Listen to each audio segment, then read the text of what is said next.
what's going on in this thread. It should be it. We should be live on HeroesHype. I'm not getting it right now. So this last pick, the support for Oh My Science, I think it's just going to be the Malfurion, man. Like, I really do. Uther's off the table. Rhaegar's already picked up. I mean, it could also be like the Kharazim or something like Morales, but I really don't want to see Morales. As soon as structures drop, like, it's going to be so scary for them. And it's the Lucio. Oh. Damn. Frog face Lucio, no less. Yeah, let's go. I like it. It's going to be difficult because of the chunk damage from Donkeys R Us. Until that Lucio gets 16, it's going to be super difficult keeping his teammates up. Ari just sent me the key. That's the one I'm streaming to right now. That is 100% the key I. Oh, it's just so the delay is back on. All right. Well, again, welcome back. I'm good at this. I know exactly what I'm doing. You really are, and you look great, and we're having an awesome time, and I'm excited to cast this game. My name is Lauren. I'm joined by the Foxifies, the Kitsune of Heroes, community coach, neighborhood-friendly Kalamaka. We have already gone through round one. Donkeys R Us made pretty decisive work of their opponents at the beginning, stung to death. And they're going to try to do the same to Oh My Science here, which is on the left. We're going to have Troy 10-10 playing Sylvanas. Legacy's on Lucio. Hot Show's playing a Nubarak. Rapid Beast playing Cassie and Arthas. Being played by Set Standby. What?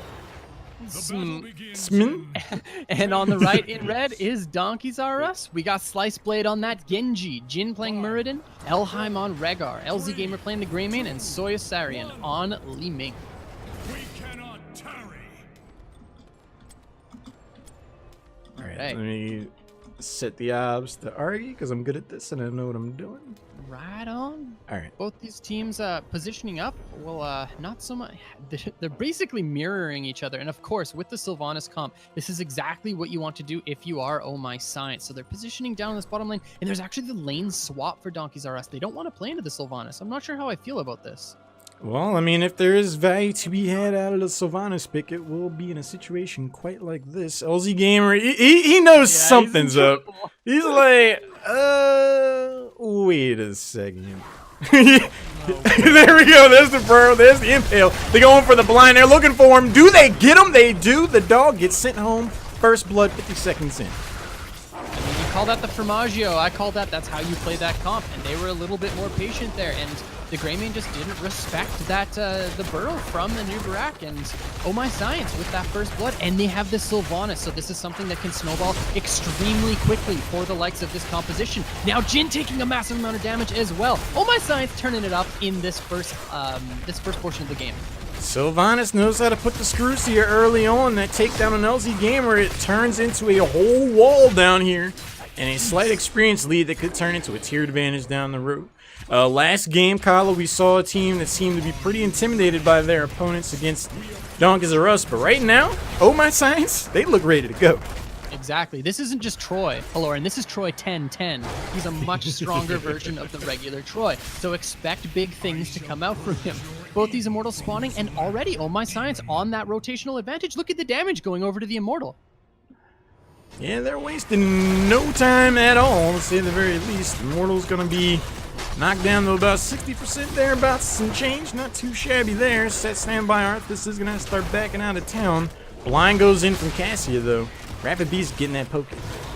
Yeah, and now huge damage going onto a Nubarak, but now Jin looking for the Q as well, but doesn't find it onto Sylvanas. And, you know, the trade does go over to Donkeys R Us for sure. The back's coming out from Oh My Science, but no rotation from Donkeys R Us to do a bunch of damage onto the Immortal, so it's still in favor of Oh My Science. And it looks like they're going to get that 50% in just a moment.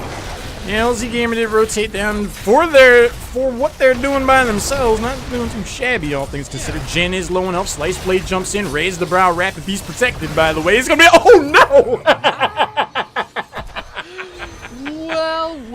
Well. Oh, Cassia goes down, and now defensive positions lined up for Oh My Science. The trade is over on the right-hand side for LZ Gamer as well. This is a scary place to be in when you are Oh My Science. You don't want to lose a member like that, because Greymane can make very short work of these Immortals.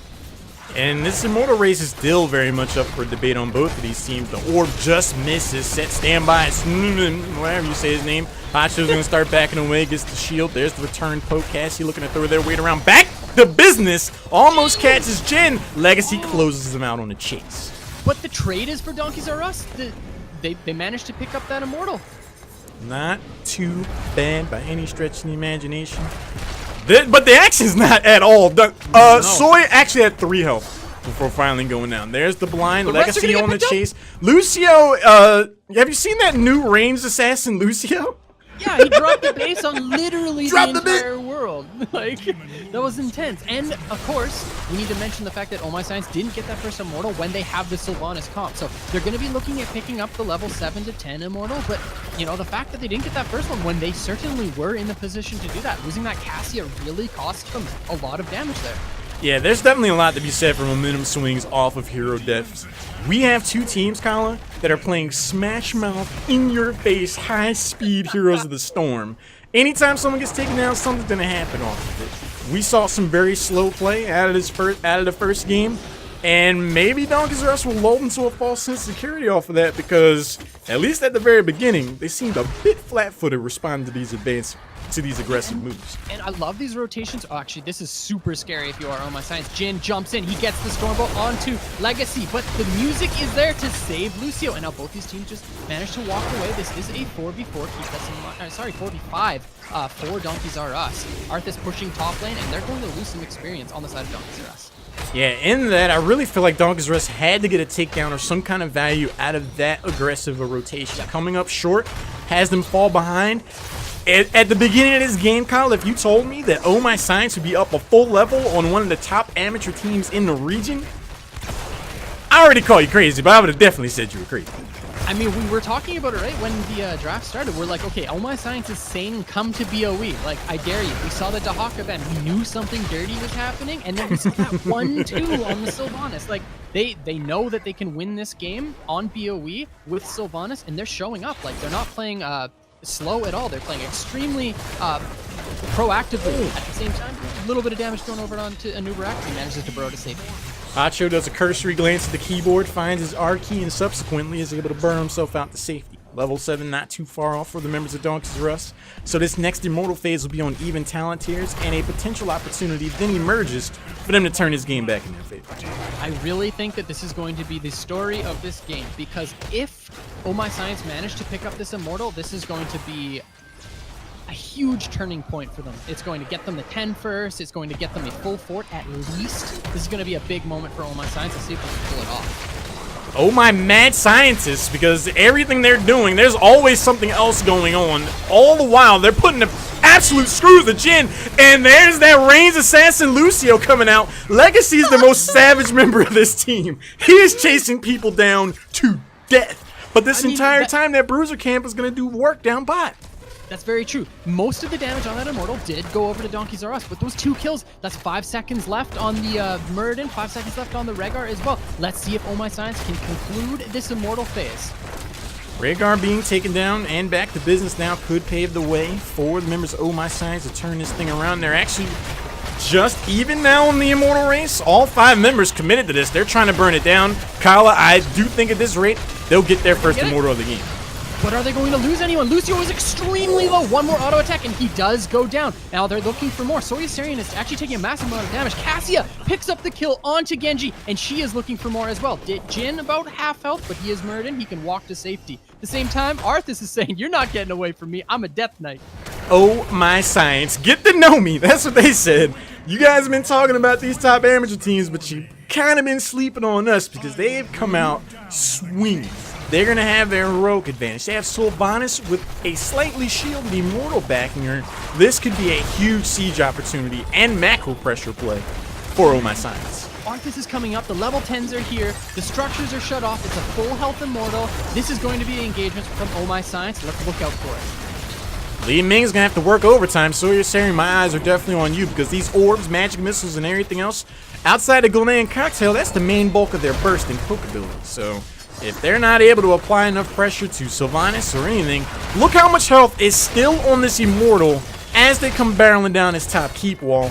This could be half a keep at least. Excuse me, sir. It's Valkyrie and Locust Swarm. I repeat, Valkyrie, Locust Swarm in this game. Eyes of Omas are set onto this keep, and the Valkyrie just misses. No, that was the cleanse from Elheim. Perfectly timed, because I thought the Bob Barker come on down was going to net a takedown. But one way or the other, Muradin will drop. That is going to be the top keep. Half health still in this Immortal. That should allow the members of Oh My Science to get away and catapults dealing with the rest of the game. This is the most I think we've seen Donkey's Arrest tested at the second round ever here at HeroesHype Temples. I mean, that's the skill level of Elheim showing up right there. I literally look up to the talent bars for half of a second. I see the Valkyrie go on cooldown, and I see nobody getting pulled, and I assume it's a miss. But no, he was expecting it. He saw that Valkyrie, and he instantly cleansed. So that was a fantastic play, but it just wasn't enough. The 10s are not here for Donkeys R Us, or weren't there, but now they are. And this is the moment for Donkeys R Us to turn on their team fight and try to get a pick before level 13 show up for Oh My Science. Yeah, I can guarantee you in their voice comms, they're like, all right, boys, this is it. We got to turn this around. Even talent tiers. This has been real cheeky, been real fun, but we got to do something about this Sylvanas comp. 8 takedowns to 2. Donkeys R Us find themselves in a troubling position. Oh, Donkeys R Us smell the blood. They want this fight before 13 show up, and it looks like they're going to get it. Slice Blade jumps in. Nubrak is going to be able to burrow out. A lot of damage goes on the Slice Blade. Come on down! Brings Elheim up to the front. The cleanse can't cleanse yourself, buddy. There's the beat getting dropped. Lucio on the charge, looking for more low health bars on the side of Donkeys R Us. The root just misses. Ancestral connects, but Soya Sarian is first to fall. Rapid Beast gets cleaned up by the Genji. Are they able to get more? Elheim is extremely low, and so is LZ Gamer, and there's no Ancestral left. LZ Gamer is getting caught out, getting chased down by this, as you said, ranged assassin Lucio. And the next for that Lucio is there, and down goes the Greymane. Every team fight, we see Legacy hounding someone to death. If he's not listening to EDM, my dude's listening to like some gnarly Swedish black metal. Like he's just double kicks going off. He's chasing down his opponents. He's killing everybody. I mean, he's on some early Metallica. I don't know what he's doing, but it ain't smooth jazz he's listening to. I can guarantee you that. Next Immortal phase is going to be up here in 5 seconds. Tier advantage in favor of Oh My Science, who have been doing 2-3 steps at a time and overwhelming their opponents thus far. And now, unfortunately, Donkeys R Us are going to have to take that talent disadvantage fight because they have pressure in top lane, they have pressure in bottom lane. They have to get something here or they're going to lose the game. Jin getting poked down. It's going to be real hard to set up plays for Muradin if he's finding himself at 40% health before he can blink. Slice Blade trying to get some poke in. Arthas is going to round things out to help his team get out of there. They got a good amount of damage on the Immortal, though. They have to feel really good about their spot in this game.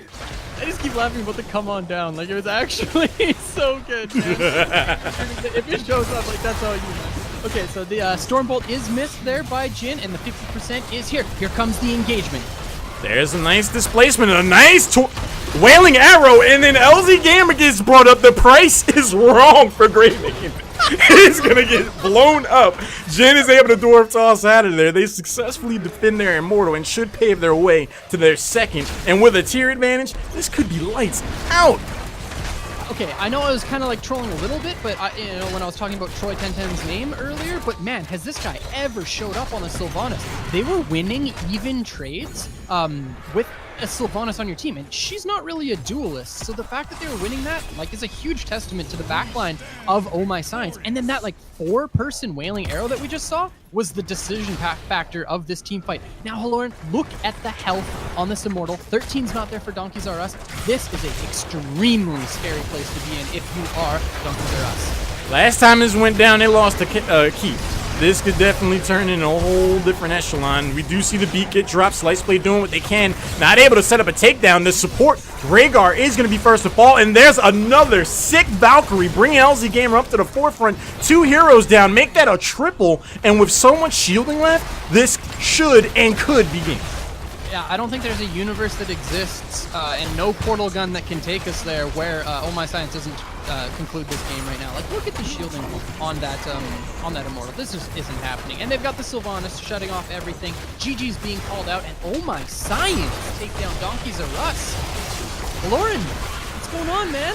I have absolutely zero idea, Kala, to answer your question to the best of my ability. Shield's going down to 40%. There's no way anything's done about this. This is going game going over to Oh My Science. Who are these guys? I'm sure a lot of people in the chat are asking right now, but they're like, we've been here. And I don't want to discredit. Oh my gosh, look at that. 4-11-0 on the Sylvanas, almost 80,000 siege damage dealt and 44,000 hero damage, 4,000 above the Cassia and an equivalent to the likes of a Li Ming on this map. Like, what an incredible performance by Troy 1010 on that Sylvanas. The North American amateur scene is alive and well here at HeroesHype Tempo Storm Series 3. Week 1, we see a performance like this out of a relative unknown in Oh My Science, taking down one of the teams that was in top 4 of the last Open Division Cup. A team that we've seen them brush elbows with the HGC and Bloodlust. A team that we've been theorizing like, oh, they could take sets and scrims off HGC teams. Yeah. We just saw Oh My Science just rotate and play aggressively. They were always doing at least 2 things.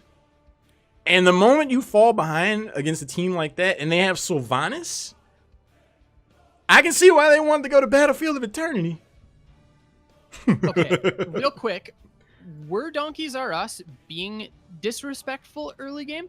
How far out Greymane was on that bottom lane with every single hero in the game missing? At that point, you have to play Schrodinger's cat, right? Like, the opponents exist as a 5-man squad in every single bush across the entire map. So you have to assume that they're in the bush below you. Therefore, you're going to get engaged on and die if you are in that spot. So was that disrespect, or was he just like, they're not going to be there? Like, that's wild, you know? Like, I wonder what that was, because that really started that game off the way that Oh My Science wanted. They got an entire bottom wall off of that pick. I think it might have been. I mean, we were talking about LZ Gamer knew something was up. He was standing out there. He didn't step forward into the wave at all. And in spite of that, he still got taken down. There was some patience there from the side of Oh My Science. They burrowed in, got the impale right afterwards. LZ Gamer wasn't able to get out. And like you said, that did create something of an interesting snowball situation where they just never were really able to catch up. The Sylvanas play, you know, she hasn't been in the meta for a long time. But it's not because she's a bad hero, in my opinion. She showed up there. Yeah, she has her, her place. Dignitas is a team that likes to play her. You know, like, she can exist at the professional level. And man, can she ever exist at this level? Let me tell you, we just saw a game. So, yeah, I definitely like her. I think her trait is probably the best one in the game. It shuts off structures. Like, that's absolutely insane. And we saw the value of it that game, especially on maps that have objectives that push solo lanes, right? So like the likes of Infernal Shrines or BOE, you can gain a lot of value with Sylvanas on maps like that. So Exhibit A. I mean, normally when we see Cassia, we see Ball Lightning come out. Very, very strong damage dealer, very consistent damage. But that Valkyrie play, again, LAM's cleanse on that top keep was impressive and a snap decision. It really speaks to their overall skill level. But those Valkyries, man, anytime Rapid Beast pressed that R key, somebody was gone pretty much after. It's very true. That was super impressive. I didn't even see it at the point because, like I said, I just glanced away for half of a second. And of course, that is all it takes to miss a cleanse of that caliber. So nice job for Elheim on that cleanse. But yeah, it just wasn't enough. They didn't have the 10. They couldn't get the team fight that they were looking for. And it's so difficult being in a position like that against a Sylvanas. Like, it's so tough. Well, Oh My Science is definitely going to upset the established order. HeroesHype Tempo Storm Series is a 5-week endeavor, a point system. So a team like Donkeys R Us not making it to the top 4 to the finals, that could have huge implications by the time week 4 or 5 come around, and it all comes off of some very impressive play. The next game we're going to follow will be Oh My Science going up against the Animals. This team features the E-Bros, 2 members of UTA who won Heroes of the Dorm this year and failed to drop a single game that entire tournament. So It's pretty scary. they're pretty decent at this new game, Hero Storm. a Oh My good game. Science band Cursed How I think it's pretty cool. Animal. Oh no. Animals banned Warhead Junction, and we are again going back to Battlefield of Eternity. I'm into it, man. The news has not gotten out yet. I'm super into that. Love this map. Like I said, it really shows the skirmishing potential of a team. You know, their ability to manage those camps. We saw really good use out of the mercenary camps from Oh My Science last game. You know, pretty much at any given time, we looked at the map and it's like, okay, Donkeys R Us have to force a team fight at a talent disadvantage, or just chill and then lose some structures because you know they have a camp pushing out on bottom lane, or they have X pushing out on you know top lane sort of thing. So they managed those camps really, really well, and it paid off for them.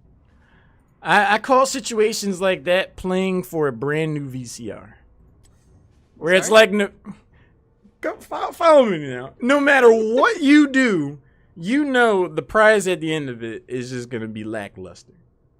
You're like, I either go for the tier disadvantage fight, and I probably don't do so hot in this, or I don't take the fight and then effectively concede everything anyway. Like, it's just like this checkmate.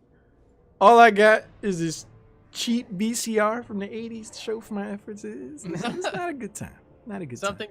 Something, be kind, please rewind, or something. I don't know, man. But yeah, I'm with you. There was no kindness. No kindness from Oh My Science last game. We're getting into the lobby now. It's going to be the Animals on the left and Oh My Science, oh my goodness, on the right.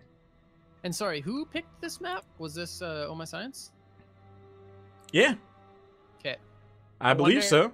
Okay, I wanted to make this comment, but I hate doing it. I wonder if Oh My Science's only comp that they can play is a Sylvanas comp on BOE. I don't think that's true, but it's probably one of their most comfortable, because man, did they ever play that well. And if the Animals didn't watch that last game, they're going to be, you know, in for a little bit of a surprise here.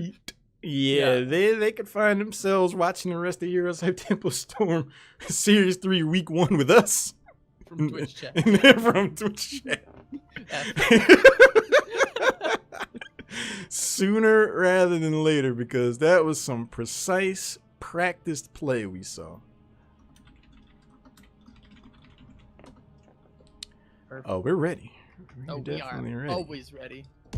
All right, without any further ado, welcome again to the Battlefield of Eternity.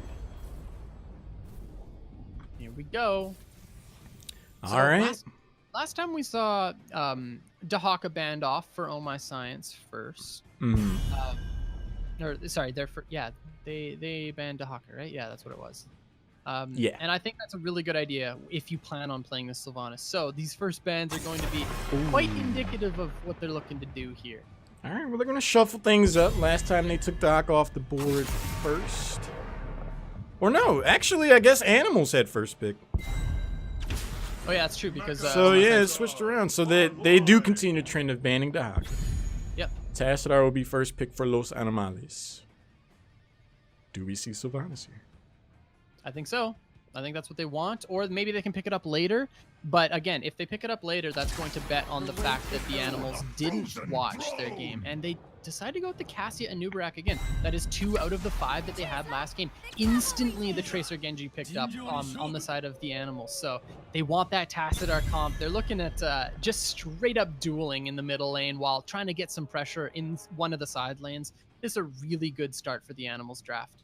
Yeah, their comp is...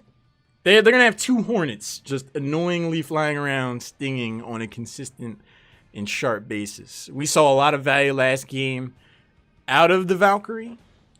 You have Tassadar who could dimensional shift, Tracer who could go back in time, and Genji who can dash. I mean, they kind of dealt with Genji last game, but that was the only hero they really had to deal with in that capacity. Yeah.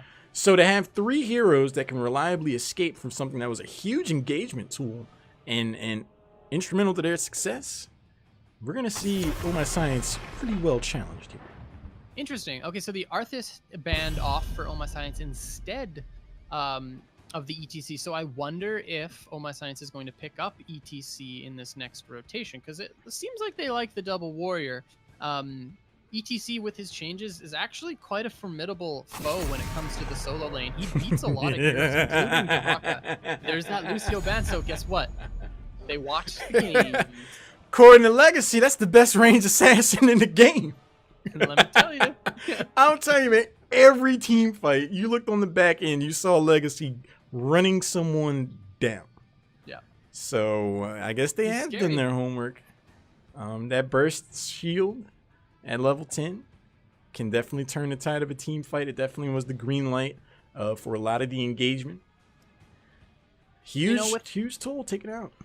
Absolutely. And with some of the other heroes taken, some of the other supports lessened in strength recently, you know, like the Uther, like the Ariel, relatively speaking, Lucio gains in value, right? Like he gets buffed because other supports who were similar to him got nerfed. So therefore he's, you know, relatively stronger, right? So we see him being picked up by, banned off, which I think is a good idea.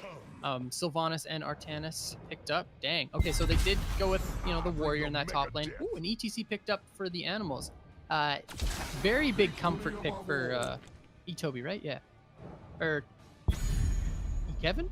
Yeah. Kevin's the tank. Toby's support. Yeah. Toby's the support generally. Yeah. The Artanis pick, you know, speaking of my heart, always like seeing that.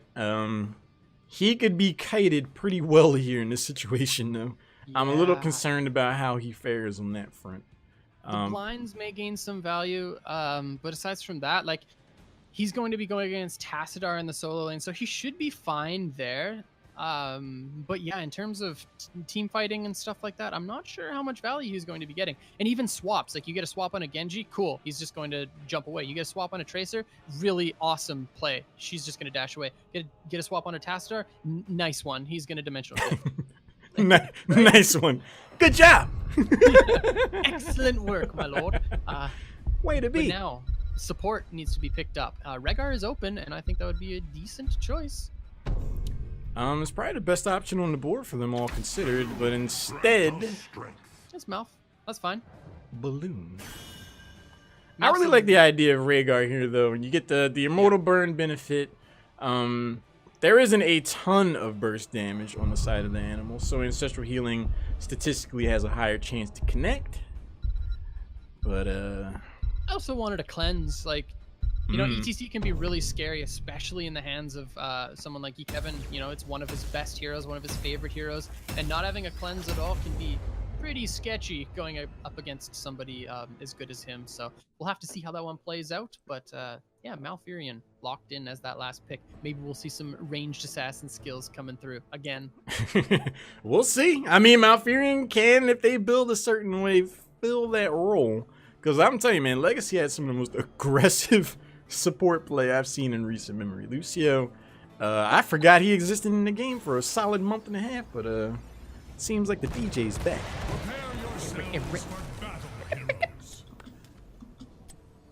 You set up the top screen. Here we go. On the left side, third game of the night, the animals are going to be on the left. We're going to have Kevin on ETC.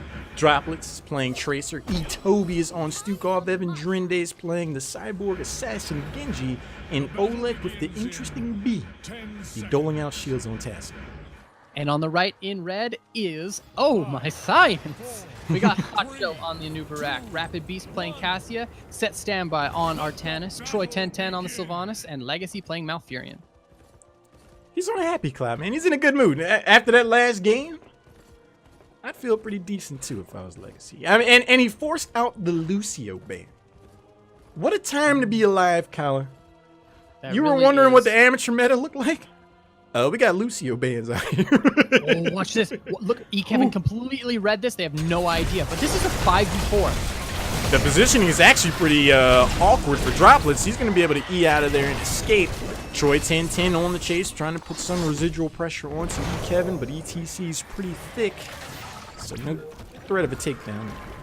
But hey, the fact that there was no picks on the side of Oh My Science, like they weren't able to get anything there, it means really good stuff, especially when they have the Sylvanas comp. So things not looking so bad for the Animals. Power slide, heavy engagement, Silence is going to get some value. Droplets once again is able to make that daring escape on Tracer. A lot of follow-up damage goes in on Genji. Is able to back out of it. This Sylvanas pressure could definitely start to establish itself. But here's another power slide. They're going back in. Kala, and they get Sylvanas. I mean, that's the slide plus that the silencing arm from Toby, and that's the combination to just absolutely melt to Sylvanas. And the worst part about that is the fact that Oh My Science was winning this lane. They forced the tap out from almost every single, I actually think it is every single hero on the side of the Animals. So Oh My Science was heading into this Immortal phase in a really good position, but you know, they stepped up a little bit too far and they paid for it. That could definitely be a precursor to things to come, because Sylvanas doesn't have the most swift escape. He uses that haunting wave, you hit E again once it gets far away enough. But if you're silenced in that time, after you ate a power slide, you find yourself waiting to respawn sooner rather than later. Legacy wishes he had Lucio right then, not going to be able to escape, but the turnaround takedown on ETC evens things up. And the Pulse Bomb went out there to secure that kill, but it ends up being a 1-for-1 trade. So both these teams, you know, in pretty equal positioning. Rapid Beast taking a lot of damage. Dropless is on this back line here, but not able to pick up another kill. The Immortal health pretty much equal here. Not too shabby. The experience is pretty much even as well so far. The defense from the Animals is going to hold. Set standby on Artanis. Going to get some soak, try to pave the way for his team to get to level 14. Hacho and the crew's going to rotate up, put some more pressure on this Immortal. At this rate, they could lead the charge for the halftime show. Yeah, definitely. Definitely goes over to Oh My Science there. ETC slides in, the armor is there to try to keep him alive, but now everybody grouped up in the silence, and also the Pulse Bomb hits too. Troy massively out of position, and he goes down. Now Set Standby is the next target inside for the Animals. There's those annoying Hornets chasing you down. That's going to be 2 takedowns. Rapid Beast will secure the third in favor of the Animals. I don't think before level 10 or in any situation have I seen Tracer get a Pulse Bomb on 3 members. That was really scary. And there's nothing they could really do about it. No, like, disengage tools because the silence was overlapping, right? Like, there was just no way to deal with it. And now this first Immortal goes over to the Animals. But not out of the water yet, you know, against, not out of the woods, that's the better term, right? Against this Sylvanas, because last game we saw the first Immortal go over to the opposite side of Sylvanas, right?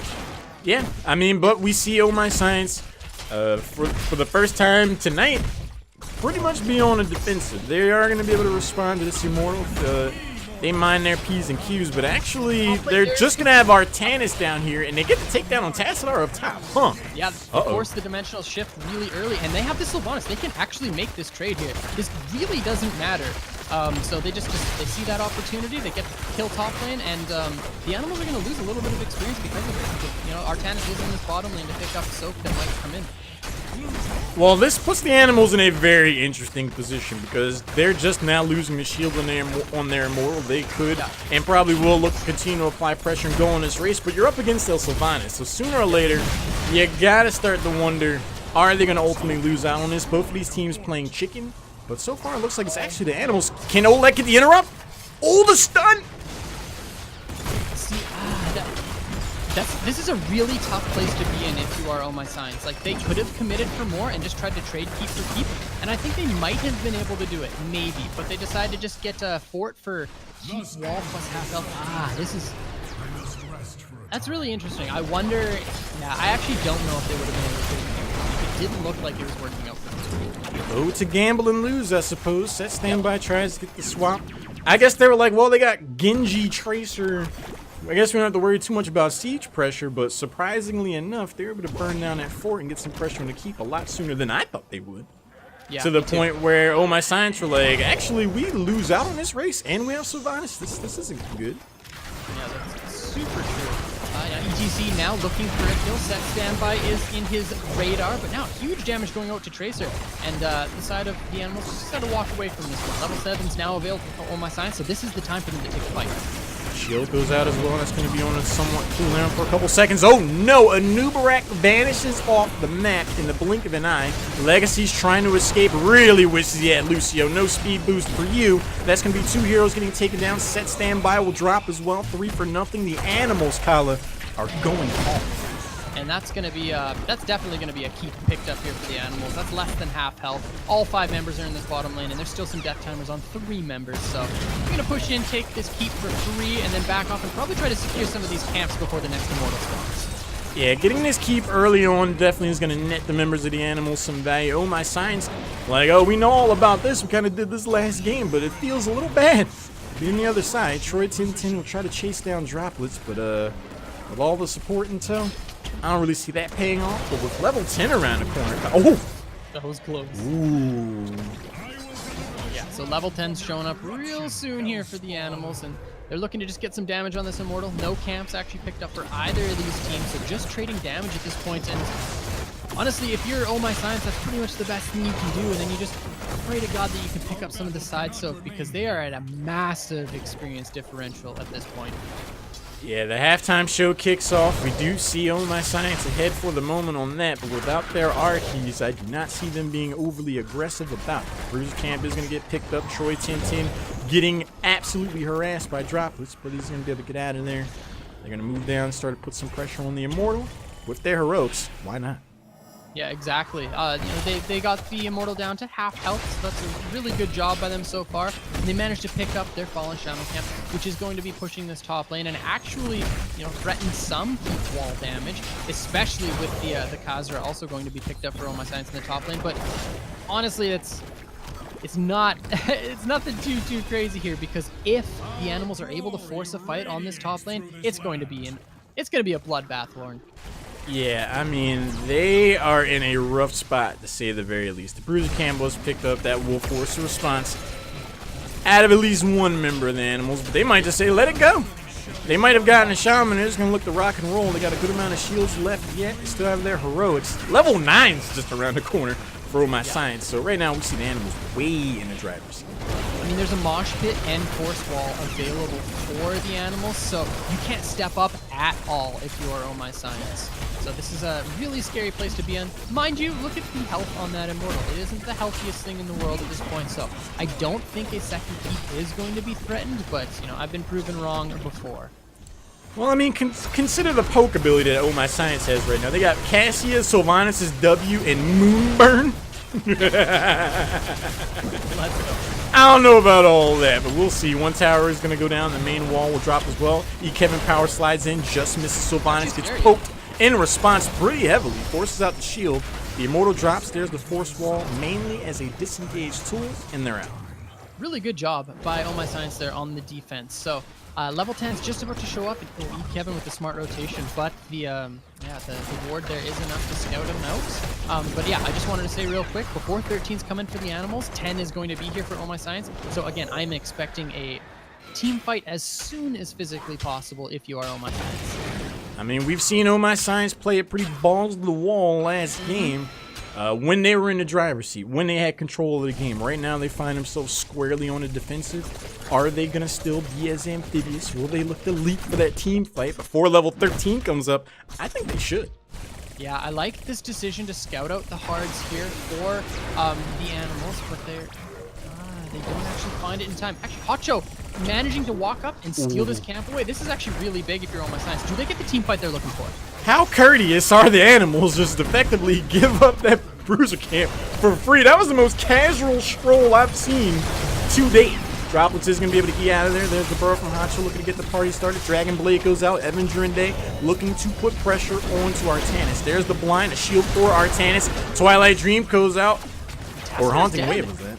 Oh no.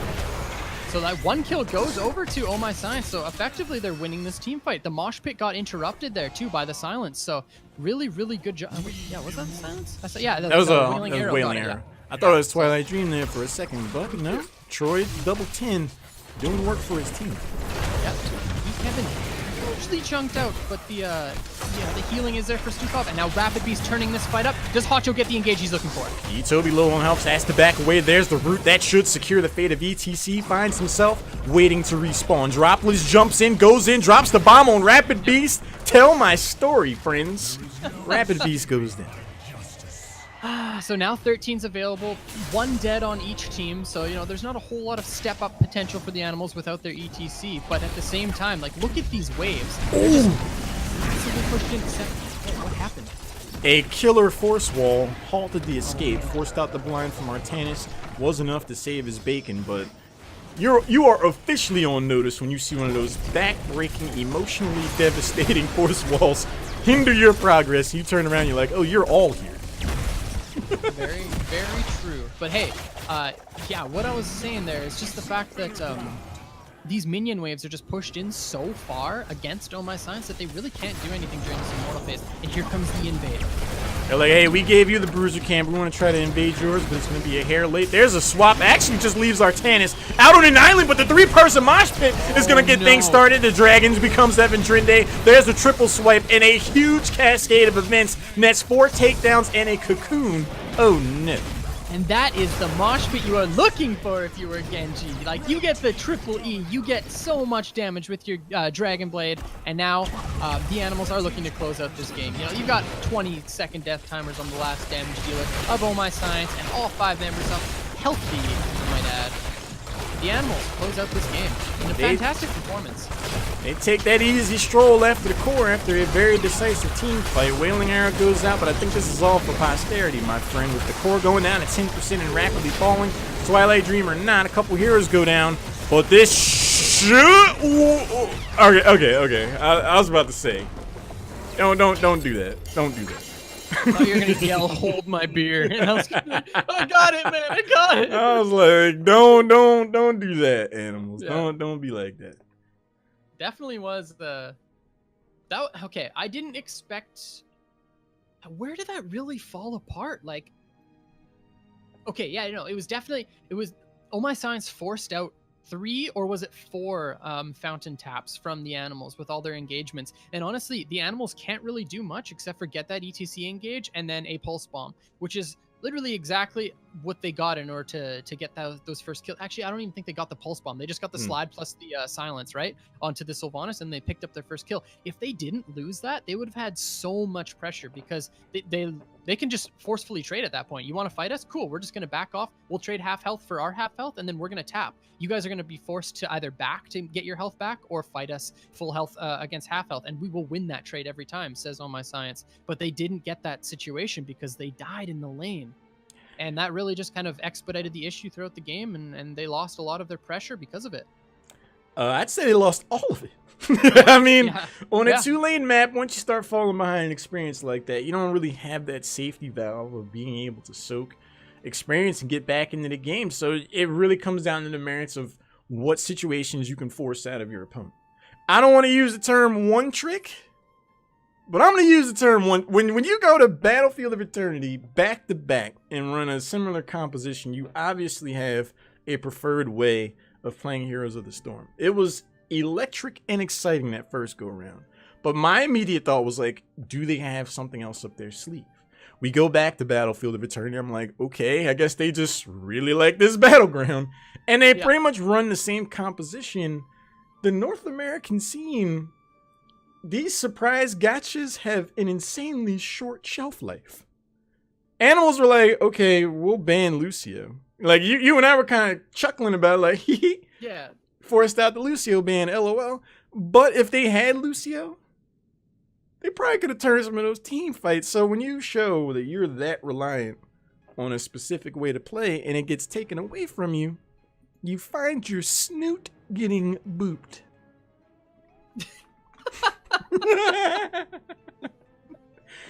Am I wrong? No, you're always right. You're always right, man. You're always I don't even know what to say to that. Aside from, was Rhaegar the better pick over Malfurion? I don't even know if it would have changed. I think it was the better pick, but I don't know if it would have changed much. Aside from, a lot of those fights happened in like choked areas. I could really see those lightning shields doing a huge amount of damage. as well as the cleanses, obviously, for those team fights. And a lot of the animals comp was like spike damage. You know, they'd get the slide, they get the silence, they wanted the pulse bomb on top of it. And if the ancestral's there, like, okay, cool, now we just reset the fight. Like, what are you going to do? You're down a heroic. So are we, but that's like your only condition, right? We will beat you in the long game most of the time.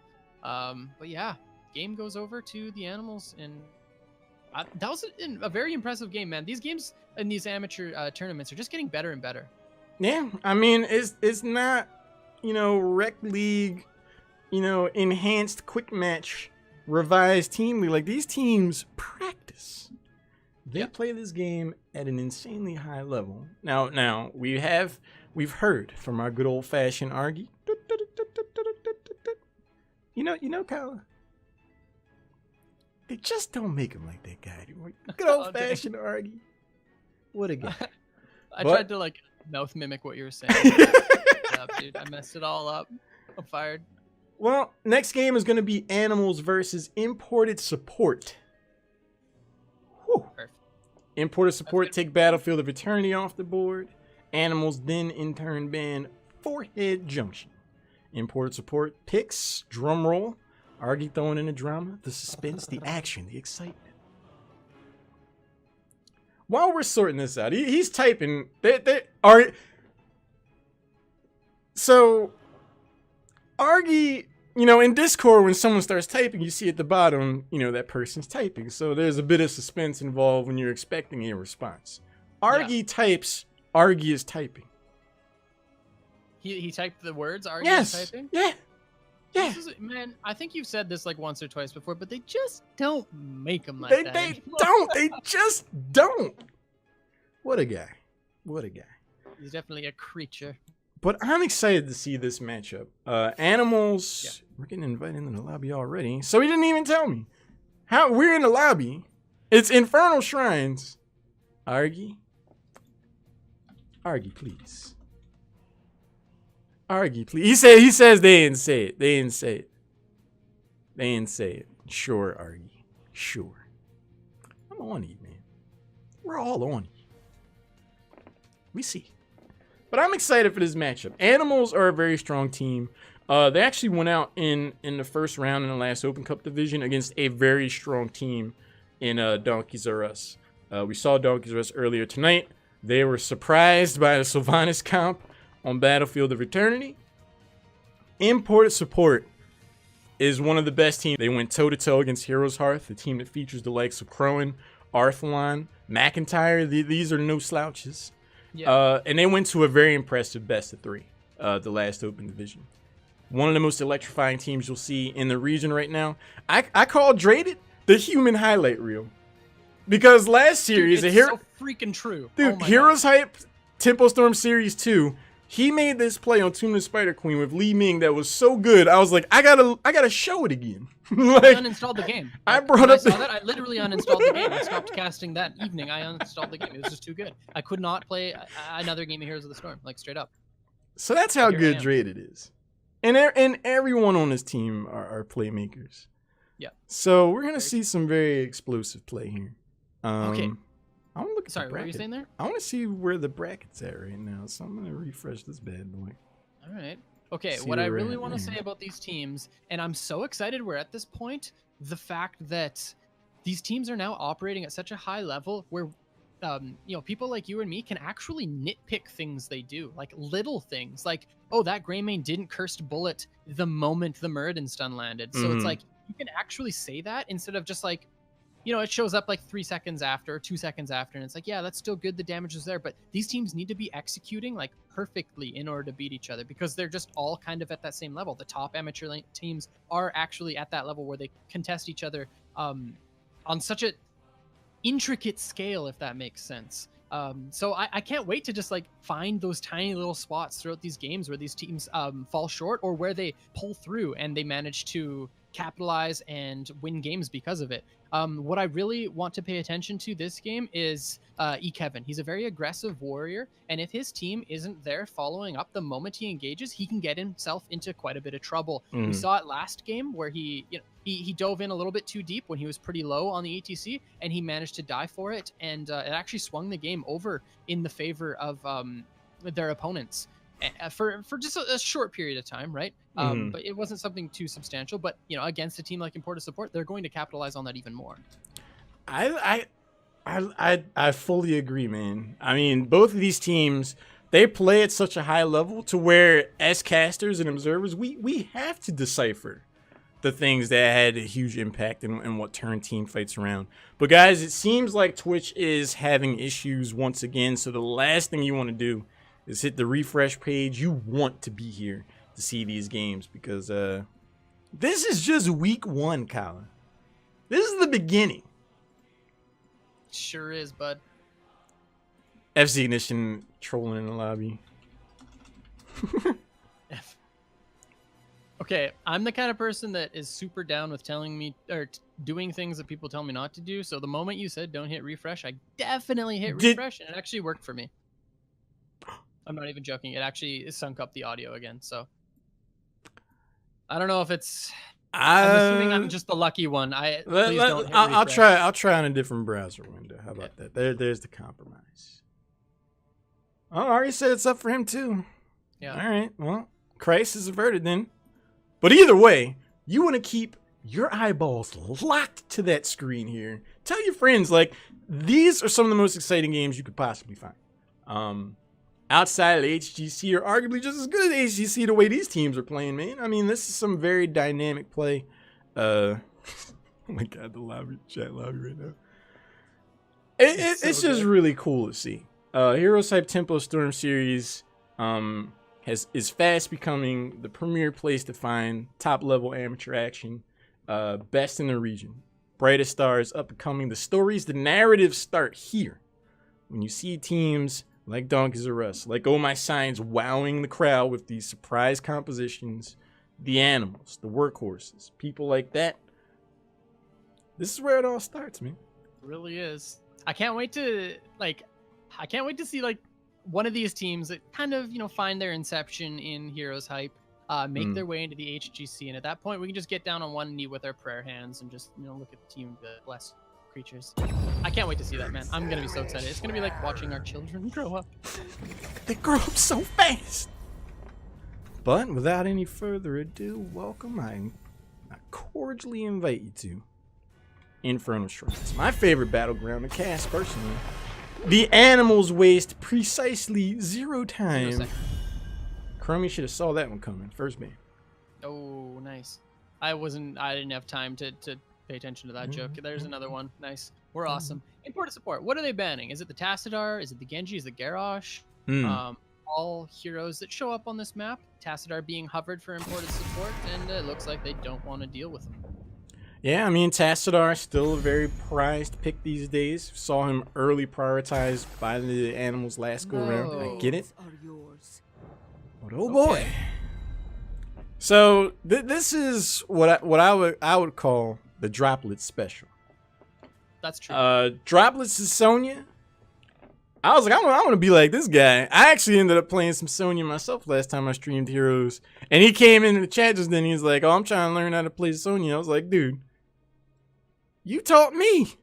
Poison Spear? Droplets makes Poison Spear look flat broken. And I can't wait to see it this game. Sonya gains a lot of value on this map just as a hero because of the way her kit works, right? You're able to spin on those defenders and gain a lot of health, do a lot of damage to them. She's really difficult to deal with on this map just because of her shrine pressure, not to mention the fact that she's an incredible solo laner, and yeah, she just does a massive amount of damage if left uncontested. But first pick worthy? I'm not sure. The animals are going to see if they can show that to us. Now, first picks for Imported Support. What are they looking for in response? Stukov and the Stitches. Now, mind you, Stukov against Sonya, I think that's a fantastic choice. I would agree. I mean, a lot of the sustain that Sonya brings to the... Whoa, okay, there's the double support. Instant lock-in from the animal. Okay. Okay. So, okay. So it's the Sonya show. I don't see any other way around it. Sonya, I think this is one of her better battlegrounds, if not her best. When she's backed up by a double support, she's going to be able to spin to win unless she finds herself silenced. Hi, Robo. My catch is being a psychopath right now. The ETC hover, the potential ban. Okay. ETC basically just like it's a target ban, right? You know, it's E. Kevin's like favorite hero, as we were saying. So I appreciate that. Now what is the ban here from the animals? We got the Stukov, we got the Stitches. Okay, Dahak is good. I was gonna say, you know, perhaps maybe something like no, that wouldn't. Dahak is a really good choice. I like that. Yeah, I mean, on this battleground, that global pressure, his ability to clear waves can get you a tier advantage, offer you some side soak opportunities, take down a tower, establish some macro pressure, and then he shows up and drags somebody out of position and wins a team fight. You don't want to deal with something like that. It seems to me like animals have a very specific plan in mind. When you take Rhaegar Lucio in the 2-3, you already have it drafted out how you want this to go. You don't want the Haka foil in that plan. I get it. And honestly, Rhaegar hasn't seen a nerf in a long time. Like, he's still so strong. Like, I actually think, you know, we saw him first pick earlier. So the fact that he's first pick worthy, you know, shows how strong he is intrinsically. But, you know, he's fantastic on this map because of Lightning Bond. If the support decides to go with that talent, it's the one that gives Rhaegar Lightning Shield as well as the target that he casts it on, if anybody didn't know that. So, you know, it's really good for clearing the defenders. And Malthael picked up. Okay. Double support. Malthael is the answer. You know, the level 4 talent for Malthael is going to gain a lot of value if they decide to go with the anti-heal. See if that one comes up. They got the creeper comp right now in Porter support. They got the tickle zone with Stukov. They got the Stitches hook. And then they're gonna have the cootie monster Malthael chasing people around. I don't know, man. Cootie monster. Sorry, wait, that's the level 7 talent, not level 4 talent. I'm dumb. Yeah, level 7 talent for Malthael, the healing reduction. So I wonder if we'll see that one come out. I'm curious to see that myself. The Johanna will pair well with the Cassia. All the cards now on the table for the members of the animals. A lot of consistent upfront in-your-face damage. Will Stukov be able to hold? I honestly don't like the shrine control from the animals is just absolutely insane. I expected imported to support maybe to see that instant lock in Sonya, Rhaegar, Lucio and be like, oh, okay, you can have the shrine. We're gonna go push other lanes, you know, and expect to see a little bit more of like a macro control over the lanes. But you know, Greymane, Malthael, Stitches, Stukov, like that looks like a bit of a shrine control comp to me. I wonder what this last pick is going to be. I would really, really like to say, and call me crazy, something like Falstad. You know, Sonya is an all-in hero. Rhaegar is an all-in hero. So is Johanna. They cannot do anything against a Mighty Gust. They get gusted and they're gone. Like, they have to just reset. Bless up! Let's go, baby. That is the pick right there. That the is triple deke, he shoots, he scores. That's why you're the Fox of Hots, the Kitchen of Heroes, our community coach. Neighborhood friendly Kalamaka predicts the Falstad round out to the composition. That's the pick, though, right? Like, that's the pick. It's the safety valve for sure. Anytime importer support are done with the animals, they're like, all right, well, bye. Yeah. And then they're gonna have Flail and or the Bo Jackson stiff arm from Stuco. What are you ever talking about? Bo Jackson. Dude, that's what I'm calling it. God, I love you. Good stuff. Look, anytime you see him, just look. Takes me back to Techno Bowl. That's all I'm saying. But anyway, next game. This is gonna be a good one. Over on the left, we have imported support. FZ Ignition is on Stitches. Dreaded is playing Falstad. The Aware is on Stukov. Special T is playing Greymane, and Swabs Magoo playing Malthael. And on the right in red is the Animals with the incredibly strong Shrine Control comp. We got Droplets on the Sonya, Kevin playing the Johanna, Toby on Rhaegar, Olek with the small B on Lucio, and Evan Drinde on Cassia. To arms! Haven't played Sonya in a while. Sonya isn't that good here. That's one of my favorite memes, by the way.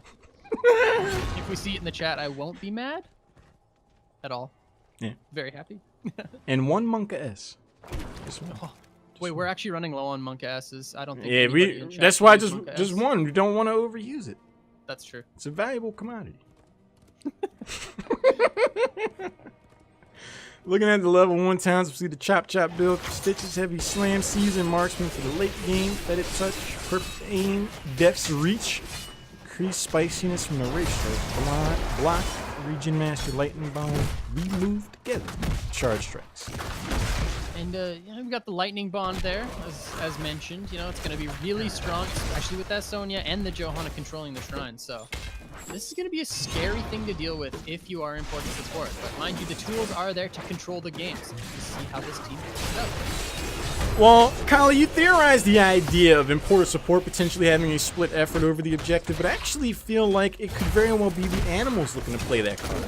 If Sonya's there by themselves, Rhaegar, Lucio, with Joe and Cassia, that's a decent amount of siege pressure. If they have a wave pushed up along with them, they can look to take down a wall, put some pressure on the structure itself, and force out a response, and then passively, by leaving Sonya's their own devices, they steal away a pressure.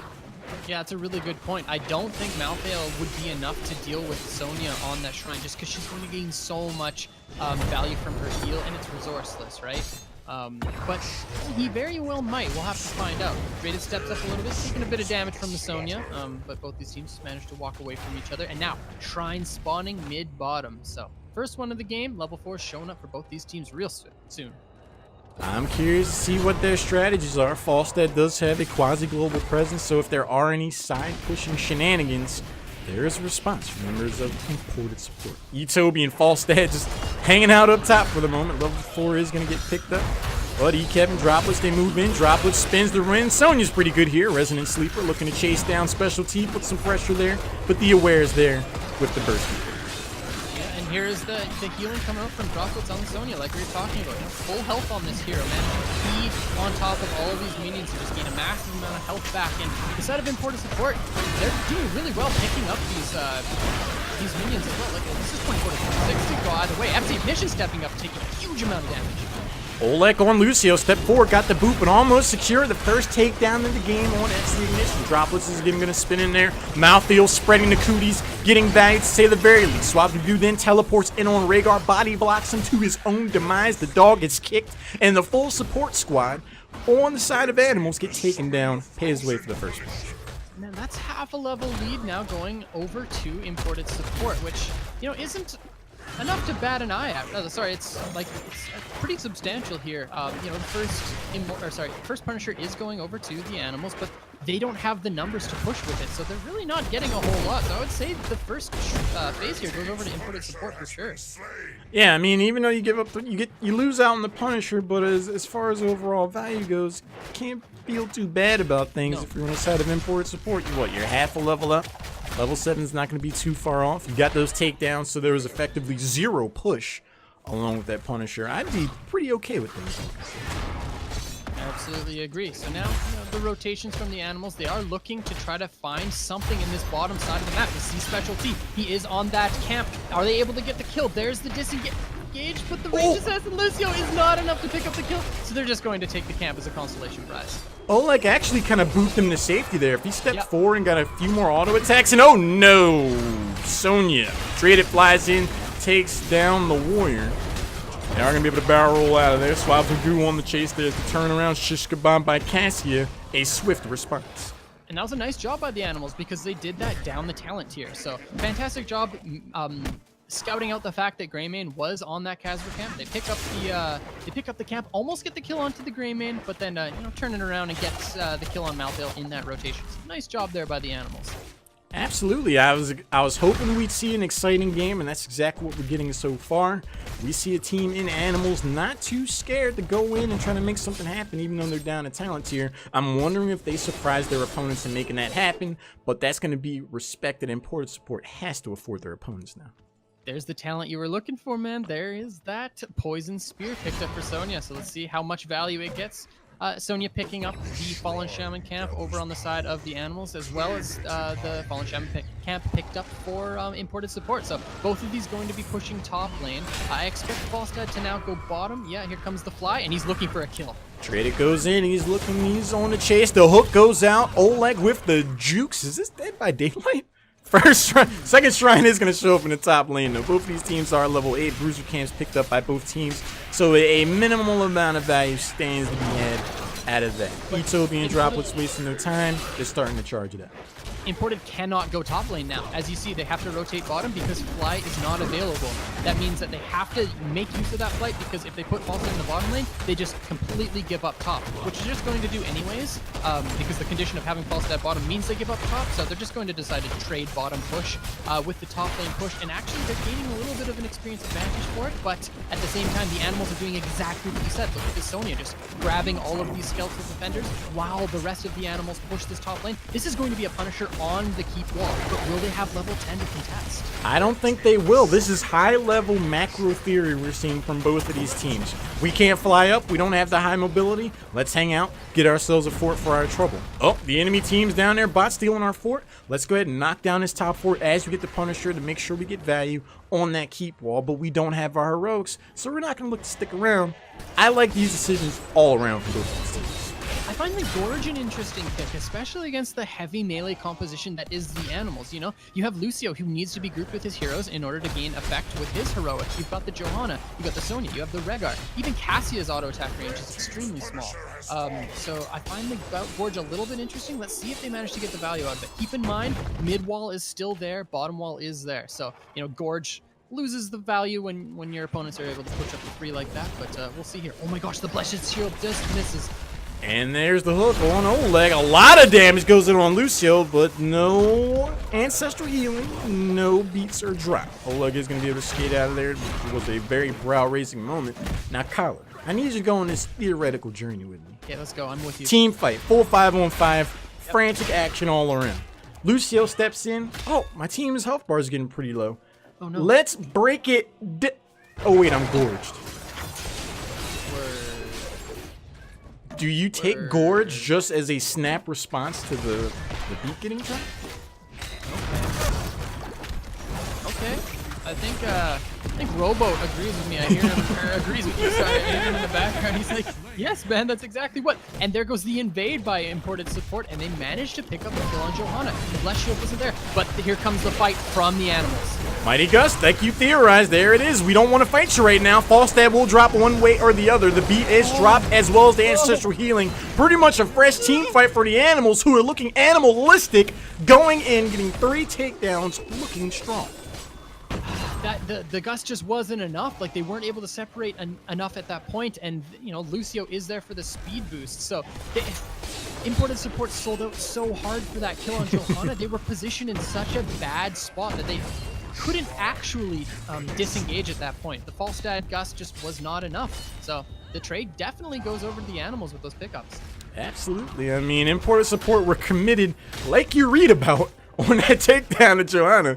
But that did leave them pretty far forward, all things considered, and the Animals were able to capitalize, pretty much even up the experience deficit. They're already racking up 9 defenders and rising. At this rate, without a response from Imported Support, they could come away with another punch. Before this shrine is over, I don't know if Stukov is going to have his heroic available. Only 14 defenders left, but they're positioning up anyways. Looks like he is going to get it. So no ancestral and no sound barrier quite yet. Here comes the Sonya, and there's the Gorge. There is the Gorge. It's going to go on to Lucio, was it? But there's, oh no, the cooties spread for real. Health bars melt down. Sonya's going to be first to drop. The beat will be dropped. Swaz Magoo, the Angel of Death, impersonating it himself. Specialties low enough, starts to back away. Oleg D try to get his teammates out of there. Dradic gets 1 takedown before dropping himself. 2 for 2 so far, Colin. Definitely true, and no heroics available for either team, but they're just stepping up. Look at the health on Evan Drende and Itobi. Here comes the ancestral healing, and now Cassia is in a really good space. There goes Specialty on the dive on the backline. He picks up Rhaegar, and now it is a 3v2 situation. Kevin taking a massive amount of damage. Specialty is looking for more, but there goes the blind, and is this the disengage? Kevin and Evan Drende just carrying this fight. There goes the hook. Kevin trying to get away. Oh my gosh, the interrupt with the condemn. Specialty picks up that last kill, and he's looking for the last one here. Evan Drende gets the double kill onto the side of imported support, and the fight goes over to the animals. Holy macaroni and cheese. Droplets came back in there like, surprise, that team fight lasted so long, he was able to respawn and return to finish it off. Either way, and that is going to be an Arcane Punisher looking to do damage on this middle fort. 17% health left, yet they're going to be able to go through this middle fort, get some chip damage onto this keep wall, but that staggered death, prolonged team fight ultimately seems to favor the members of the Animals. Man, that was the duel of fates. Like, that was the most intense fight of all time. Who's Darth Maul? Talk about like Rayman jumping in, picking up those kills on Rhaegar, just not sure how the fight's gonna go. Let's talk about like that was actually insane. Good stuff. I'm gonna go ahead and call Droplets Obi-Wan because he's like I got the high ground, so yeah, it is Goose. Beautiful. Both of these teams do have now level 13 talents. Mega Smash, Flow Rider. Oh no, a lot of action goes in. There goes the ball lightning bouncing around, not getting too much value, but enough to take Stu Call out. Nicely done.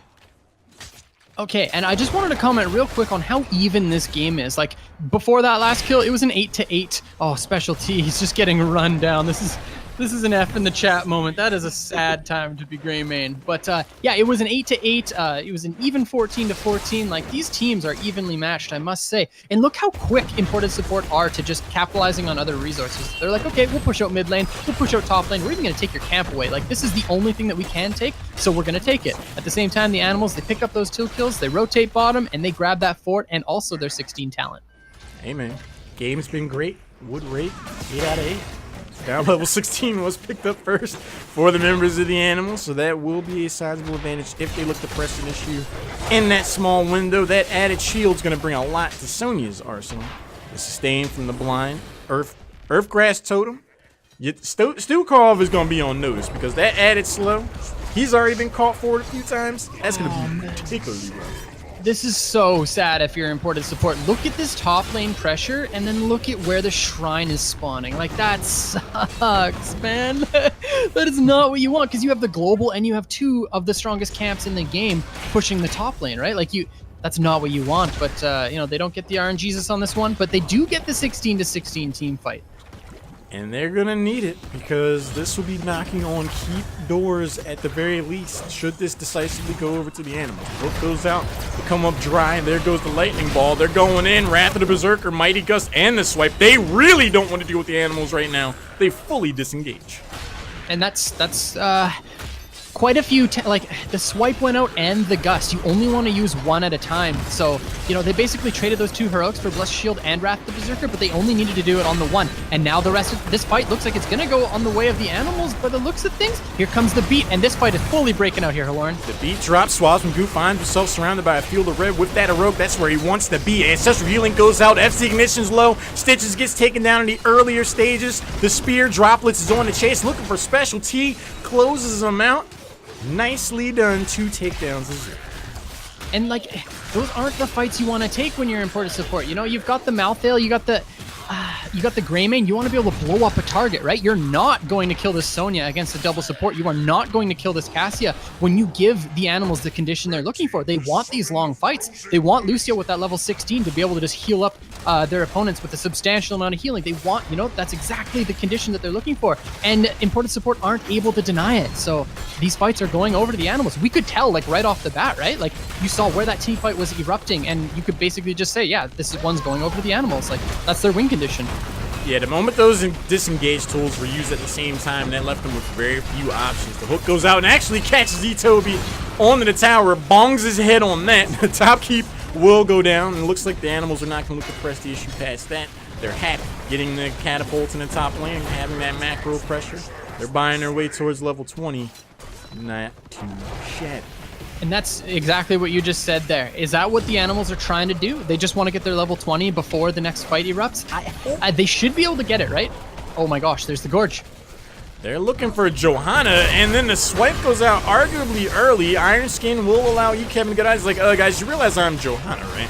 The level 16 is a huge power spike for at least Mouthfeel. Kevin does get around there, but the next hook goes in on the silence. Yes. I bet you wish you could heal yourself now, Buster.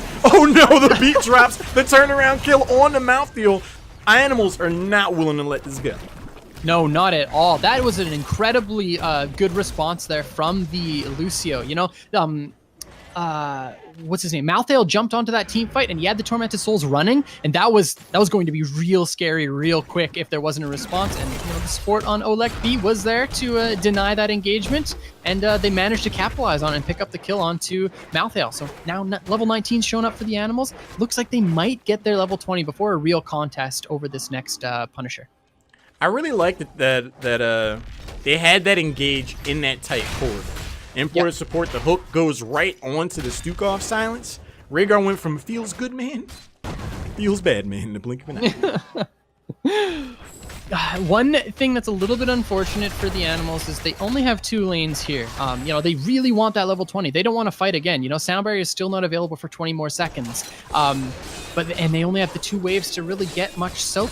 And they're halfway there, living on a prayer. They're picking up this bottom camp, and yeah, I don't think they're gonna get it. Yeah, definitely not. Actually, they might pick it up in a little bit, but not as soon as they want it. Kyle, you really felt you was gonna slide that Bon Jovi reference on by, huh? Whoa! Come on, Mr. Six String. Yeah, get up pretty early in the morning to slide one past me. Level 20 right around the corner for the animals, so that will be a sizable advantage and could be enough cause for the members of Import Support to go find business elsewhere. I think they should, unless they go in right now. They get the hook. There's the Gorge. There's the Mighty Gust. They really want some alone time with you, Kevin.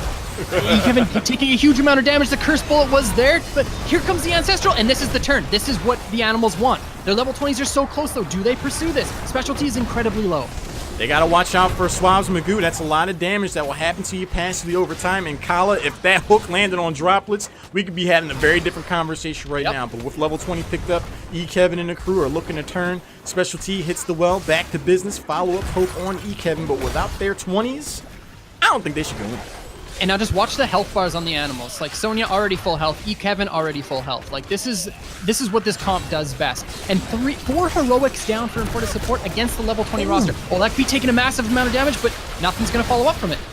One thing that's big right now is that I believe Bossanova was taking that 20 for Lucio, but it's the full cooldown right now because it was used before level 20. That could have been the potential avenue for imported support to make something happen. They didn't get the exact engage that they wanted, forced to back away. And I like what imported support decide here. They're like, yeah, we're not messing with this. We're going to go clear top. We're going to clear mid. We're going to try to get as close to 20 as possible. And honestly, that top wave is quite substantial. So they're going to pick up as much XP as they can to try to defend this 20 against 20. But Aloran, this is scary, man. This is the level 20 double support with Sonya pushing bottom lane. The animals are picking up that wall, and they might look to end this game. Well, I'll tell you one thing that's going to change things around. Sonya getting abducted and taken out back with the follow-up burst damage into silence. That is going to be it. Animals are like, actually, we're just going to go over here now. I'll be honest, man. My foot does not taste that good. I'll be completely honest with you on that one, man. Hey, man, you never know when FC Ignition is going to land his Q.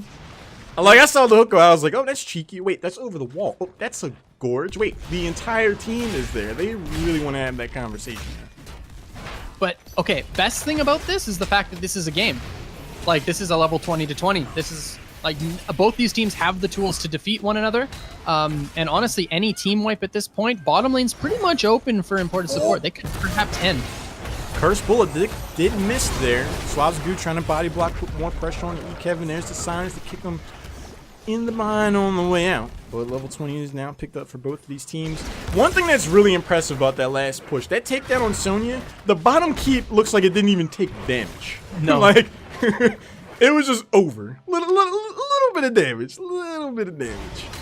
That's what happens when you let Black Harvest, Malthael plus the Greymane do damage to anything PvE related. You know, it melts in seconds. So it goes away. But all heroics are up. Catapults are in the top lane. That's the one big advantage right now for the animals. Kevin and the crew rotating down. Stitches could potentially be caught here. Do they go for the blessed shield? They do. There's the silence to step in. They got to go through that wall if they want to make something happen. But F's Ignition getting the screws put to him for real. There's a swipe for the disengage. The Gorge interrupts the spin. There's the Mighty Gust. Hungry Stitches? He sure is. But I don't think it's enough to kill this roster. Look at the shields and the healing swabs Magoo. He's in so much trouble. And he goes down as the first target, but he has the return talent, so nobody can stop death in this case. And the Immortal is spawning up top. Heroics used on both sides, and especially for that Malthael. He's not going to have Tormented Souls for another 80 seconds. So honestly, on paper, this team fight is going to go over to the animals again. This is the best case scenario, though, if you are imported support, because this Punisher pushes mid, which is, you know, the structures that they still have available. So yeah, it's the last vestige of opportunity for imported support for sure. Malthael is back to business, like you said, without his heroic. Only Cursed Bullet. Mighty Gust will be here in about 10 seconds or so. Bossa Nova and Such for Healing. Blessed Shield already back online. Ball Lightning not too far off. Droplets can go into beast mode if the situation calls for it. How do you play this if you're imported support? Your next team fight loss could be your last. There was the Blessed Shield and the instant gust. Here comes Hungry Stitches. He picks up one target, but not enough there to get any real advantage for his team. FC Ignition goes down. They're looking for more. Draded taking a huge amount of damage, and Droplets kills another one. It felt like the members of imported support just kind of hung back, and they were waiting for FC Ignition to really set up a big play. It didn't happen, and then we saw the animals move in and really punish imported support for it. That should pave the way for another Punisher to go in favor of the animals. And Middle Keep or not, that could have been the last major team fight of this game. I think you're absolutely right, because at this point there is zero pick potential on the side of imported support. Stitches is dead, Falstad is dead. There's no Fly Gust, there's no Gorge, there's nothing. So they're just going to free push mid lane here while the Punisher, you know, just moseys his way on up. This is going to be like a half health keep before this Punisher even gets here. So this is looking like the beginning of the end of the game for the Animals. We will see. There goes the silence from Stukov. First assist for the moment. Beast mode, Droplets looking to go in. Eyeing Special T. They collapse on him the hard way. They drop the shield to make sure Greymane gets sent back to base. Motor Punisher has 85% takes down the last tower in Kala. I do believe the animals have done it. They've taken down one of the top teams in the region right now in the amateur scene, and they did it in somewhat convincing fashion.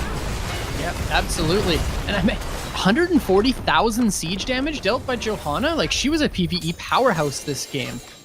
Really good job there by the Johanna. You know, her engagements were like almost perfect every single time, and the team was always there too, right? You know, like when she got gorged at that one point, they managed to save her. So really good job there by the animals, and I loved their draft style. It was really impressive to see, man. I mean, tonight in general has been impressive. We went into tonight at the last open division. We saw Flame is Lame, imported support, Donkeys Are Us, and oh my god, team name is eluding me right now. Names are hard. Either way, I was like, okay, Donkeys Are Us gets surprised. Okay. Oh My Sign shows up, wows him with the Sylvanas. Animals then come into the picture. Then they get the next game. They take down Donkeys Are Us, a team that, like we were talking about earlier, is going up against HGC teams in Bloodlust. They go up against imported support, a team that took Heroes Hearth to their limit. Animals are able to best them. The playoff picture of HeroesHype Tempo Storm Series Week 1 is already looking cloudy. Like this is crazy, man. There are a lot of good teams showing up here tonight. There really are, and you know, like I loved the draft from the Animals. They were playing something that, you know, isn't super standard on a map like that. You know, especially with the 2-3. It was, yeah, first pick Sonya, 2-3 Rehgar Lucio. Like they at that point they showed all their cards. They're like, this is what we're gonna do. Like, feel free to try to counter it. And I felt like imported support's last pick was a great attempt with the Falstad, but it just wasn't enough. It really just wasn't. Yeah, they never really got their disengage or set up the way they wanted to. When they isolated Sonya at the middle keep, it was like, ugh, like that was freaking brutal. Yeah, but they never really what they made needed to that do. work consistently. We No, saw an instance where Mighty Gust and Swipe went out at the same time, and then they had to go in kind of flat-footed without that safety valve option. And then they lost that team fight. It just seemed like they weren't able to execute the nuanced components of that composition well enough, and the animals capitalized. No, absolutely right. Imported support had a win condition in those fights, right? Like we saw it show up. They would get the gorge, they would isolate the team, and then they would gust the rest. And then, if they come in after that gust, you got the flail to follow it up, sort of thing, right? But they were both A, getting it at the wrong times, and B, overlapping the gust and the flail. We saw that on the bottom side of the map, and it really messed up their team dynamic. Like it really just ruined their pick potential, And it just kind of like paved the way to their comp not being as successful as it could have been. Well, we do see the animals advance closer towards the finals of HeroesHype Tempo Storm Series 3 week number 1. Thank you guys so much for showing up. These games are only going to get more exciting from here, but we have heard from our good old-fashioned argue. While we're getting the next round set up, which will be the semifinals, we're going to take a short break, but don't you go anywhere. Plenty of action ahead. My name is Lauren, joined by the Fox of Hots over here shooting from the hip. We'll be back here before you know it. Don't go anywhere. Don't go anywhere. Hey, welcome back, everyone. HeroesHype Tempo Storm Series 3, week number 1. This is the third series, Colin. This is pretty much Die Hard with a Vengeance. You want to know what, man? I just got really sad for a second thinking about the one day where you and I don't cast together again. They will never come. Okay, good. Because this is actually the most fun I ever have. Like, this is the best in the world. Thank you, everybody, for being here. Really appreciate it. Even though we had some problems on Twitch earlier, we appreciate you being here. So, yeah, nice job. Yep, 20 years from now, HeroesHype Tempo Storm Series number 89. Back and forth. I can't even do an old man voice. I think I just like orc bottom lipped instead. Yeah, nailed it. Did you just smork? Nice. You smorked a little bit? Maybe. That's maybe. fair. That's fine. That's fine. I might have done it. All right, I respect that. But we have heard from our good old fashioned Argy. Yeah. Our next game is going to be Team Numerics versus Flame is Lame. The other side of the bracket still needs to sort itself out, so we're going to jump over and keep you guys in the action. We've already started going into the map ban, so Argy's going to give us the suspense and drama we all are looking for. Numerics has banned out Braxis. I'm excited to see this matchup. Team Numerics, I've had the luxury of seeing them in action previously. No slouches by any stretch of the imagination. Flame is Lame, like I said, was to me the wild card of the top 4 in the last open division. I'm really excited to see how they've improved since then, what talents they're bringing here to HeroesHype Tempo Storm Series 3. I know they're going to be ready to play. Flame is Lame is that team for me too. That wild card that you said, because they do have the names, they have relative experience. I guess when comparing them with the other amateur teams. So I really think that they're one of those teams that could perform just so well. I think they just need the time and I guess maybe just more exposure as a team.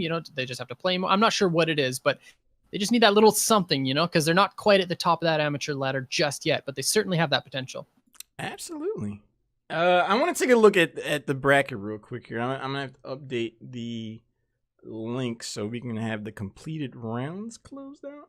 But I want to see how the rest of the bracket is shaped up. If our good old fashioned magical Argy could do that, looks like Colin, they just don't make them like this guy. They really don't, man. They really don't. They really don't. But looking at that, we're now in the semifinals. So Animals took down Imported Support to make their way to the finals. We're waiting for the conclusion of Flame is Lame versus French Toast Mafia. We saw Team Numerics take down 5 Musketeers earlier on. Flame is Lame advanced past FTM. And here we are. The winner of this game goes to the big dance, the best of 3. Stakes are high for these teams. Again, if you guys are here for the first time, HeroesHype Tempo Storm Series 3 is a 5-week affair culminating in a finals afterwards. Each week, teams battle in the Nexus for points. So making it to the first, making it to the second. It all has huge implications because it's only 8 teams that make it into the playoffs. So every week matters for sure. Absolutely, man. I actually just can't wait to see the finals of this. I guess week 1 because yeah, the animals showing up, man. I honestly didn't I guess yeah, I honestly didn't expect last game's result based on the teams. Like I expected a little bit more from imported, and I don't mean sound BM or anything like that, but they are an incredible team, right? And I guess their opponents aren't anything to scoff at either. And considering the draft, I would definitely say it went over to the animals. But I would not like. I have to say it is a little bit surprising to me, the result, just based on the teams themselves. But man, that's the best part about this, right? Like that's the absolute best part about this. You just never know. And these amateur teams have to take this super seriously, and they have to bring their A game at all times, and they cannot get out drafted because that will happen. Well, as you were saying, I was thinking about it. As far as establishing a narrative goes, imported support features Draded. He was on LSU, the finalist team that went up against UTA in this year's Heroes of the Dorm. And like we were saying, the Ebros didn't drop a game. No, all tournament. So Draded winning that last game, he had to remember his time in Vegas. So he probably really wanted to take that game. So for the animals to go over there, there's definitely something of a history being formed there. I'm really excited to see those teams stack up again as a result. Me too. Over on the other side, we're going to see Flame is Lame take on Team Numerics. Now, Team Numerics, they're no slouches, like I said. Do you remember Fasta ZZXX? We were ranting and raving about him a little while back. Yeah, I do. He's on this team. These guys. Caesar Salad I've seen before. Kwanzaa obviously seen before. Flyest Raven as well. I don't remember where Flyest Raven was from, but I've definitely seen that name. I don't think I've ever seen Vin though. I don't know. Kwanzaa is another Heroic 4 finalist. Yeah. The talent pool in the amateur scene is deep. Yeah. It is deep to say the least. But that doesn't stop you guys from getting involved yourself. We had some free agents show up tonight. You can put together a team yourself. Anyone can sign up for HeroesHype. If not, here in the HeroesHype Temple Storm series and the amateur series, there's always action going on here on Wednesday nights. If you've enjoyed the content thus far, hit the follow button, get involved. Follow HeroesHype on Twitter. There is a whole host of a staff working behind the scenes to put on the best possible show that they can. And I think they're pretty dang successful at their job. And everybody on the HeroesHype staff, thank you guys all so much for all of the hard work that you do, and of course all the sponsors and everything. I love HeroesHype so much. I'm so stoked everybody's here to hang out with us and watch these games. To be honest though, Colin, same. That wasn't even funny. You didn't even deserve a laugh on that one. Man, come on. Towers of Doom, Flame is Lame, waste no time. They don't feel like playing any House of Pain, jump around with Garrosh. Maybe I am kind of dating myself. I'm a late 80s, early 90s kid, man. I mean, rock it, dude. You are who you are, and we love you for it. So just flaunt it. I can't change. I never will. No. All right, what is this ban from Team Numerics? Do they want Tassiter off the board? Do they want Dahaka off the board? Yeah, what are they looking for here? They see the Garrosh, but I don't really think that shows much aside from the fact that he's just, a powerful hero at this point. Yeah, I think Numerics will probably elect to ban one of those two heroes that I mentioned. If not, we might even see some... Yeah, okay, there's the Tassiter hovering. I just assume it's the Tass, yeah. The hover and the ban. Now, Kala, consider this is the Doom Tower. So, global heroes like Abathur. I like that. You just gave this serious sage news reporter nod. Yes, it is in fact the Doom Tower. This is a very spooky map with lots of enemies and bad guys. This is very Doom. Very Doom. Very Doom. For sure. For sure. What's the first pick, though? Like, everything is up. Like, Genji is up. Greymane's up. Dahaka's up. I don't think any warriors at this point in the meta, aside from Garrosh, are first pick worthy. So I think we're going to see one of those heroes I just mentioned show up. But we've seen more wild things come out today, i.e. first pick Sonya. And did rather well, all considered. Yep. But it is... Slug Life! Kala, this is the Doom Tower. Because, I mean, the meta's in a really interesting place right now. Ariel got, you know, the level 7 Bursting Light talent taken away. So she hasn't shown up at all tonight. She was always, you know, in the first ban, first pick rotation somewhere in the past couple weeks. Uther was nerfed a little while back, so, you know, that's not the snap decision that it once was. With Garrosh and Tassadar taken off the board, there is a lot of question about who you prioritize as far as you want to pick or ban. So yeah. Tassadar, Garrosh, they're off the board. They want to set themselves up. They want to clone somebody. I like it. Now, I'm thinking... I think you have to take away from this Abathur at this point, because you can't just like let them take that and then just give them the, you know, the gray main right off the bat. Like, you have to steal that away. But you don't. I guess Arthas is a steal. And Uther is also pretty good in this situation too. But now this just gives them the gray main Rhaegar. Like, unless they don't pick up the Rhaegar here and they end up getting it banned out. But like this, I don't know. I feel like that's best case Ontario if your Flame is lame. Like you know, Arthas is really fantastic with the Abathur, but he's not the be-all, ends-all warrior, right? Like, there's other warriors that can fill that space, so. A side note, Colin. Yeah. Rowboat has become self-aware. In the chat earlier, people were like, Rowboat or Rito. I think he heard that. So now he's, like, rubbing his face on like, my green screen thing. Oh, man. He's forcing a response. This freaking cat, man. Alieska, when we were talking about you one day, she's like, oh man, his cat Tugboat's so cute, and I like spat out my water. I'm like, Tugboat! Close. Yeah, nailed it. Try nerd. Almost stuck the landing, Ali. Yeah, close. Yeah. But I like the Uther Arthas. Once that stun goes in, Arthas is gonna be able to slow down someone forever. Okay. If there's any heavy auto attackers, Arthas will be there. Muradin and Rhaegar in the 2-3. Nice solid setup, but it really holds their cards close to the vest on how they want to address their damage. I really feel like Flame is Lame should have picked up one of Genji Greymane in this rotation, because I feel like that's going to be banned out from numerics at this point. So I guess they'll only get... Okay, so if you're numerics at this point, you can ban the Greymane and pick the Genji, and there's nothing that Flame is Lame can do about it. So there is a condition that exists where Flame is Lame do not get that one of those two heroes. So that's the only thing that I'm a little scared about. There's the Genji, and I anticipate a pickup of the Greymane for Team Numerics. Was that a misplay going Muradin there? I mean, it's a solid all-around warrior. It's somewhat difficult to feel like you went wrong necessarily with Muradin. Are there better options on the board? Who's to say? I mean, ETC... I mean, well, the warrior meta as far as early prioritizations, it's kind of in a weird spot, I feel, overall. So, the Cho ban. I'm always rooting for a Cho'Gall pick. I guess they were like, well, they banned it from themselves, potentially, based on what I saw at the last open. Nice.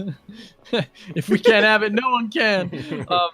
But if I'm Team Numerics, I am picking Genji 13 times out of 10 here. Or sorry, Greymane 13 times out of 10 here, just as a denial pick, and it's obviously just really strong, you know, like getting Muradin's health pool down that amount with Cursed Bullet is fabulous, and there's really nothing else that's really going to fit that role at this point, but they're taking their time. They're thinking about the pick. Well, I mean, they understand the opponents that they are up against. Flame is Lame is no one to sneeze at. Followed Dahaka. Very solid choices all the way around. A lot of flexibility still afforded. There's still a lot of different directions the Team Numerics can go with the rest of their composition that last hero pick. Is it Zeratul? Does Flame is Lame go with Zeratul? Is it the Zeratul? It would be dicey. Because if it's a full team fight, Zeratul shows up. If he gets stunned by Uther, he's hanging out. That is a tough comp to go into. The only, like, I guess the mage they could go with is Jaina, but like Jaina's gonna get dug on by Dahaka and just get absolutely roasted. There's nothing she can do about it. I really don't know if that would be the option. Like, I definitely think it's like they have to go like Greymane something. Like, I'm trying to think of other picks here. Huh! You called it. Got him. Woo! Got him, boys. Chromie Zeratul. You know, I was thinking they might want some long-range artillery. I was actually theorizing Li Ming. That consistent poke can get you some value here on the Doom Tower. But Chromie can as well. On the top and the top left and right altars, if they possess that tower, Chromie can just hang out in Sandblast indefinitely and become quite the nuisance. And there's no real dive on the side of Team Numerics to really address that. So you may be saying, hey, Cal, didn't you just say that Jaina would be a bad mage here because she's a low mobility mage? And Chromie is basically the same thing. But the biggest difference between Jaina and Chromie is the fact that Chromie is able to time trap every single bush that's around her. So she can literally just be completely safe against a Dahaka, and Arthas can't logically get on top of Chromie. So Chromie is actually a pretty good pick here, but I don't know. The Zeratul Chromie seems difficult to pull off in this situation. Wouldn't you agree? I would definitely agree. I feel like, you know, from what I saw from last time Flame is Lame was in the open division, they seem to really like playing these compositions where there isn't much representation on the front line. And it could very well cost them. There is a lot of upfront beef on the side of Team Numerics. Yeah. And they have the long range artillery. Chromie's going to be throwing Sandblast from Tomb of the Spider Queen. Zeratul is going to show up, potentially get stunned, polymorphed, and blown up forever. And that just leaves what? Rhaegar and Murden standing there with a hat? Yeah. Like, what do you... My only question is, what do you do off the void? Like, are you voiding targets to blow up a single target, or because usually the Zeratul void is to combine someone, right? But like you use the Zeratul void and then you follow it up with, you know, like a sulfurous smash or like a ring or something like that. But there's really, you know, there's the Chromie combination and there's a stun, but that's not like super substantial. So maybe they're just going to use it to split the forces of Team Numerics and then just clone the Zeratul and look to blow somebody up. But we will have to see. Either way, I love the Zeratul pickup. I'm excited to see how it plays out for sure. Let me get the... All right, we got that all set up. Over on the left side, we're going to have Flame is Lame. The winner of this buys their way to the finals. It's going to be Trap Queen on Abathur. Deadly Ice is playing Zeratul. Shot is playing Murden. Legend is on Chromie. And Dark Chimera rounded out on Rhaegar. And on the right, in red, is Team Numerics. We got Caesar Salad on that right wing. We got Fast ZZXX on the Arthas. We got Kwanzar playing Uther, Flyest Raven on Dahaka, and Vin on Vala. You know, the more I'm thinking about this composition from Flame is Lame, we could see Void Prison into double Chromie burst. All right, preach. I'm just theorizing ways they can make this work. But the Brightwing pick definitely could be a huge foil here. Shot does Dwarf Toss out of there. All 5 members of Team Numerics on board, signed up, and ready to engage. To get the root on Chromie, I don't think they're going to look to press the issue beyond that, however. Legend lives to fight another day. Yeah, now that you mentioned it, you know, the Brightwing is a very good reactionary pickup to the Zeratul because she shuts him down so very well. At the same time, this Dahaka is going to have to play very safely because of the likes of Zeratul at this point. Look at this rotation. It's got the hat as well. Flyest Raven's... Oh, the W is missed though by Deadly. Lag F? Yeah, maybe. This is the W. But, like you said, Dahaka's going to be on notice. Especially early game when he doesn't have his essence stacked up. He doesn't really have license to step out there too far. He's definitely have to watch his P's and Q's, especially past level 10. Dark Chimera will have to do the same. They look to go in. 3 members of Team Numerics are not going to be able to get the takedown there, however. No, definitely not. Legend walking down to this bottom lane now to try to alleviate some of the pressure put on from Team Numerics. Vala, Arthas, and Uther lane match up here. Deadly Ice also just trying to harass that top lane as much as he can while walking mid to try to pick up some soak to help out the Abathur with some of that lane soak. Caesar Salad runs into Deadly Ice in the mid lane as the first triple altar of the game shows up in 17 seconds or less.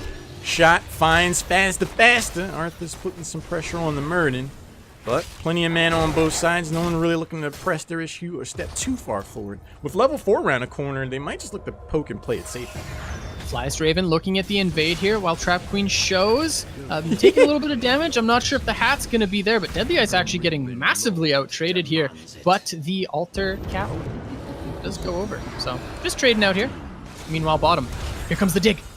Into the mine. Nicely placed by Legend. There's the old Sandblast afterwards. Shot is going to get stunned out of the Dwarf Toss, and a follow-up lockdown will be enough to send the Dwarf back to base. Interesting. Okay.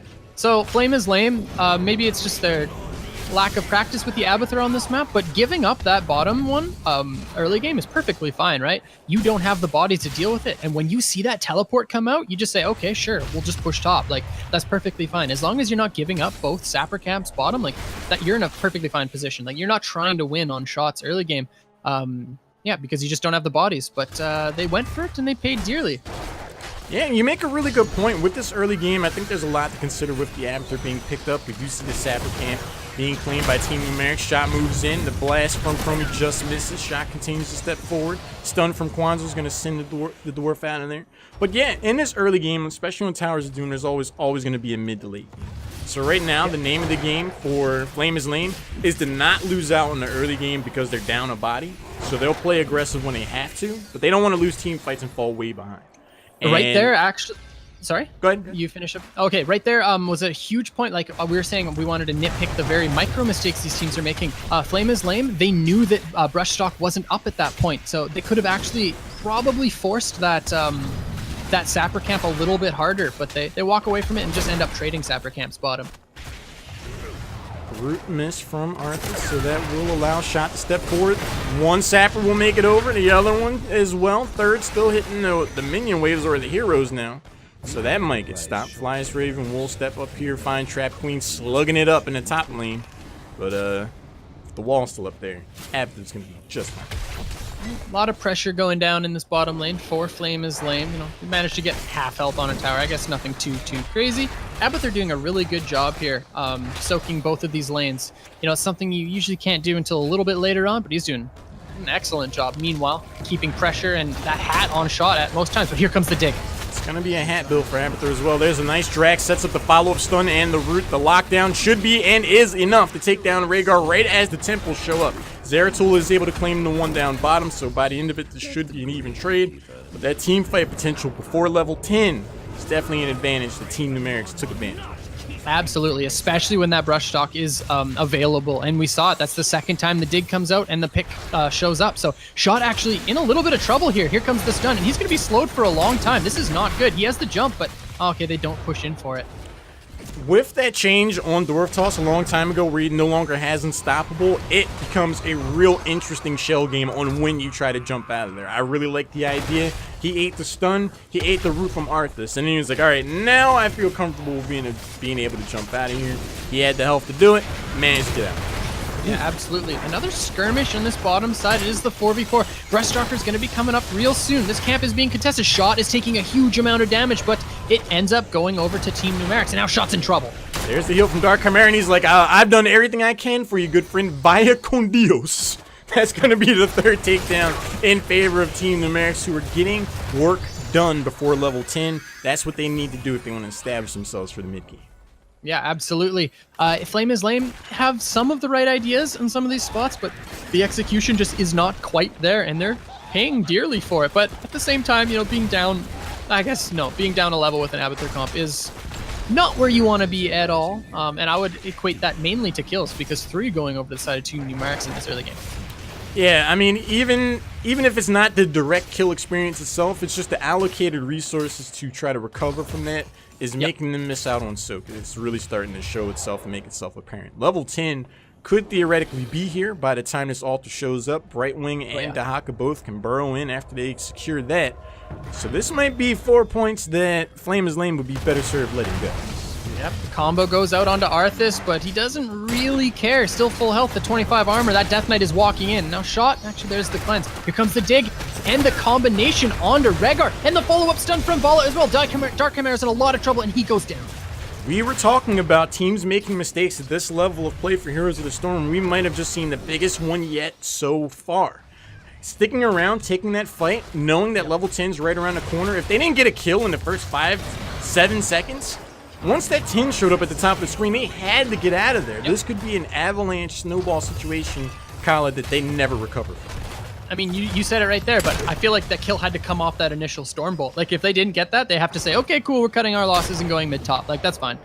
But yeah, you're absolutely right. They needed that immediate pick and did not find it because it was on Arthas of all heroes. But now, level 10's showing up for Flame is Lame, and honestly, in terms of shots, they're not in, like, the most substantial deficit. They can climb back from this, especially with the likes of Abathur. And it's actually really interesting because I was worried that Team Numerics would punish them more for that team fight down there, but they weren't able to take down the bottom tower. They weren't able to create a situation where Flame is Lame is constantly trying to respond to what Team Numerics is doing, and that actually allows them to get back into this game. They have their level 10s now. Void Prison, the clone avatar, we saw the Slowing Sands and Ancestral Healing. Those are a lot of tools in the arsenal that can help them out. Yeah, I'm really excited to see how Flame is Lame decide to execute these team fights. And we're probably going to see it once this next set of altars do spawn, because that's kind of what Flame is Lame wants Team Numerics to do. They want them to come into their side of the map, and then they can force the hard engagement, right? If they did show up and then the time traps are there, that's that's best case scenario there for Flame is Lame. So let's see how they decide to play these team fights out. That's absolutely best case Ontario there for sure. Both teams are level 12 is going to be around the corner. No one's really looking to be too aggressive. This will be a single altar affair. At this rate, both teams will be on even talent tiers, but it's 4 takedowns to 0 so far. Flame is Lame. They got to find something different in these team fights. They want to find themselves ahead. Yeah, definitely. I think the Void needs to show up on the Brightwing just because she removes so much of that burst potential, right? Like, if that if the Emerald Wind comes out and then the polymorph to follow it up, or even beforehand, like, that's all of the burst from Zeratul gone. Kwanzaa? We'll see how it shows up. Kwanzaa eats a lot of damage to go for the interrupt, manages to do so. Flyest Raven shows up on the back line. There's a nice root afterwards. Void Prison only goes in on Vala. Ancestral Healing will reset the health bar of Deadly Ice, but Shot finds himself now on an island eating damage from the Army of the Dead. Arthas looks to move forward, gets the root in on Rhaegar, but the follow-up poke, the Trap Queen clone doesn't secure a takedown. They've played their cards. I think they have to back out, Kyle. Yeah, that was just really unfortunate for Flame is Lame. Like, the Void showed up. Okay, Dark Chimera getting chased down a little bit here, but no more kills for Team Numerics. But man, oh man, that was so unfortunate for the side of Flame is Lame. The Void Prison dropped on multiple targets, but it also dropped on the Abathur clone showing up, so it was stalled. And then after that, it was literally just like a useless clone. It did a little bit of damage, but it was pretty much irrelevant. Shot now walks into the opposing team, trying to get a little bit more for his team, but they don't manage to pick up anything, and he dies for it, so. I think some of these macro decisions are starting to show a Flame is Lame that's potentially starting to become unraveled. In that situation when Shot got the interrupt, I felt like there were one of two distinct possibilities. One, we see Team Numerics get the altar. Two, Shot gets the interrupt, dies, and then Team Numerics get the altar. Like, Thank you. Either way, that was going to go down. As this game goes longer, the death timers become more staggered. You can't afford to keep making decisions where you die and lose out on what you're trying for anyway. Dang, that is actually like the most relevant point you probably could have made here, because isn't that the story of how Flame is Lame has fallen behind so far? They're losing something on the map, or they're down like a talent, and they choose to fight anyways, and they don't go mid or top. They don't try to like pressure somewhere else on the map, and that's what you have to do when you have the Abathur. But we haven't seen them do that really this game, and they are paying for it. You're absolutely right. They do have level 13 now, and they do have their heroics. So if they find the opportunity to be able to pull off their composition to great effect, they could set up a wombo that overwhelms their opponents, and then they find themselves right back into this game. But at the moment, Kyle, they're down 12 points, down a level, and they're still trying to come up with answers for how they turn this around. Yep, definitely. Top lane, a little bit of a skirmish going on, but honestly, this Dahaka is doing a fantastic job dealing with the likes of Zeratul, as well as Zeratul with the hat. So what I'd like to see is this Zera pressure these top camps a little bit more. Flyest Raven thinks about it, but gets chunked out a little bit here. And meanwhile, Numerics looking to pressure this bottom fort. Triple altar phase again. If we see Flame is Lame lose this in decisive fashion, that could be a situation they never quite recover from. This will be even talents. They do have the global pressure of Abathur potentially getting one of the towers, and the clone shows up somewhere else afterwards. So they do have some tricks up their sleeve. But they're going to need to pull it off in the exact possible way. The best way possible. Raven, he's getting in a little bit of trouble here. There's the follow-up damage from Chromie, but this is a very tanky Dahaka, so nothing more, and no heroics. So that's actually really good for Team Numeric. They can with it. There goes the stun. Actually, Zeratul gets locked up with the Emerald Wind. That will be 7-0 as far as takedowns go. Shot is going to be able to dwarf toss out of there. Legend tips his hat. Chromie wants to get that out of dodge. Rain of Vengeance locks up Shot. The root just misses by 1.34 pixels, mind you. That was really close, but he got out.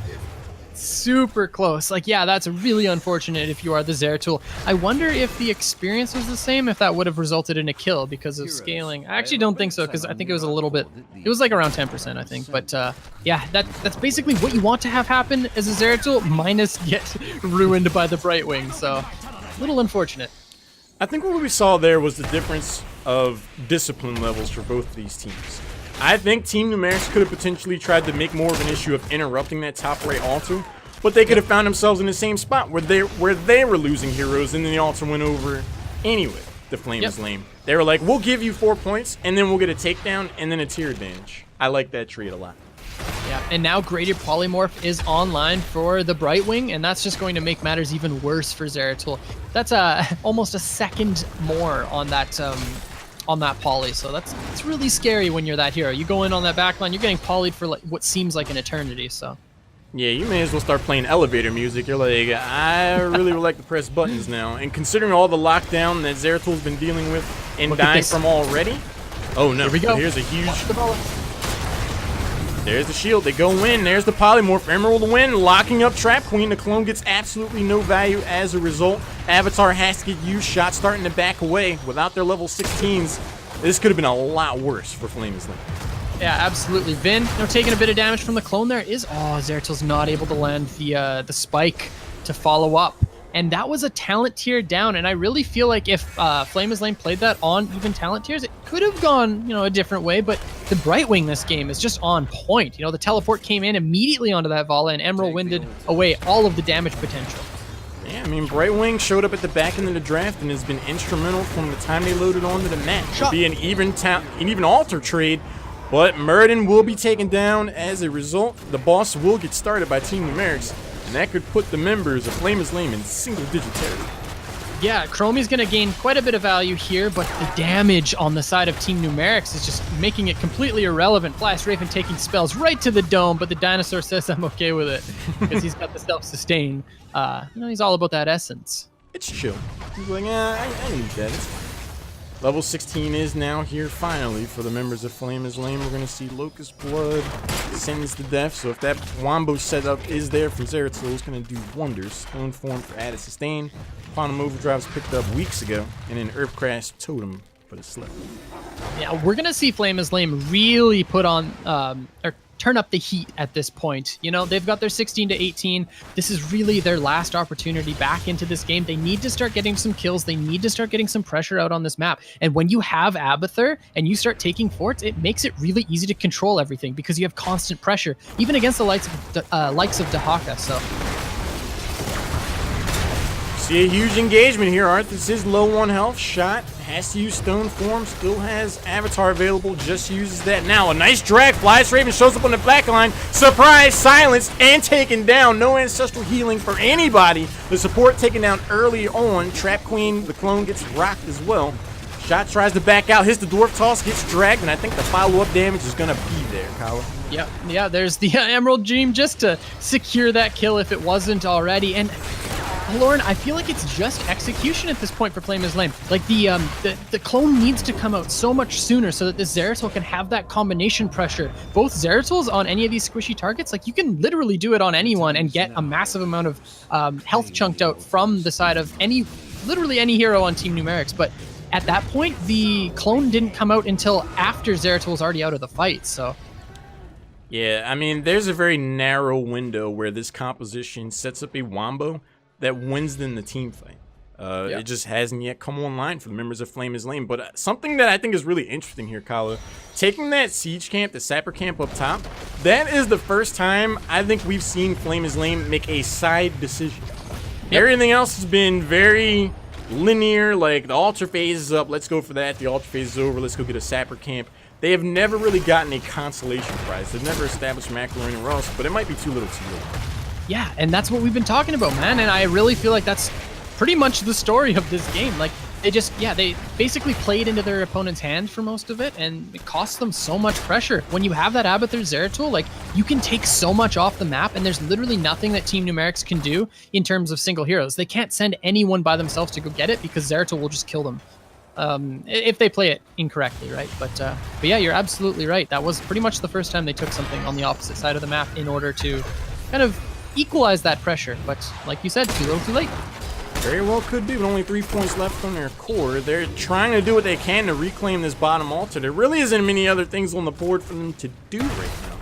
No. And so far, this bottom altar still holds for members of Team Numerics. Legend does throw down the Slowing Sands, does a little bit of investigative work with Sandblast, but right now it's just hold the bot altar. Yep, absolutely. That's pretty much all they want to do. They don't even have to force a fight at this point. They can just wait for this altar to spawn mid, which is a win condition for them. They have that level 20 to 18 fight. Just let Flames Lane fight into them, man. That's all they have to do. This will be a single altar. If the members of Team Numerics are able to come away with this, they will make their way into the finals of Tempo Storm HeroesHype Series 3 number 1. All on the line right now for Flame is Lame. There goes the root. Reduced armor, the drag follow-up, the lockdown. Rhaegar gets ejected from the fight before it even really begins. Yeah, that's a little bit unfortunate. Now Shot looks like he's the next target. Oh, the interruption on the jump there. But Trap Queen and Deadly Eyes looking to maybe pick up Vin, but they don't even manage to get it. And now Deadly Eyes is caught out. And I think the last auto 1, 2 is oh, the game ended. He was gonna die. Meanwhile, Flame is Lame's core. Yeah, exactly. The cap showed up, and that's GG. You know, I love Flame is Lame. I root for them all the time. I've talked extensively with Shot in particular, the captain of the team. I feel like what's going on with them right now is on a macro level, they're a team that can only see what's directly in front of them. Yep. I think some of the macro decisions, they did not exactly see the big picture. They didn't see instances where it's like, well, let's just give them this altar. We need to back out, regroup, reset, and then try to find something else for us to do on the map. We saw a number of instances where they just went in and died trying to get an interrupt. And as the death timers went longer, it really started to cost them. And we also see a team that takes these high wire act compositions that have a very narrow window of success in a way to be, you know, impactful. And they shoot themselves in the foot because they're not able to pull those compositions off.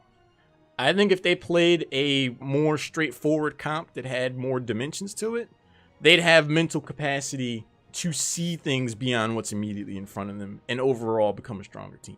See, I can appreciate that. And then I want to just quickly jump in as devil's advocate. I do think that Flame is Lame had the tools to deal with their opponents that game, but we just didn't see, like, okay, Team Numerics, their win condition, you know, they have pretty strong 4-man. You know, they have the Brightwing and the Dahaka that can teleport. So bottom camp contest really isn't there for Flame is Lame unless Zeratil's literally floating mid-bottom the entire time, which you don't want to do as a Zeratil. You want to, you know, you want to constantly be pressuring top. You want to constantly be pressuring mid. Like, you want to have that sort of pseudo global pressure. But as soon as we saw the Dahaka teleport, or sorry, the Dahaka brushstock, and then the shift from Brightwing come out, like, that should have instantly been a response from Flame is Lame to be like, okay, Zeratil, go top right now. And then he just takes everything top. Sure, trade it with the Abathur, because you're going to end up 10 to 10. You just don't want to fight into that, because if your opponents sell out that hard and spend both of their globals to take a camp, let them do it and just literally take everything else on the map. Like, that's insane to use both your globals like that just for a single camp, especially on your side of the map. They weren't even contesting the enemy one. So it's like, if that happens, don't give them those team fights. You have the Murden who can jump away. You have the Rhaegar who can pretty well dodge Dahaka tongues if he's looking for it, and he's got the totem, right? And then, of course, we commented on it, Chromie has time traps for every single bush that Dahaka can teleport into. So I really think that Flame is Lame had the tools. They just, you said it yourself, they didn't have the foot, like, they didn't say, you know, Zeratil, get onto the side lane with the Abathur. Like, they didn't do that, and you're absolutely right. I agree with your assessment. That's why you're the community coach. I'd also would have to commend Team Numerics drafting decisions. That Brightwing pick shut down so much. The reduced ability damage against a skill shot hero is like, you're working uphill two ways. Like, if I land my skill shot at all, a significant chunk of it could be reduced by one hero on a consistent basis. Yep. That, and you bring another global presence to the table. Really solid drafting decisions. A lot of really cool macro concepts. And if you yourself are looking to improve your macro game, if you head over to the Maturino page, you can get some coaching sessions from folks from Tempo Storm. We got coaching sessions with Psalm, Fury, and the third guy himself, Kafanla. If you guys want to up your game, hear from the best in the region, why not get involved? I can personally attest they're pretty darn good players. They know what they're talking about. Good. But Yeah. we will see Team Numerics advance to the finals where they are waiting for the Animals. And Kala, I did not think this would be our finals for week 1. Me either. There is a deep and rich talent pool here in the North American amateur scene, to the point where I'm not entirely surprised. But when you see I looked at the participants, I kind of quasi started some like Twitter bantering back and forth. I didn't mean to, but I looked at who signed up and I was like, Flame is lame and imported supporter in here. You know, we got some pretty heavy hitters in here. The Animals, they made it to the finals. Donkeys are us. I was like, this is gonna be an interesting week 1. And that's what we got, man. They didn't disappoint, but how we got there, it's definitely a curveball for me. Yeah, we got some Sylvanas comps. We got some first pick Abathurs. You know I'm stoked about the first pick Abathur. So we're seeing some really cool games today, man. And they've been close. They really have. Mm-hmm. Yeah. It just speaks to the overall wealth of talent here in the North American amateur scene. Wednesday night, no better place to be than right here at HeroesHype Temple Storm Series 3. Die Hard with a Vengeance. I'm Zeus. That means you're John McClane. Wait, is that what movies? What are you doing? Oh, never mind. Am I fired? Never mind. Reference has been taken away. Dang, man. If you don't know John McClane shoot from the hip, I'll tell you what, man. You watch Die Hard, my favorite Christmas movie, and I'll play Abathur. Whew, Kala. Please. This guy's never played Abathur. Please. This guy's never played Abathur. This guy's never seen Die Hard. Nobody's ever seen Die Hard. No. Chat, back me up, man. No. Come on. No. Abathur, he's the slug of the Nexus. Like, how could you not play him? He's the slimiest, dirtiest, most mischievous creature of all time. How do you not play him? Die Hard. I've never even heard of it. Sorry, don't fire me. Did you say you never heard of Die Hard? No, I have. I'm sorry. I totally have. Oh. Ooh. That scared me for a little. At least you've heard of it. Jeez. Okay, but seriously, if I watch Die Hard, which one? You'll play Abathur? The first one, the original. Okay. Of course. All right. Die Hard 1. I'm on record, guys. If Kyla watches Die Hard, I will play Ab. I've never played Abathur before in my natural life. I'll do it. And you know why? Because you need to see Die Hard. I thought I knew you, man. But while we were bantering back and forth about all that, Diva Jilly did come through with the sub. Thank you very much. All sub proceeds are going to an amazing party that HeroesHype is looking to put on in early November at BlizzCon. I'll be there, and me too. I'm gonna have a good time. Oh, are you? Oh, I will be there. Okay, Oh yeah, of course. Okay. Unless I'm not invited to the party, then I won't. Oh, no. come to the party, but... No, you're there. You're there. All right. Where our Buddha asks, any more games today? We have the finals coming up, good sir or ma'am.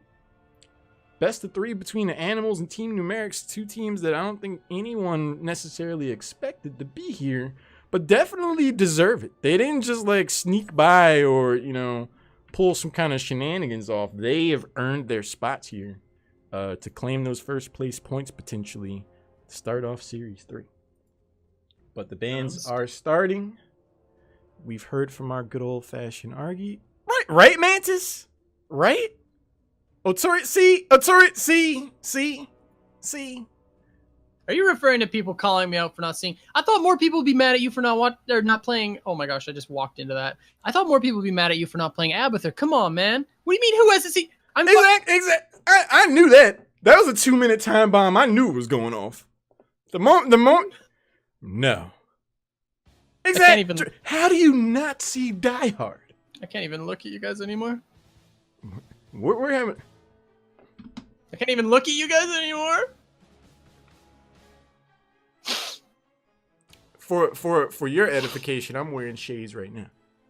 I'm right there with you. I'm wearing them to block all the shade, man.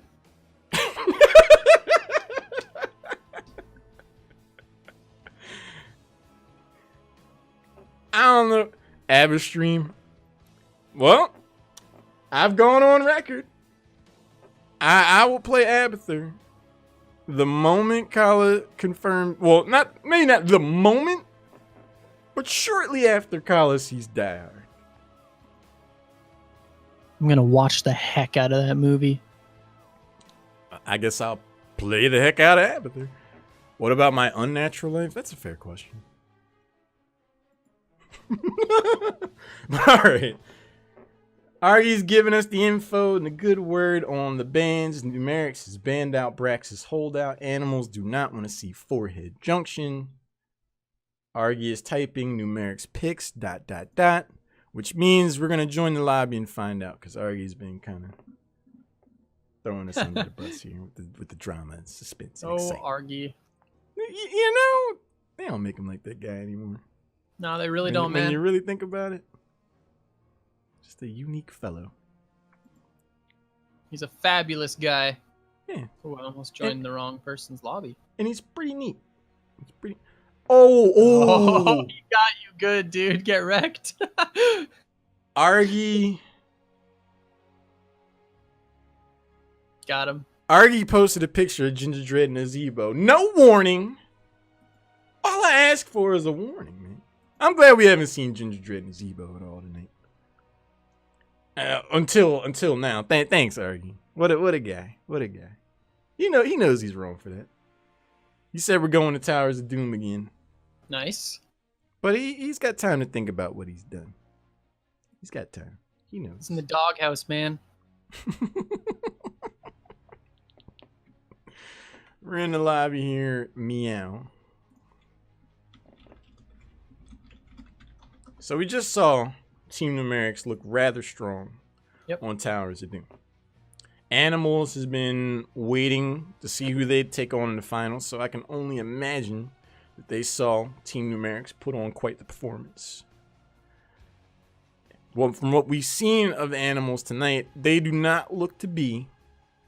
I already said I did nothing wrong. It's not my fault. You know you're wrong for that. Yeah, I don't think we're gonna see, the linear decision making from Animals. They definitely are a team that likes to apply pressure on a number of angles. So Team Numerics, the whatever sense of security they may have had over the development of the last game, it's not going to be there. Who do you think has this matchup overall? Man, I don't know. It's so hard to say. I feel like the Animals are on fire today. Like they just have something that's a little bit different about their roster. Or maybe just about the way they're playing. Yeah, like I don't know. I feel like maybe they also have a hand on the meta. I don't know. It's hard to say because we haven't seen a whole lot of games of them. But man, I really feel like they're playing super tight. But I do think that their biggest weakness is going to be execution. And like I said earlier, if the rest of the team doesn't follow up immediately on Kevin, because that guy likes to play pretty aggressively, if they don't have that follow up right away, they're going to be in a bit of trouble. Like I want to talk about that Shrines game. Like how decisive and how perfect was their draft for what they were trying to do. Like it was actually fantastic. So if they can get stuff like that showing up, Numerics is going to have a hard time. I would agree. Animals definitely have a lot of micro pressure in team fights. They seem to know how to get the most value out of every health point. They seem to they know how to rotate. Like I can eat exactly this much damage before I have to back out. So please press your buttons in that window. They're some of the best in the business in the amateur scene on that front from what I've seen. But we do have the members of Team Numerics starting to file in. I actually feel like Team Numerics has the edge in draft. Okay. Being able to identify that Brightwing shuts down so many different facets, that was the perfect hero to pick. And I don't think it's something that a lot of people might have initially thought since a support was already picked up.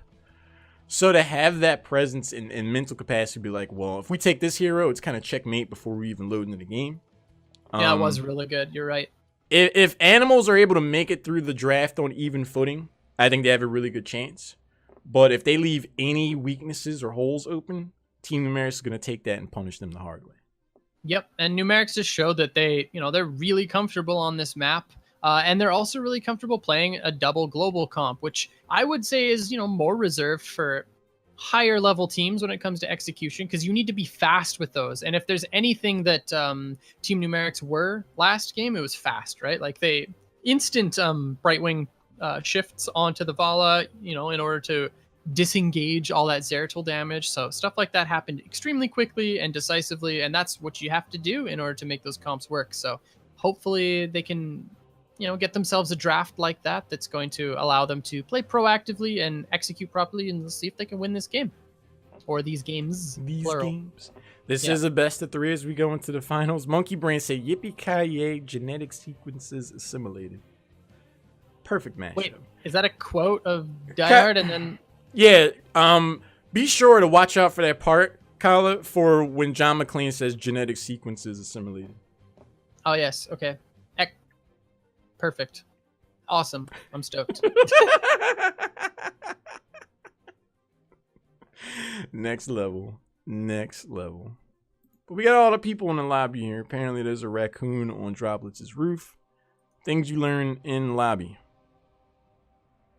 But I think we're ready to go.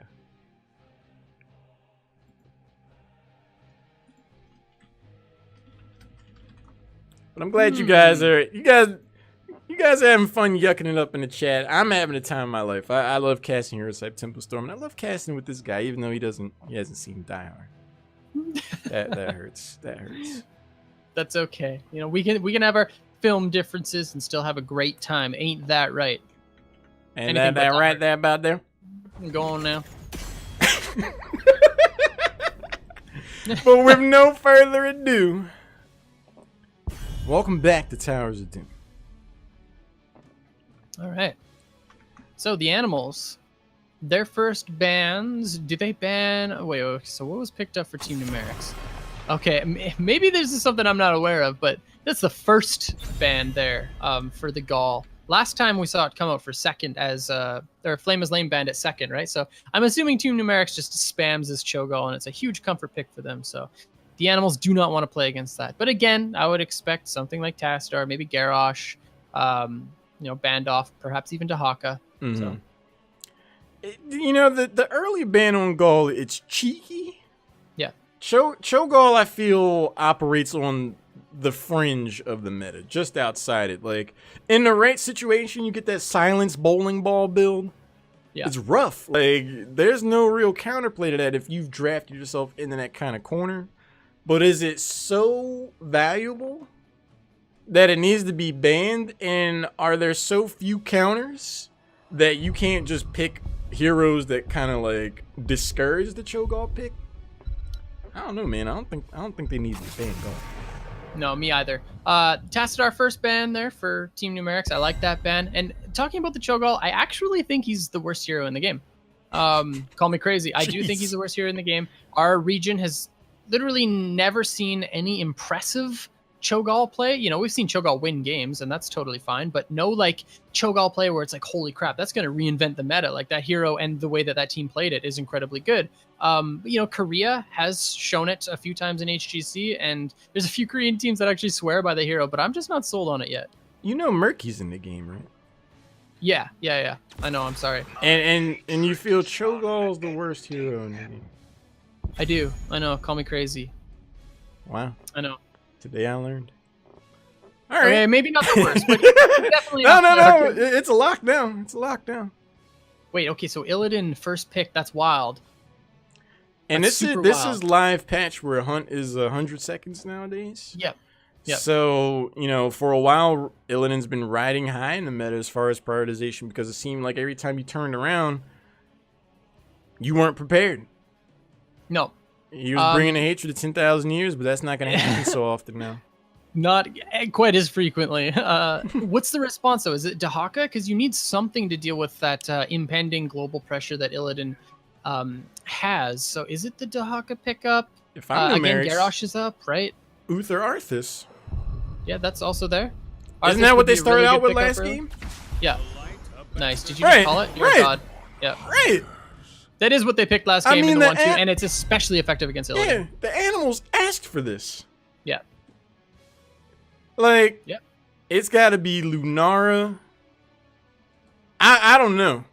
We were talking about going into this. If Numerics comes out ahead in the draft, I think they're going to do well and potentially come away with this series. If it's an even draft, Animals have the micro play. You face check the bush by first picking Illidan. Okay, And it's like Team Numerics might have been thinking of going Uth or Arthas anyway last game. So they probably saw this Illidan first pick and they were like, maybe we need to see Die Hard too. Maybe it's Christmas come early. this is I kind of don't what know, they man. wanted. I wonder what they're gonna. Okay, hold on. So probably a warrior being targeted here, maybe. They might even look to ban off a second support because they do see the Vala, but at the same time, I feel like it's a warrior target. There's nothing too crazy that the Animals can pick up here. Like they might just target the ETC, right? But if you're the likes of the Animals, what are you looking to ban? Because the Dahak is still up. You have the Illidan. You don't really want to play it into the Brightwing, which is something that Team Numerics has already showed that they're comfortable with, especially on this map. And honestly, the Illidan basically just mimics what Zeratul can do as well. So we might see those sort of heroes picked up on the side of Numerics later on in this draft. But this ban here, that's what we should be focusing on. What are they looking at? Is it warrior or is it another support? I think I would take a warrior off the board. I mean, the warrior meta right now, in a lot of ways, I feel is somewhat stale. It's like, oh. Okay, yep, that makes sense. Okay. I like that. I like that. Drop the bit. Lucio's like the new Ariel. Because Ariel, she got removed from the game, right? So Who? Lucio gives that sustained healing. And his counter engage is insane with Sound Barrier. So There's definitely merits to the ban. Lucio is for sure back. Ask Legacy because yeah, range new assassin Lucio. range assassin. Cassia house. will get banned here. I see potential synergies. Understand what threat Cassia could bring to the table. What this says to me is that Animals are looking for an auto attack focused composition because they have Illidan and Vala. They don't want to get blinded. They're going to be more in your face with a melee support. So they don't want to have to worry, because somewhere Cassia struggles is getting that long range poke. But if you're going to be up there with the majority of the team in your front line anyway, that you don't have to worry about that. So I get it. I talked about Greymane a bunch, but it's crazy how little he's being prioritized by any of these teams. Honestly, like Greymane wasn't picked up last game, and he made it through the entire draft, not picked nor banned. And Gul'dan picked up here for Team Numerics. Are they gonna look to pick up the Greymane? They need double support again, eh? I think the last pick's gonna be Dahaka then, right? They're gonna need something like that. Ooh, this is pretty wild, Lauren. I don't know about this one. This is I don't know. Miss coming through at the host, dude. Thanks for the host, my friend. Much appreciated. Thank you, sir. Those coming in from Miss Channel, there's a lot of amateur scene action going on. Animals, Team Numerics are in the finals. This is game one of a best of three. Both of these teams have upset the proverbial established order. The likes of Imported Support, Flame is Lame, Donkeys Are Us were in this tournament, and they were subsequently knocked out by teams no one necessarily expected. So we have rather unpredictable finals. Absolutely. So now the Warriors being picked up. The solo laner is that of Illidan. So, it might be another support. Team Numerics definitely anticipated it with the Lucio ban. There's the ETC that we were talking about, and there is the double support in Stukov. This is a combination we've seen the Animals use. They like the ETC slide plus the silence coming out from Stukov, and honestly, that's a terrifying combination.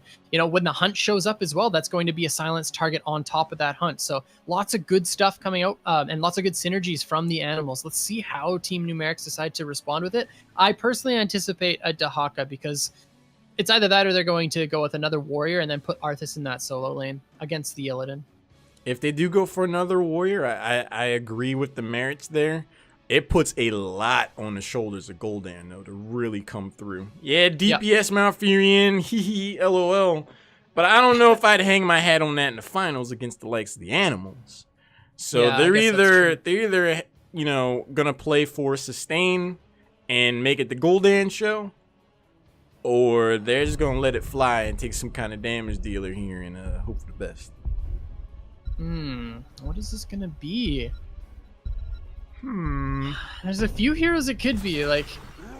Okay, yeah, so Arthas is going to be in that top lane then. Okay, that makes sense.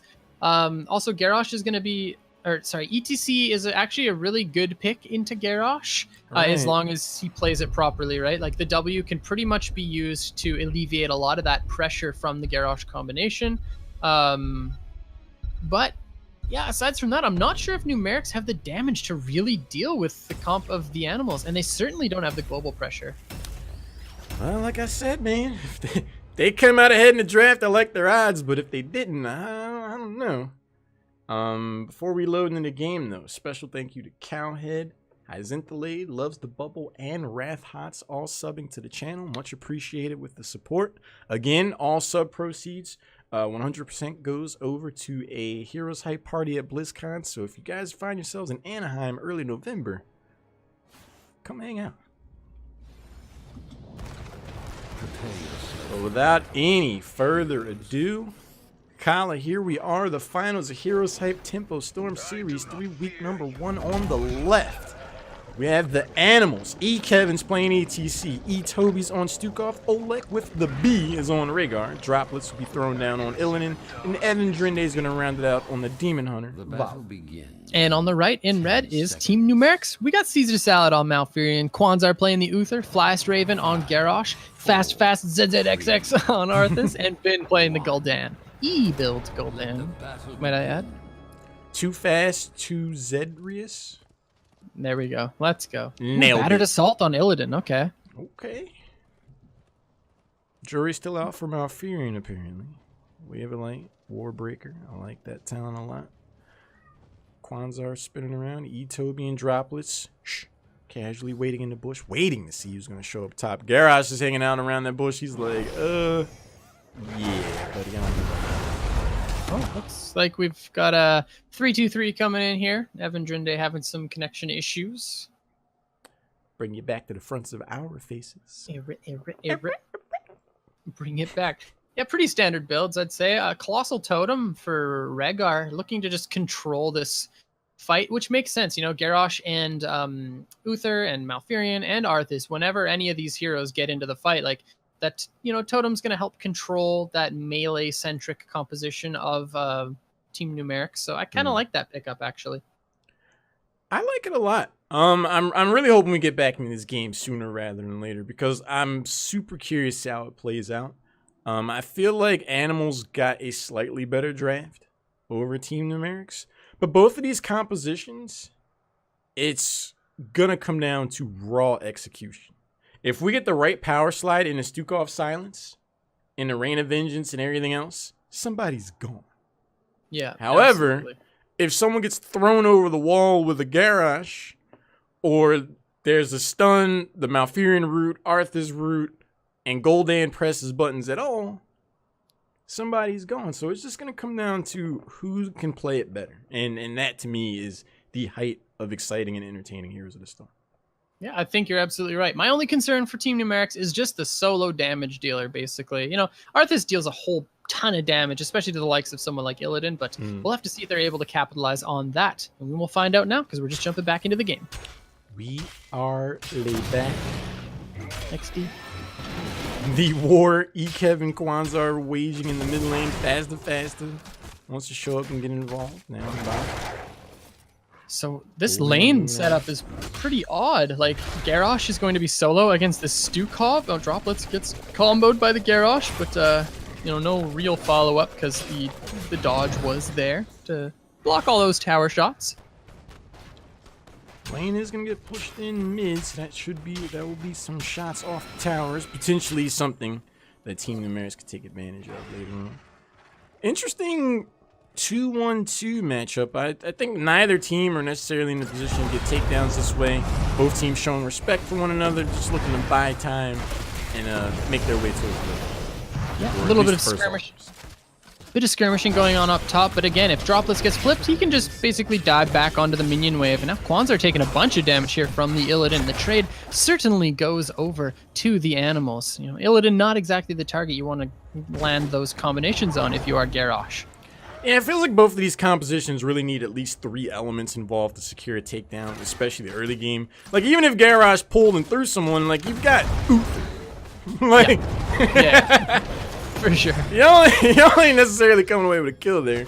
But the first set of altars is going to show up. Flyers Raven's going to give Itobi the old heave-ho.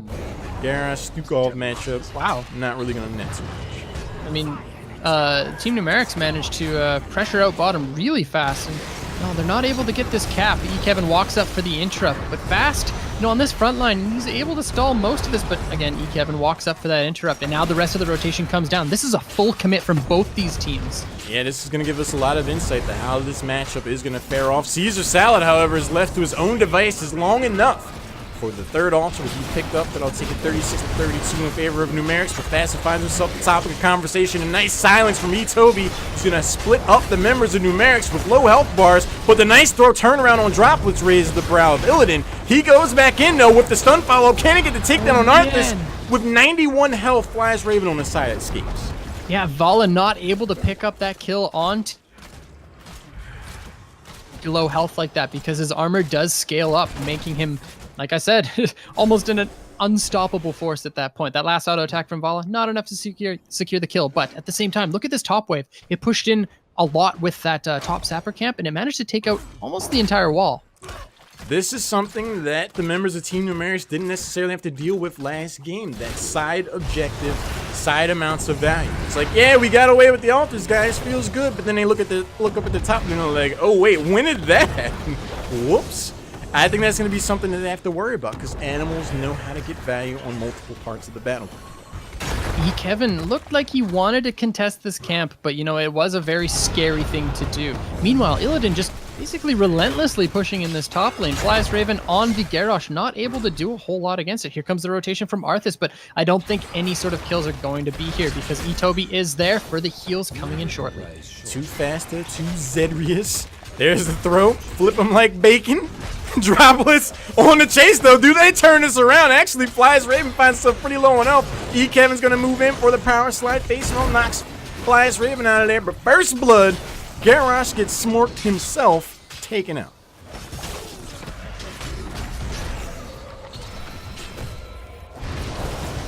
Single altar showing up down bottom. Both teams have their level 7. Garrosh will be up in 3 seconds. Not really available for this next progression.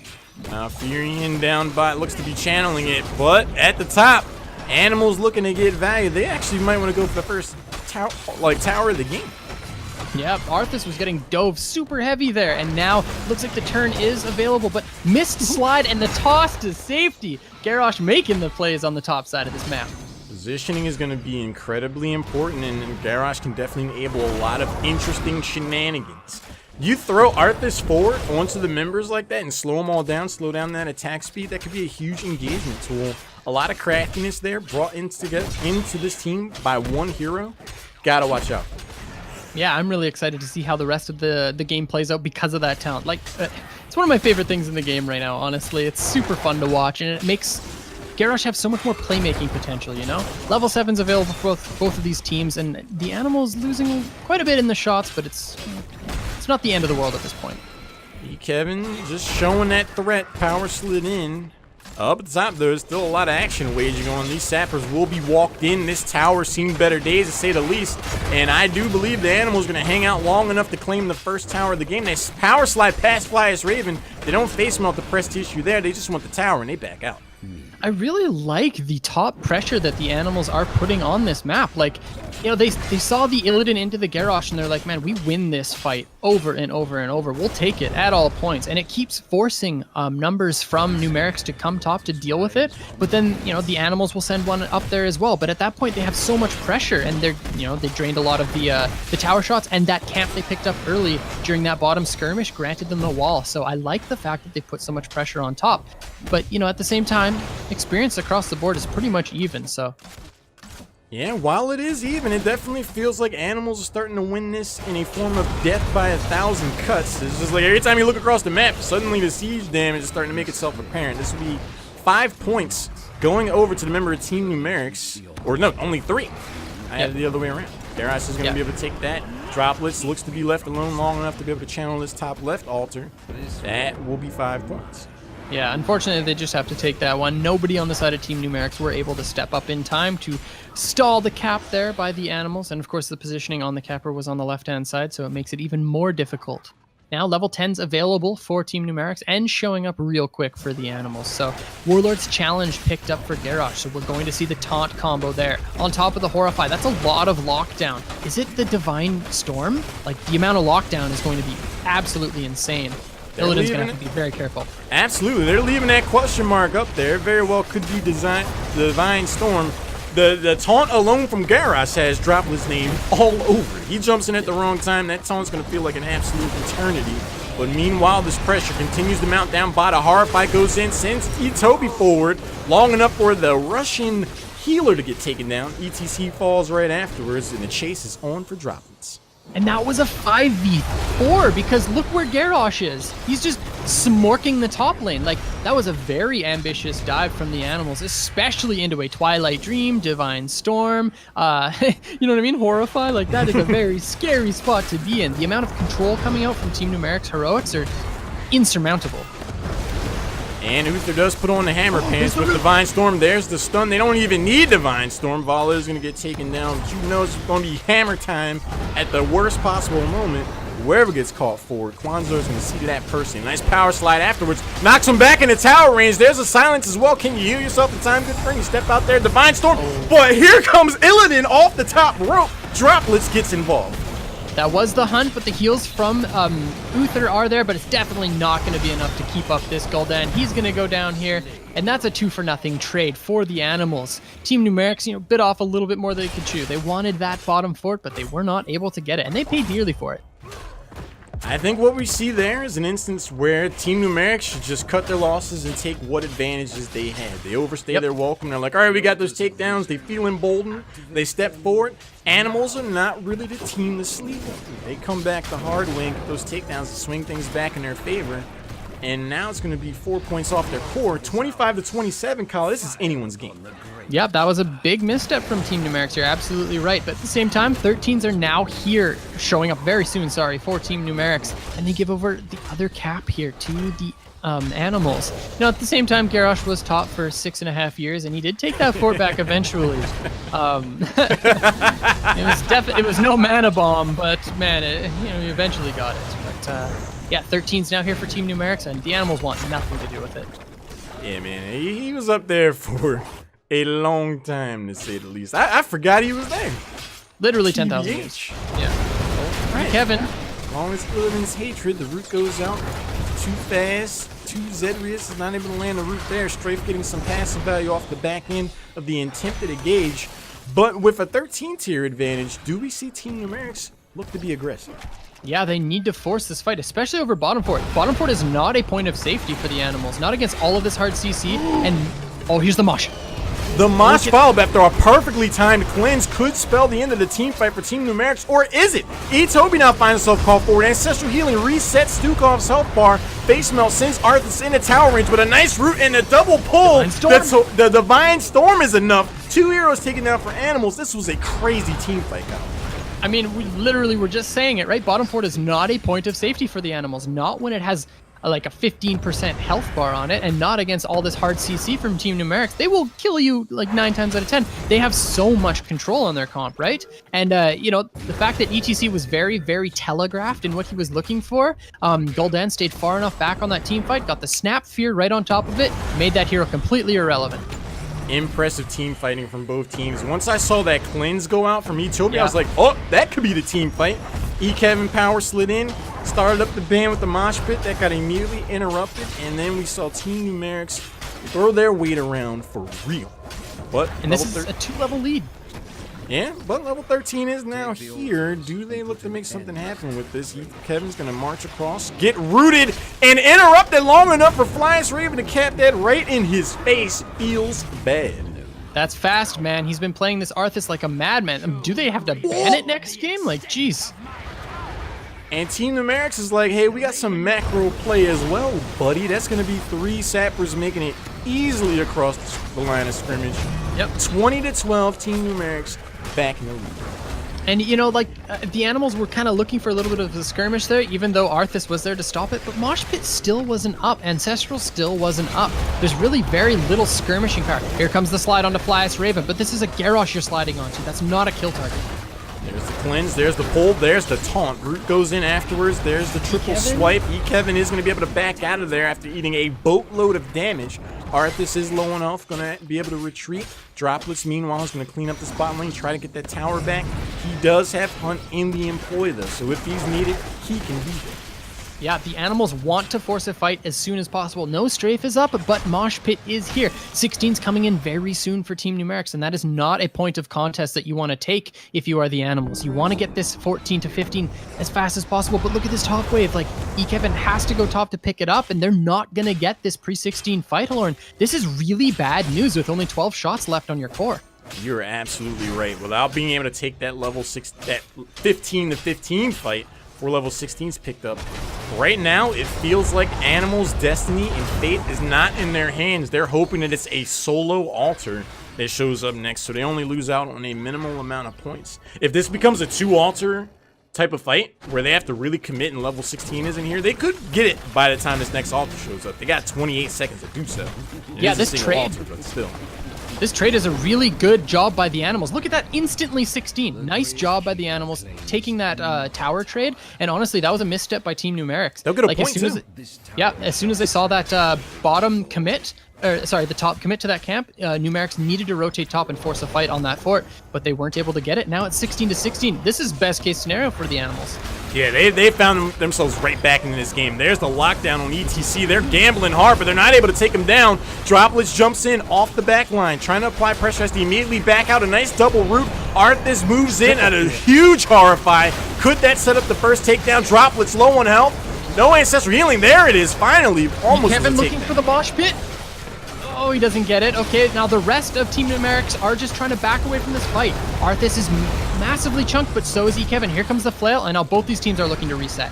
Both of these teams trading barbs and on the ropes. Health bars are starting to get patched back up. The altar is going to be claimed by Team Numerics, knocking down the core points of Animals to only 8. Flyas Raven, the next target, getting jumped on. A huge Twilight Dream goes in. Can they follow up?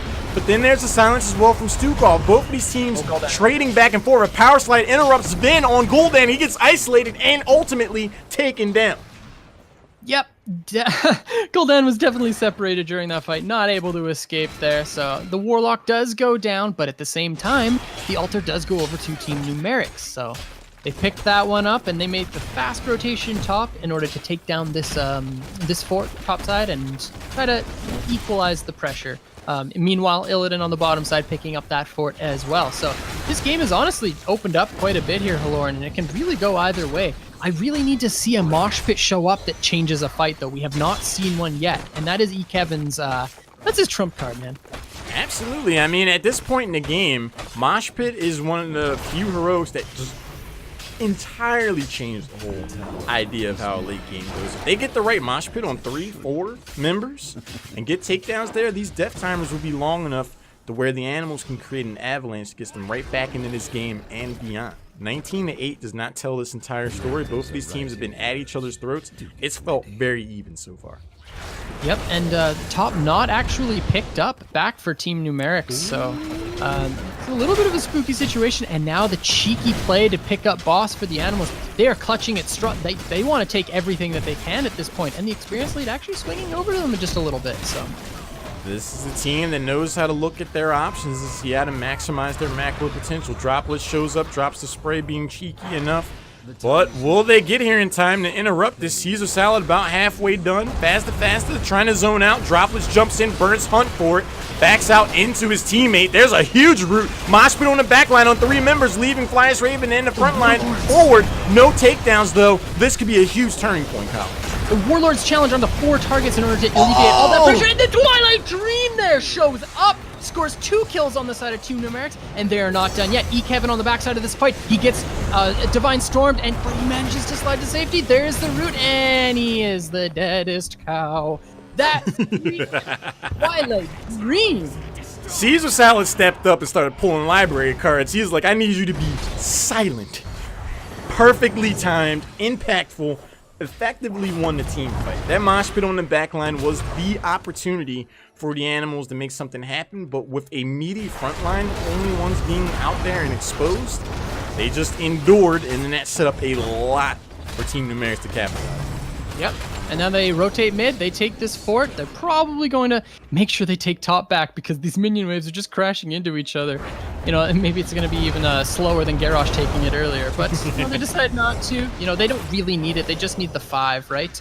Which they might just pick up on the bottom side here. Who knows? But they do want to take at least one more fort in order to get that 5. Yeah, this is going to be one of those musical keep situations where it should pave the way for Team Numerics to get level 20. Boss is not up for a long time, so the Animals don't have to worry about that. But they are starting to skate on rather thin ice. They keep going around at this pace. They're going to find themselves down in this best of 3 column. Yeah, definitely. I want to see Team Numerics at least send one person back at some point to try to take that top, but they also have to defend bottom because at this point, if they give up that bottom fort, they're going to give level 20s over to the Animals for free. But at this point, I anticipate because they have the Illidan, you know, it's that global presence, that the Animals are probably going to get their level 20 maybe before this cap shows up. We'll have to see. If they do, it's going to be that 20 to 20 explosive fight that we're looking for, and it's going to be anyone's game at that point. Well, this could potentially be not be a game-ending altar if this gets picked up. The top right altar is at like 4 health. This bottom altar could be claimed as well. Kwanzar is trying to hold off with the rest of the crew. A nice silence though after the engage. The power slide goes in. It's not going to be enough. Rhaegar will fall. The stun follows up on Kevin, and Divine Storm locks the cow in. Stakes for dinner once more. 11 takedowns to 4. Garrosh already backing, looking... Oh, sorry, he canceled his back. Interesting. This is an end condition, but do Team Numerics capitalize on it fast enough in order to get it? Okay, yeah, they get the 1 pushed in there, and they have the 4. Can Illidan take this fort fast enough? No, he certainly cannot. Vin grabbing this last cap, and that's going to be GG. Not too shabby by the members of Team Numerics. They're going to get that last takedown on Illidan for giggles. But, ultimately, Team Numerics pull ahead in a situation where I thought they actually came away with a weaker draft. Yep. They just held on, capitalized. There was a lot of fever pitch seesaw battles in those team fights where it was like, oh, here's the mosh pit, here's the perfectly timed cleanse, here's the Twilight Dream, here's the triple swipe. Like so many different angles and heroics used at great moments really showed the poise of both teams, having the wherewithal to be like, you know, keep our cool. We have these options still available to us. We still have these tools. It was really fun to see. My biggest issue with the Animals draft was the fact that they picked up Illidan as their first pick. Because, like, look at Team Numerics. They have hard CC on Mouth. They have hard CC on Uther. Garrosh sets it all up, right? Plus, his level 10 is hard CC. Arthas as well as Gul'dan. Literally everything on the roster for Team Numerics is counter Illidan. Illidan can't really play the game at that point. And ETC, like, what are they going to do with the mosh pits? Are they going to strafe it? Like, that's really, you know, nothing too crazy, you know? And so Evan Drinde is doing a bunch of damage to the front line of Numerics, but there's no, like, kill pressure, you know? She can chunk them down 40%, but Illidan's not diving in because he snap dies no matter what. You make a really good point. What happened? You know, I stand corrected. Team Numerics did have the stronger draft. I forgot about the first pick Illidan. It's like that's the only problem though, right? They wanted that. Yeah. It's like the Animals had to watch the semifinals game. They had to see Uther Arthas in the 1-2. So they're like, I know what we'll do. We'll take the one hero that gets shut down by something that has already been proven to work by our opponents. And let's see what happens.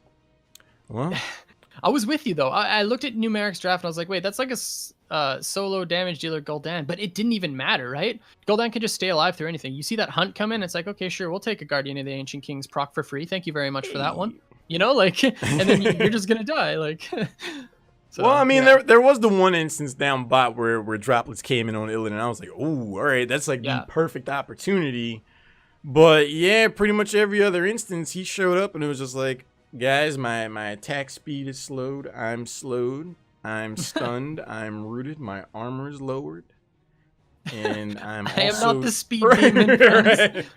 Help. As it turns out, I wasn't prepared. Yeah. Yeah. F. A series of F's in the chat for old Illidan there. But like I said, it's something that they willfully chose for themselves. This is a best of 3. HeroesHype Tempo Storm Series 3 that does afford the animals an opportunity to turn things around.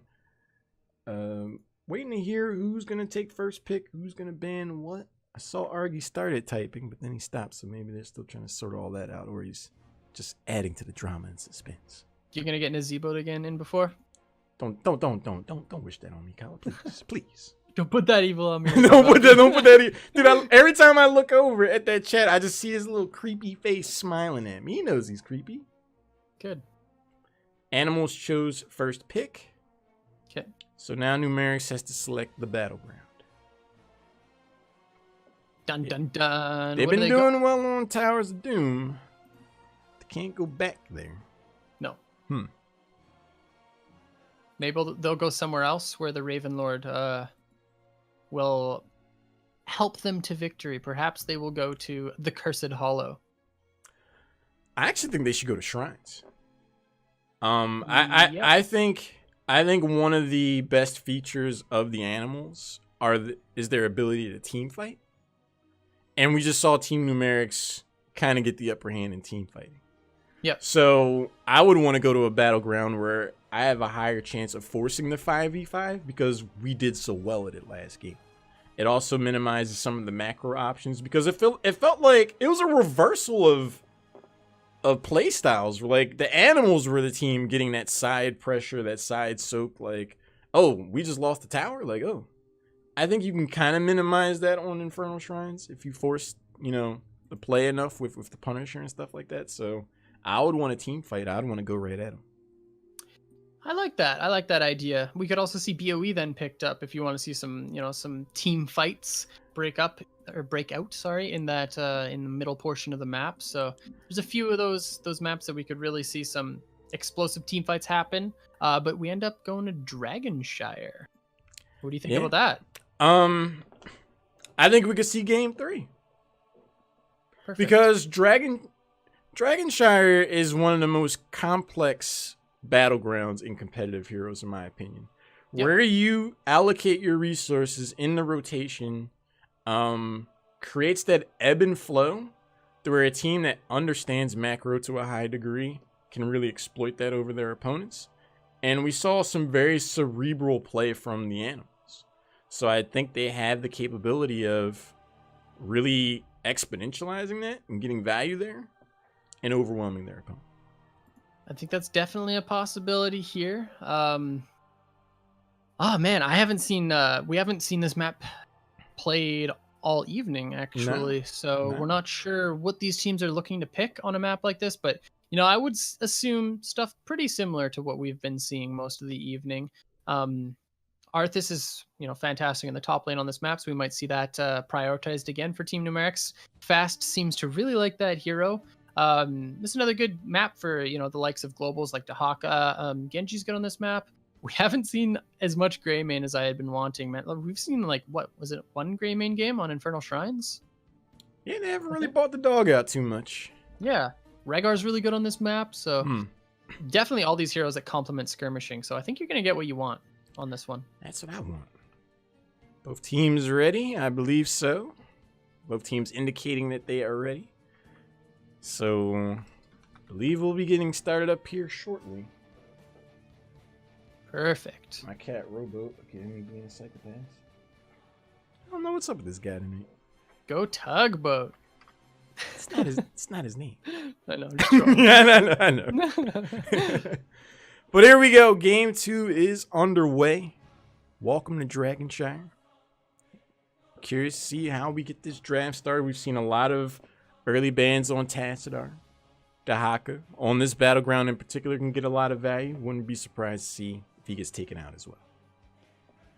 Yeah, I think okay, instantly the Cho ban. Why? Like, they just don't want to deal with it. Like, I assume Team Numerics play it all the time, and it's something they're good at. So the animals just want to remove that variable completely.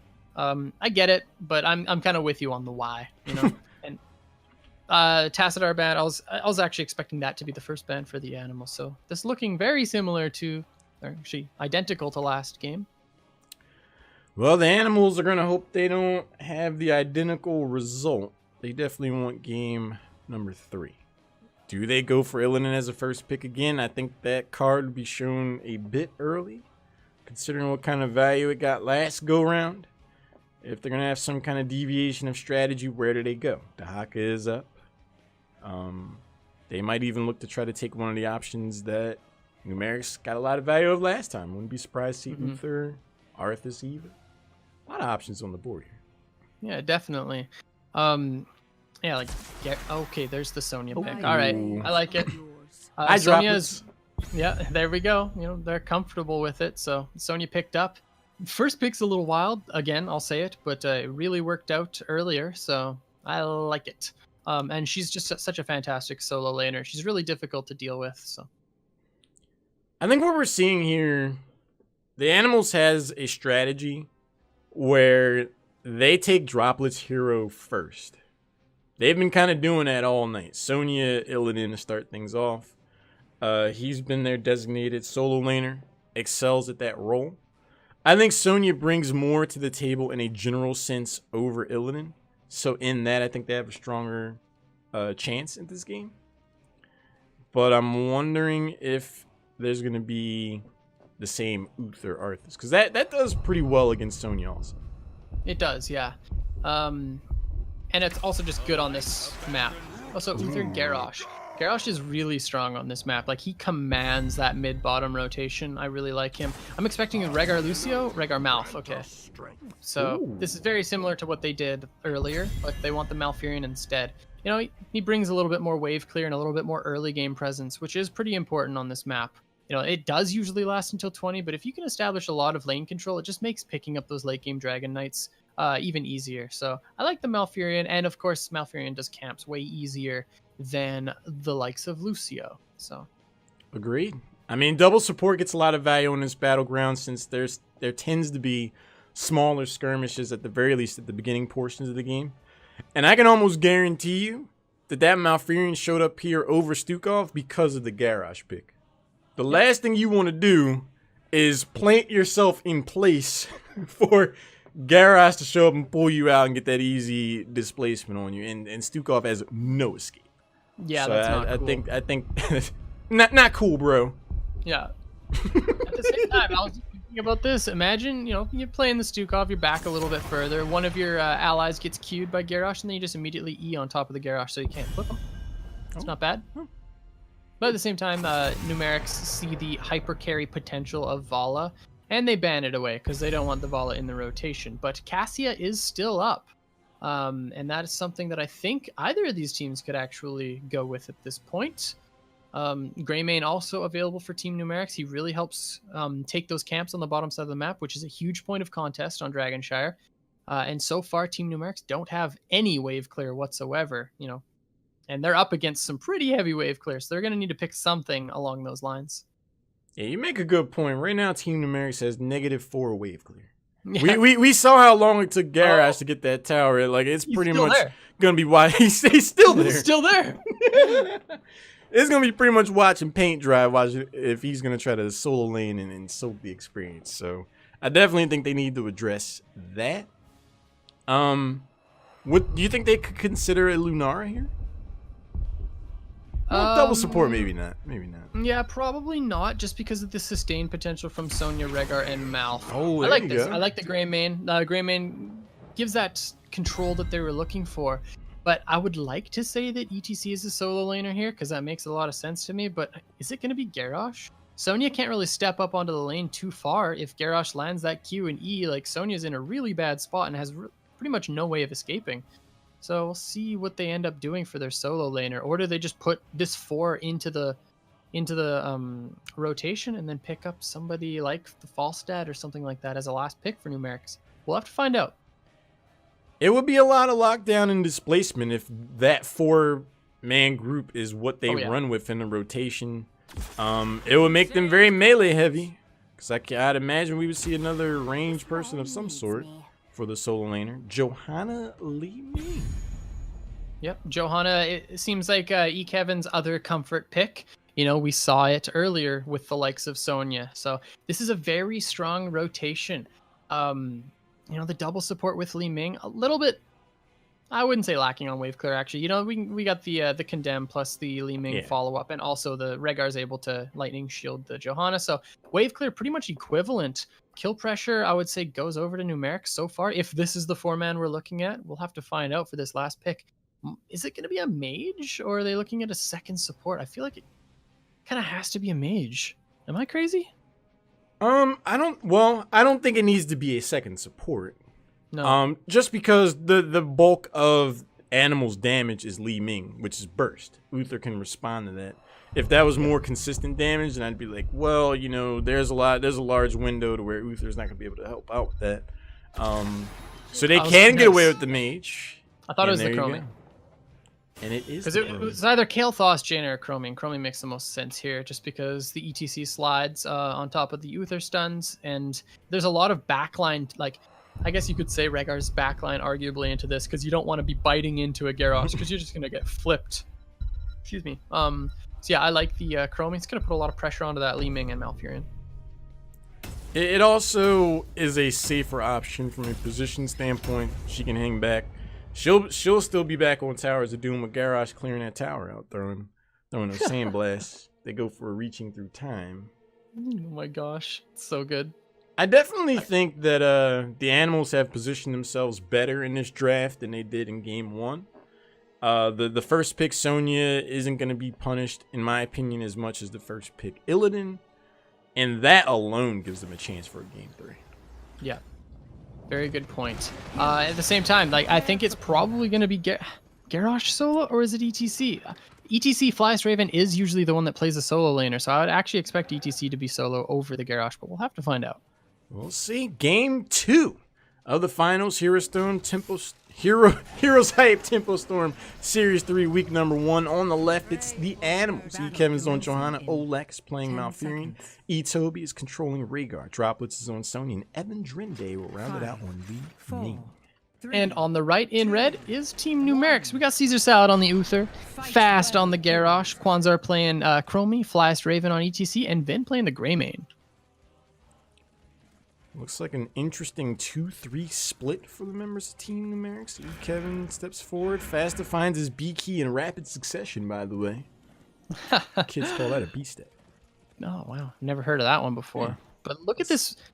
It's like these teams have played against each other. Like this 2-1-2 is like perfectly set up. Garrosh against Johanna in the middle lane. It's going to be battle of the wet noodles here. Meanwhile, topside is the ETC and Chromie. This is a very odd lane setup. Not what I thought we'd see. The Rhaegar Sonya makes a lot of sense. That is a strong duo early game. A lot of sustain for droplets on Sonya, who at level 1 took block. That has Greymane's name written all over it. And actually a lot of synergy to be had with Li Ming and Malfurion. The Innervate cooldown reduction could be a lot of burst damage. Yep, you're absolutely right. And in this middle lane, Numerics definitely on the worst side of the trade here, because the attempted toss onto Kevin, not quite there. Just because Garrosh has negative wave clear, right? So it's going to be a little bit difficult for the Garrosh to deal with this. Yeah, early game, that's going to be a struggle. John is just going to melt the wave and kind of look at Garrosh like, problem? And then rotate. Like, that's the only issue. Yeah. Look at her coming down now. Moves down, throws out the blind. There's the route to follow up. Kevin wants to get the body blocks, uses the condemn, buys time from Evan Drinde, but the jukes are there. Vin is able to escape. Yeah, so that's like the one unfortunate thing about this, because Johanna's just going to keep walking mid, clearing this wave, and then pressuring one of these side lanes. And she's never, ever going to be able to get this cap, by the way. Probably not, but on the merits of raw wave clear alone, animals are really establishing their foothold in this game. Caesar Salad tries to get the bottom shrine at least neutralizes, so no Dragon Knight potential just yet.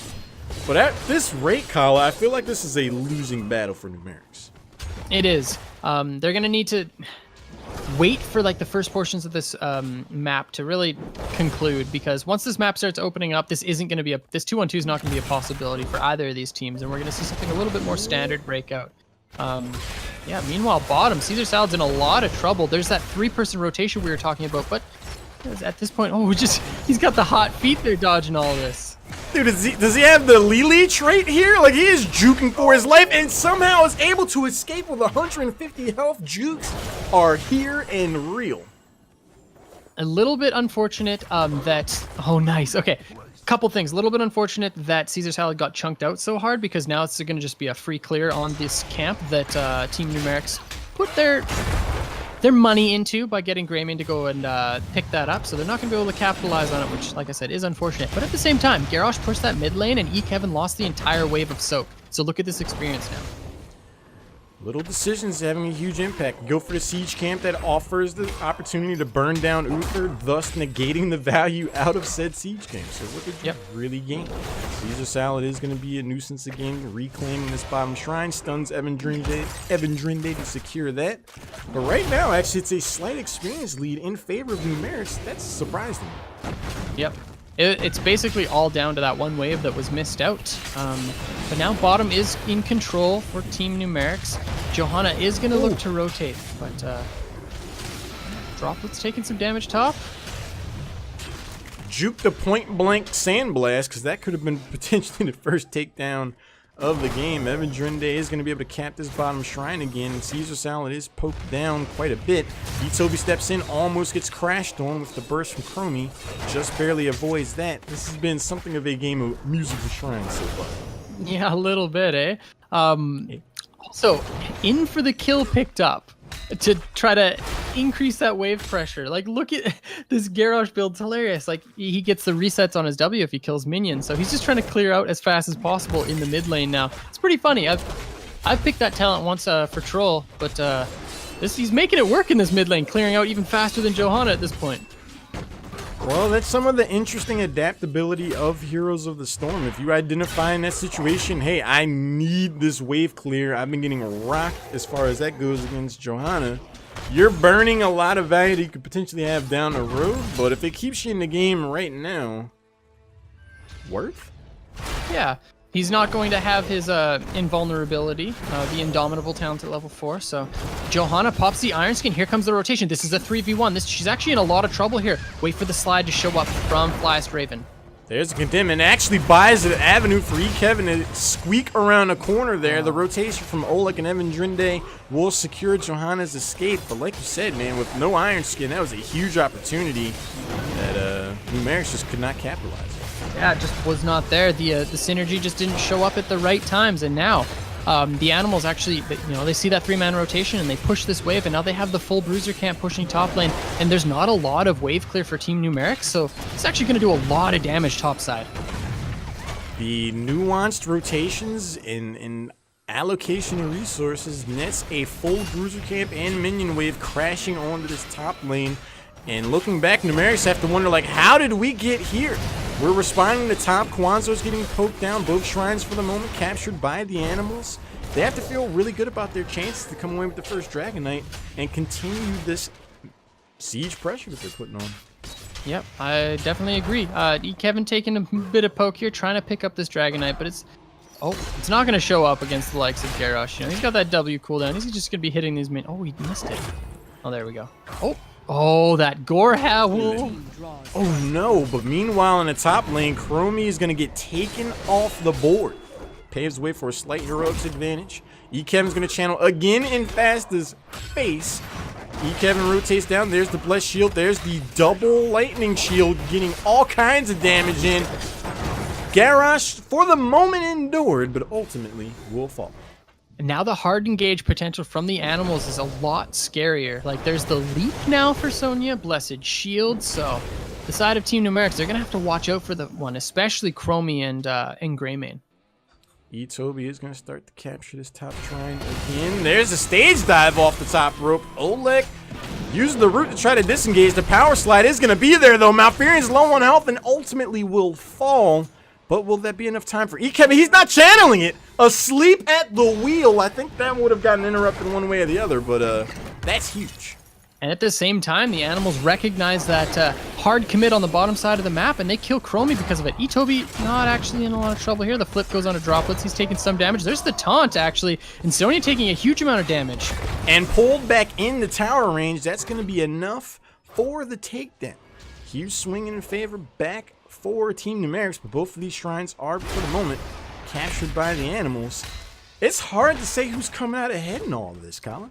It really is. I like the fact now that Stage Dive is online for Team Numeric, so they're going to, like, globals on this map against no globals, even though it's, you know, Stage Dive, it's huge, like, massively effective, and we're going to see that definitely showing up here. Is Iron Skin available? The flip out onto Kevin. He's in a bit of trouble here. There's the Iron Skin, but the slide is now available for Flyest Raven. And it goes in. Kevin isolated, could be potentially targeted. A huge root from Olek is going to save Kevin for the moment. He actually looks to turn back in. He's looking for trouble. Flesh Shield was used, however. They do have Ancestral Healing and Twilight Dream. Sonya could come in off the top rope with the leap. Trying to get some value there. Actually gets thrown around by Garrosh. Almost got the takedown on Facet, but both teams are able to escape. Garrosh is a difficult hero to kill, and you know it's showing right there. You know, and if the leap shows up on him, Guardian of the Ancient Kings is going to be there to give additional armor. Oh my gosh, Malfurion. Well, Happy Feet. That ain't Falco. Wombo combo. Curse Bullet comes in. Chromie lands all the skill shots on Malfurion's face. Ouch. that's all it takes, man. And Team Numerics recognize that little bit of an opportunity where Malfurion is off the map, and they're going to push bottom lane to try to get that level 13 as fast as they can. Picked up now, and these talents are coming in. Timeout for Chromie. Plus, we got Blessed Champion for the Uther there. Running Wild for Greymane. Colin, Pretty standard. You have an even game thus far when you're rounding the corner or the bend of level 13 and no Dragon Ice being thrown out just yet. Both of these teams have been at each other's throats. 3 takedowns apiece. There's the pull on Itobi. The potential follow-up is not going to be there from Garrosh. Both of these teams is consistently threatening the other, neither one getting ahead. Yeah, top is actually really scary now if you are Team Numerics, because that camp is pushing in, Sonya was pressuring, and the wave clear is that of Garrosh. Like, as we've talked about before, it's not so hot, and now with everything picked up, here comes the leap onto the ETC, but the Divine Shield is there to save him. But now both both shrines are capped, so it looks like the animals are going to pick up the... Oh, never mind. The trade from Garrosh. This is a very back and forth game here. I mean, Faster pretty much has the troll face on right now. He's going to be able to take that top shrine back, but that Bruiser camp is getting value in the top lane. There's no more tower shots. The health is very low as well. That could be a slight surge of experience and macro pressure afforded to the animals. Yeah, absolutely. Now rotation coming in. Yeah, nice. Mid here, Sonya pushing in this top lane again. I'd like to see ETC up there. Does he have Echo Pedal? Yes, he does. ETC needs to respond to this Sonya because he's really the only one who can do anything. Here comes the slide, and the Curse Bullet does follow up. Droplets in a lot of trouble, but he doesn't have Leap for another 17 seconds. He's definitely gonna... Oh, there's the Ancestral. Nicely done. That Sandblast was there. Kwanzaa was trying to get a word in edgewise and get that takedown, but the Ancestral Healing will connect. All hands on deck. Almost. ETC up top trying to take that top shrine back. He does have stage dive, so he can get himself involved. Kwanzaa throws in his Sandblast, interrupts the channel. ETC is able to get that back and stage dive in if he's needed. There's the leap and the almost instant deletion. Here comes the respawn of the stage dive. Here comes the slide as well. The ice block on the backside of this fight, but it's not going to be enough to keep the Malfurion alive. There goes the 1-for-1 trade, and this fight is absolutely insane. The longest 9 seconds of Malfurion's life. Twilight Dream got interrupted, paves the way for him to be ultimately taken down, silenced himself, ironically enough. There's a condemn. Kevin gets thrown around by Garrosh. Vin's going to be able to back away. There's the Iron Skin. The pull yanks Kevin back afterwards. The power slide locks him in longer. There's the orb. Curse Bullet goes out once more, but Uther's very low on health. Doesn't want to step too far in. Divine Shield up, used again for the disengage. Crazy team fight. Yeah, I think the Divine Shield and the Greymane came out at a little bit odd times there. Caesar Salad thought it was the full commit from the Greymane, but Greymane was just trying to do a little bit of extra damage. So a little bit of a miscommunication there. I think that Team Numerics could have actually turned that if they hard committed with that Greymane and the shield. But yeah, little tiny mistake, but nothing too crazy. I did not see that one. Surprise. Turns out Li Ming has burst damage. Mirror Ball got some value, paves the way for Garrosh to get taken off the board, and potentially the first Dragon Knight of the game could be here. Kevin's just going to clear this wave out instead of channeling. Droplets is going to be the intended target, and he gets it. Kyla, first Dragon Knight, 12 minutes, 40 seconds in. This bad boy is looking for damage. And we're probably going to see the first fort of the game here, too, with the Siege Giants, level 16s, and the Dragon Knight pushing bottom lane. Droplets is looking at picking up that fort for the animals and probably pushing up even further here. Fly's Raven looking to get some value on the offside of that as a consolation as the Bruiser Camp in his employ, but the bottom fort will be claimed with pretty much no interruption. A throw over the wall is going to isolate Kevin. Iron Skin or not, that should be it, but no, the Ancestral Healing comes in, and then there's the punt on Fly's Raven. Kevin survives. Oh, and then the last bit of damage from the Li Ming is enough to secure the kill onto Garrosh, and that is okay. I did not expect the only kill here to go over to the animals. Droplets, a little bit of damage going over onto this Dragon Knight, but no follow-up off of the destruction from the DK, and I honestly did not expect the only kill there to go over to the animals. I am liking to agree. Oleg, no, trust me, no one saw that whiffed Twilight Dream. No one saw it. There's the leap, though. Goes in on two members. They're looking to follow up. Droplets on the chase. Gets stunned. There's the stasis. Timeout into the Divine Shield. Chromie is able to squeak out on the side. Again, a tiny bit of not even a tiny bit. That was a really big miscommunication on the Divine Shield. Uther immediately used it, but timeout was available, so it wasn't needed in that situation. And now they're not going to have Divine Shield for another 69 seconds. That's it's not good when you have a Greymane on your team like that. It's really causing a lot of problems for Team Numerics so far. One thing they do have going for them is this top lane push. They're like, hey, we know how to get value out of Bruiser Camps as well. They could actually get top fort before the one is claimed by the animals. But Toby, Oleg, they want to get in on the Bruiser Camp game themselves once more. Both of these teams are getting a lot of value off of that. Yeah, and if you're Team Numerics, you're pretty happy with the fact that nothing more than just a keep wall got taken away from you with that DK, because that was a siege camp plus a DK, let's be honest. That's pretty scary. Garrosh trading a bit of damage onto Kevin here. There's actually the follow-up E, and there's no Iron Skin available, but the Chromie spells don't land. Here comes the stage dive. Which is going to miss. Kevin with the jukes is going to avoid the pull from Garrosh as well, but here he goes. He turns it around. Throws him out of there. Garrosh wants to try to back away. Flyers Raven's going to be able to secure the escape for his team as well. But the Bruiser Camp, meanwhile, did go through the top fort. I thought that was going to be way scarier for Team Numerics because I saw the Sonya coming down with the full rage, with the leap ready to go, and honestly, the fact that stage dive had been dropped at that point, that was a heroic deficit on the side of Team Numerics. So I expected a little bit more there from the Sonya, but honestly, at the same time, you're 19.5. Why risk the team fight, right? Especially when you have control over the map.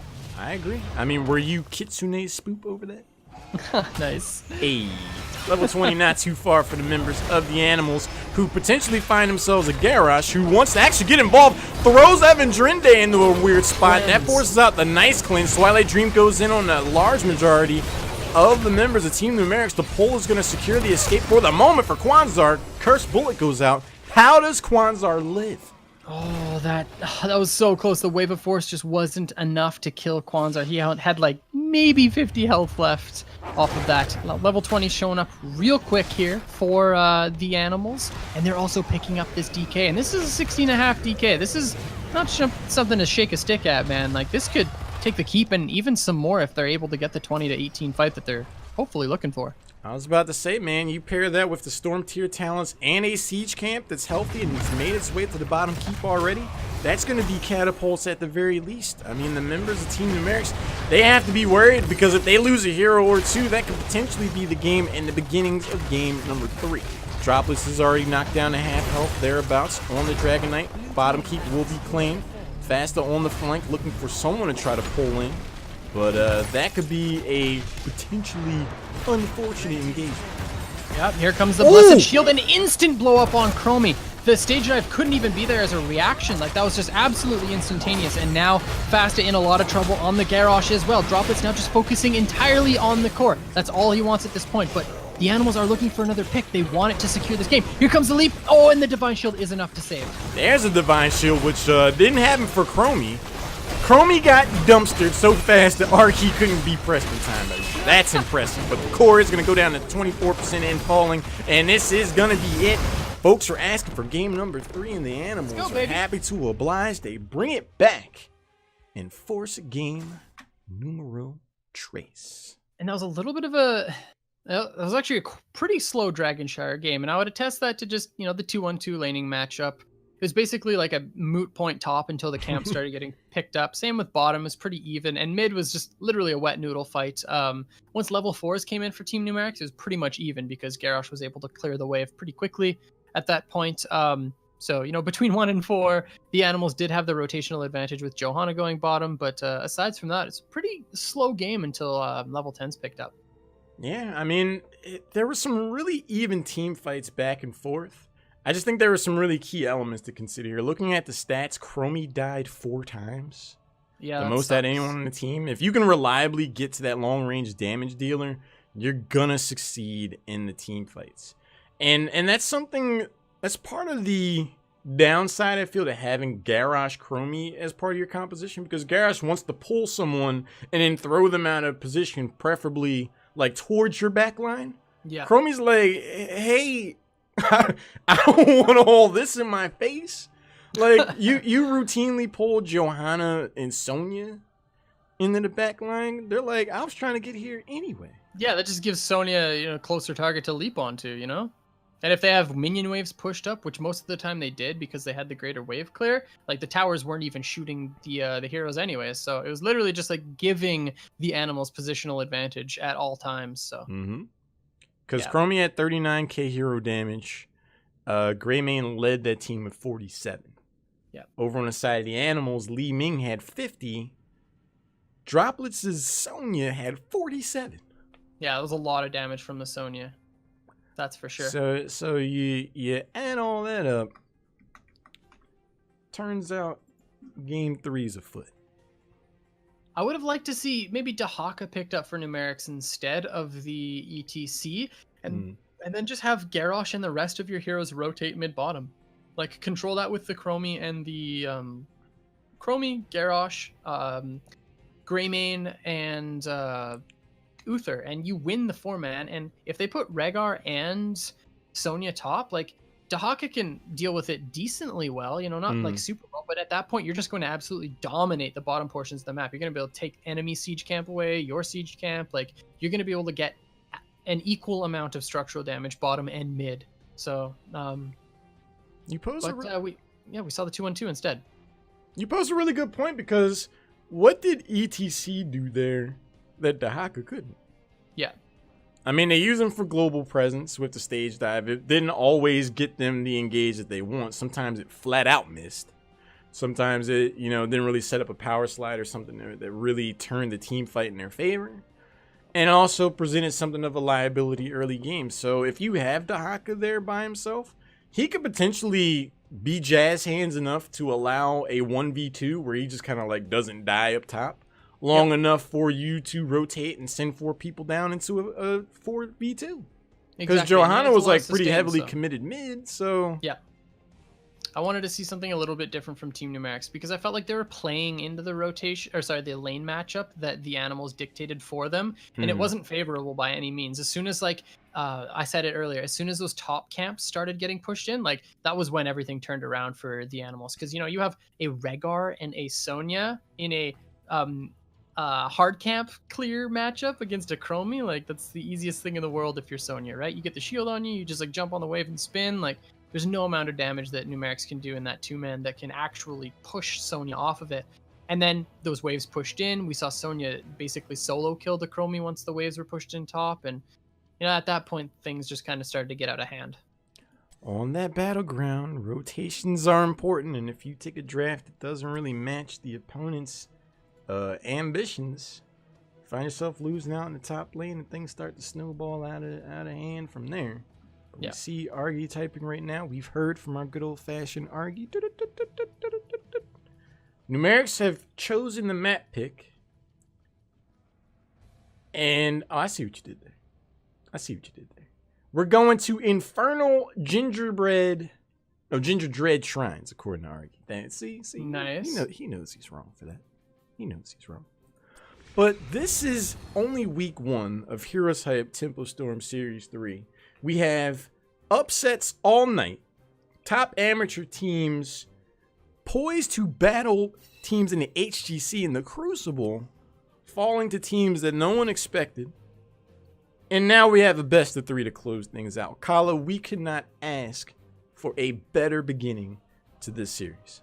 Yeah, man. All the games tonight have been hype, if I might say. Like, honestly, like, we've seen some really cool drafts. We've seen some very close games from teams. And we've also seen a little bit of upsets through some of these games as well. So this has honestly been like the best possible kickoff we could ask for. So nothing but good things for the rest of this series. Yeah, the Animals, Team Numerics, no matter who comes away the victor here, big thanks and congratulations. We will be speaking with the winner or a representative of the winners. Got a lot of questions. Teams are loading into the lobby now. Infernal Shrines, like I was saying, I would like to go to this battleground if I was Team Numerics, because I felt like I was getting the upper hand in team fights over on Towers of Doom. It's a more singular focal point on the map in most cases. They went with the exact antithesis and went with Dragonshire last time. But now their confidence in team fighting may be a bit rattled after how that last game went. So the value there might not exist. I want to see Team Numerics first ban Sonya. That's what I want to see. And I think they will do it. I think if they're smart enough, they'll do it. Because why else would this... Wait, the Animals chose this map, right? So their second pick? Numerics chose the map pick. Oh, okay, Yeah. okay. So Animals Never get mind first pick. But heyo, thanks for the 2-month resub. Member of the Hype Squad. Congratulations. Thank you. Again, all sub proceeds go over to a party at BlizzCon. If you're in Anaheim in early November, come say hello. I can't wait for that, man. Last time I showed up so late. This time, Yeah, Oh, we I'm didn't gonna be even, we there. didn't even get to hang out. no. Nobody. We're going to change no, we did not. all that. Yes, sir. Last game of the night, though. Are you stoked, man? This is going to be so sweet. Like, we saw a really explosive Shrines game earlier today, and it was one of these teams were on that map. So I'm excited to see if they if they do the same sort of thing, if they're looking for that Sonya Johanna pickup, or if they're going to do something else. Either or, like, it's going to be a good game. You know, Kyle, we've made some predictions in draft selections tonight, but I could not begin to guess how any of this is gonna go. Both of these teams have upset the established order, denied the proverbial prophecy. I don't think anyone expected these two teams to be here in the finals. Not to take anything away from them, they are great teams and they've earned their positions here 100%. Yeah. But that's what makes this all so exciting, because, you know, the conversation for a long time in the amateur scene has been like there's 4 really strong teams. Yeah. Now there's 6. It's true. It's super true. Turns it all on its head. But here we go. We're going to move over to the draft in Infernal Shrines. And they're sticking to it, man. They're going to go ahead and show again. They just do not want to deal with it. And honestly, like, this could be a good map for him anyway. So we're seeing the same bans. No Tassadar wanting to be dealt with. And there is that first pick, Sonya. Instantly. Now, do Team Numerics respond and take away the Rhaegar? Do they take away, you know, another one of those... they take away another one of those supports that Sonya needs? Or do they just look... Like, I feel like that's... Because if they don't, they're just giving the Animals exactly what they want. They want the Sonya, they want the Rhaegar, they want the either Lucio or Malfurion, like they've shown already. And then they want Johanna to finish it off, right? I agree. Nice. Well, they agree. There we go. Perfect. They take the Rhaegar away. Resetting the health bar on Sonya was something that was amazingly impactful. They swap if they're gonna go double warrior with Dahaka again. They seemingly swap out ETC for Dahaka and or Garrosh, but the double support is here. Once again, Kala, the Sonya show. Yep, and we got the Lucio. So Sonya is literally going to be unkillable. You've got the Guardian of the Ancient Kings when stuns show up. You have the Divine Shield. I'm assuming perhaps Divine Storm. I'm also assuming it's going to be Wrath of the Berserker, just because, it's usually the better heroic on this map. And then the Lucio, like as soon as 16 hits, this Sonya is going to be 9 unkillable. Nerves of Steel, like multiple supports. It's going to be really difficult. So Team Numerics need to pick something to try to secure the win as early as possible, because this late game Sonya, we've already seen it, man. It's going to be a powerhouse. Look at the little smile on Lucio's face. Yeah, he's like that's me right now. I'm just happy, man. Game 3. I'm hyped. We got the new ranged assassin Lucio in the game now. ETC comes down to the wire last second. Gets banned out by Team Numerics. See, I don't even think that the animals care about ETC. They just want Johanna. Like, they don't care about ETC at all here. So I think that was actually a big misstep banning out the ETC. But I guess, maybe they would just rather play against Johanna than the ETC, because perhaps if they banned out the Johanna, then ETC would have been picked up. And like I said, maybe they'd rather just play against that. But they could have also targeted the other damage dealer from the animals. But yeah. Okay. This is interesting. Murden. They're picking stuns into the Guardian of the Ancient Kings. Okay, so they didn't even want the Johanna. They'd rather have the Arthas. Maybe they see the Vala and they're like, we're just going to get on top of you and there's nothing you can do. Arthas with the additional move speed from Lucio is a formidable foe. Oh, this is all scary stuff, man. Yeah, I think they just want to play around with speed. I mean, if Arthas slows people down, Uther speeds people up. Once Arthas latches on anyone at all, Vala's going to have a tough time. Her positioning, she's going to have to hang out on the fringe, to say the very least. Especially if Sonya goes leap again. That's going to be a lot of upfront aggression.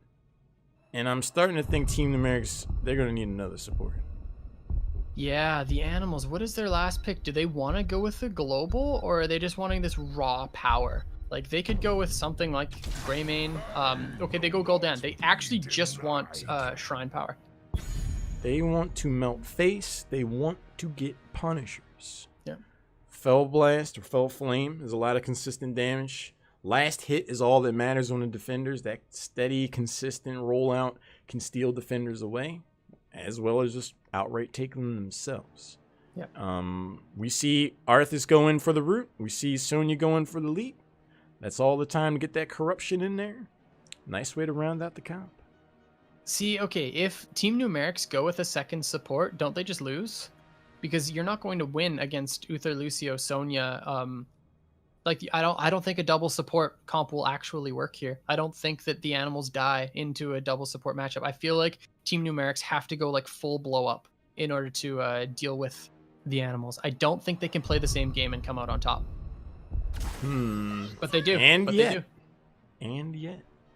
Of all the supports, though, Brightwing is the one to go with, because obviously if Sonya jumps onto that back line and starts spinning, she's just going to get polyed. So that is a good pickup. But I honestly just don't think that... I don't know, man. I feel like playing into their game like this is just giving the animals what they want. And the only thing that Team Numerics really has going for them is the fact that they've got the double globals. So experience-wise, they should be able to stay ahead. Yeah, we'll have to find out, though. You make some really good points. I feel like they tried to say like, oh, we can play the double support game too. Only they're not gonna have the same sustain. No. They're not gonna have the same team fight. So the key to success for them has to be playing around the objective. And that's the opposite of what I was like, well, they could most excel at playing in situations where they go to the objective. And now they gotta do they gotta go the other way. I don't know.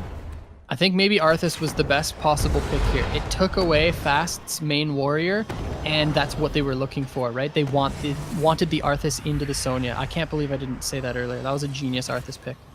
Not too bad. The winner of this comes away the victors of Heroes Hype Temple Storm Series 3 week number 1.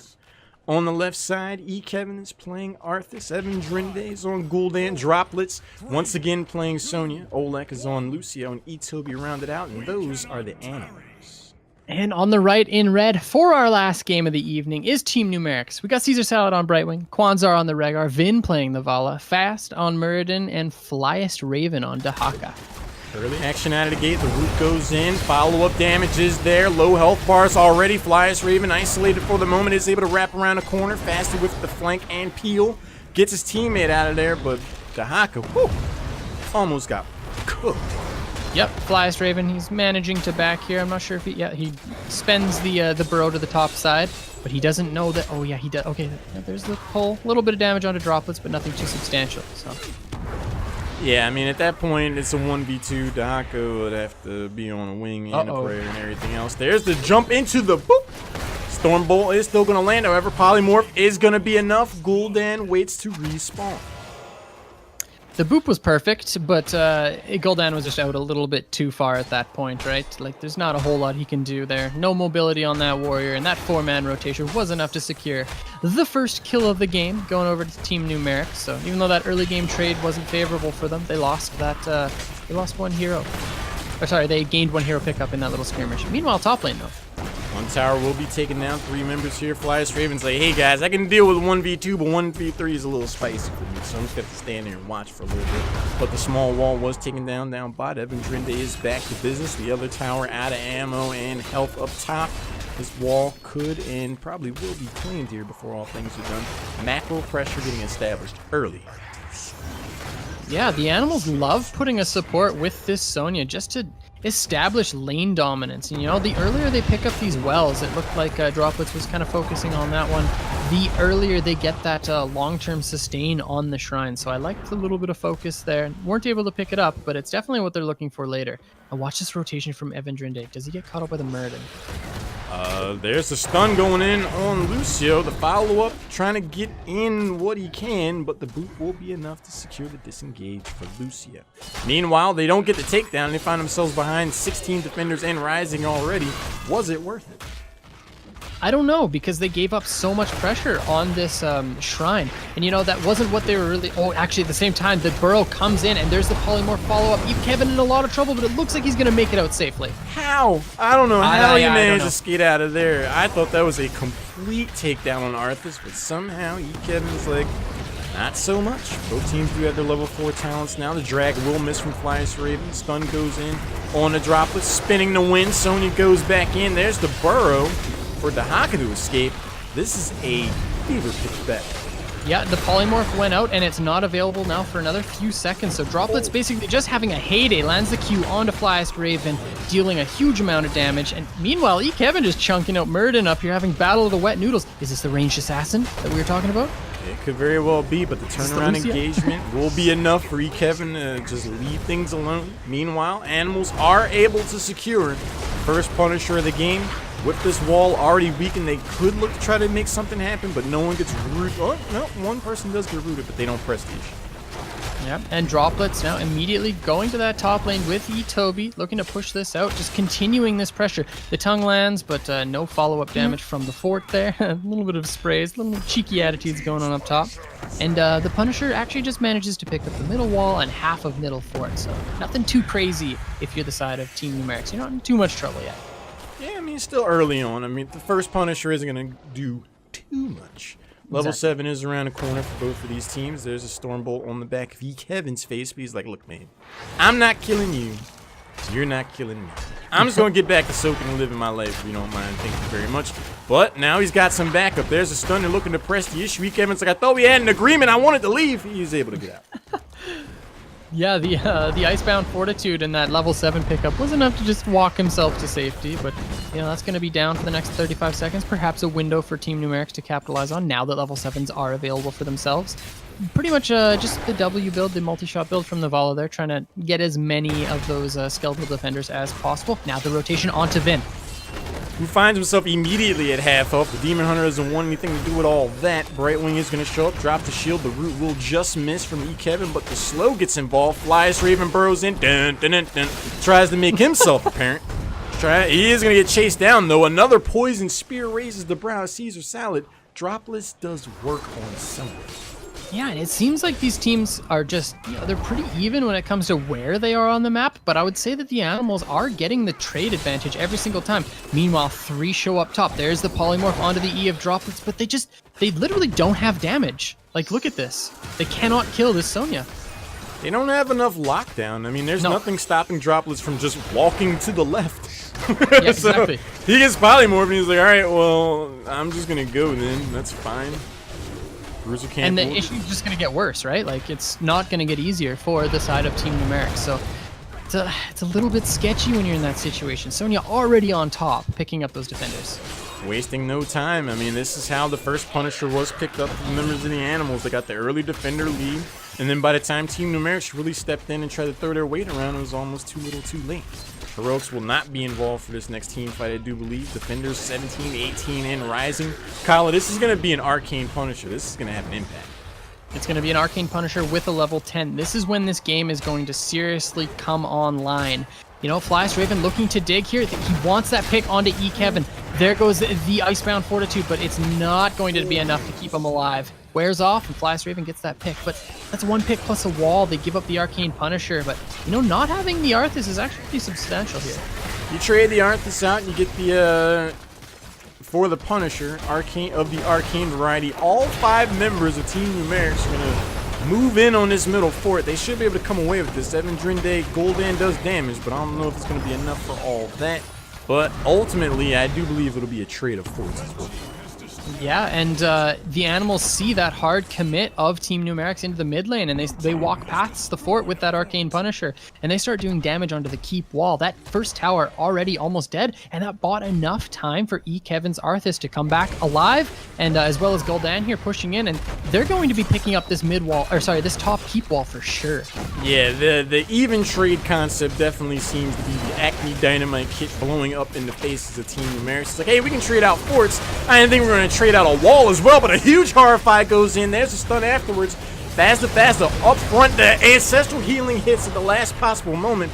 Right wing, as a consequence, will get taken down. Fast is going to be able to dwarf toss out of there. Dropless is on the chase. Kevin's trying to get involved as well. If this root lands, that could be Murden. There's a stun. There's the cleanse. 100 health. Murden ultimately falls. I mean, this is going to be a keep. Like, look at the ammunition on this keep. There's still 20 seconds left on the Murden.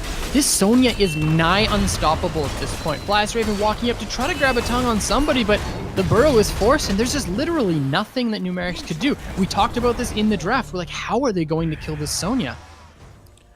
Life comes at you fast, Kala.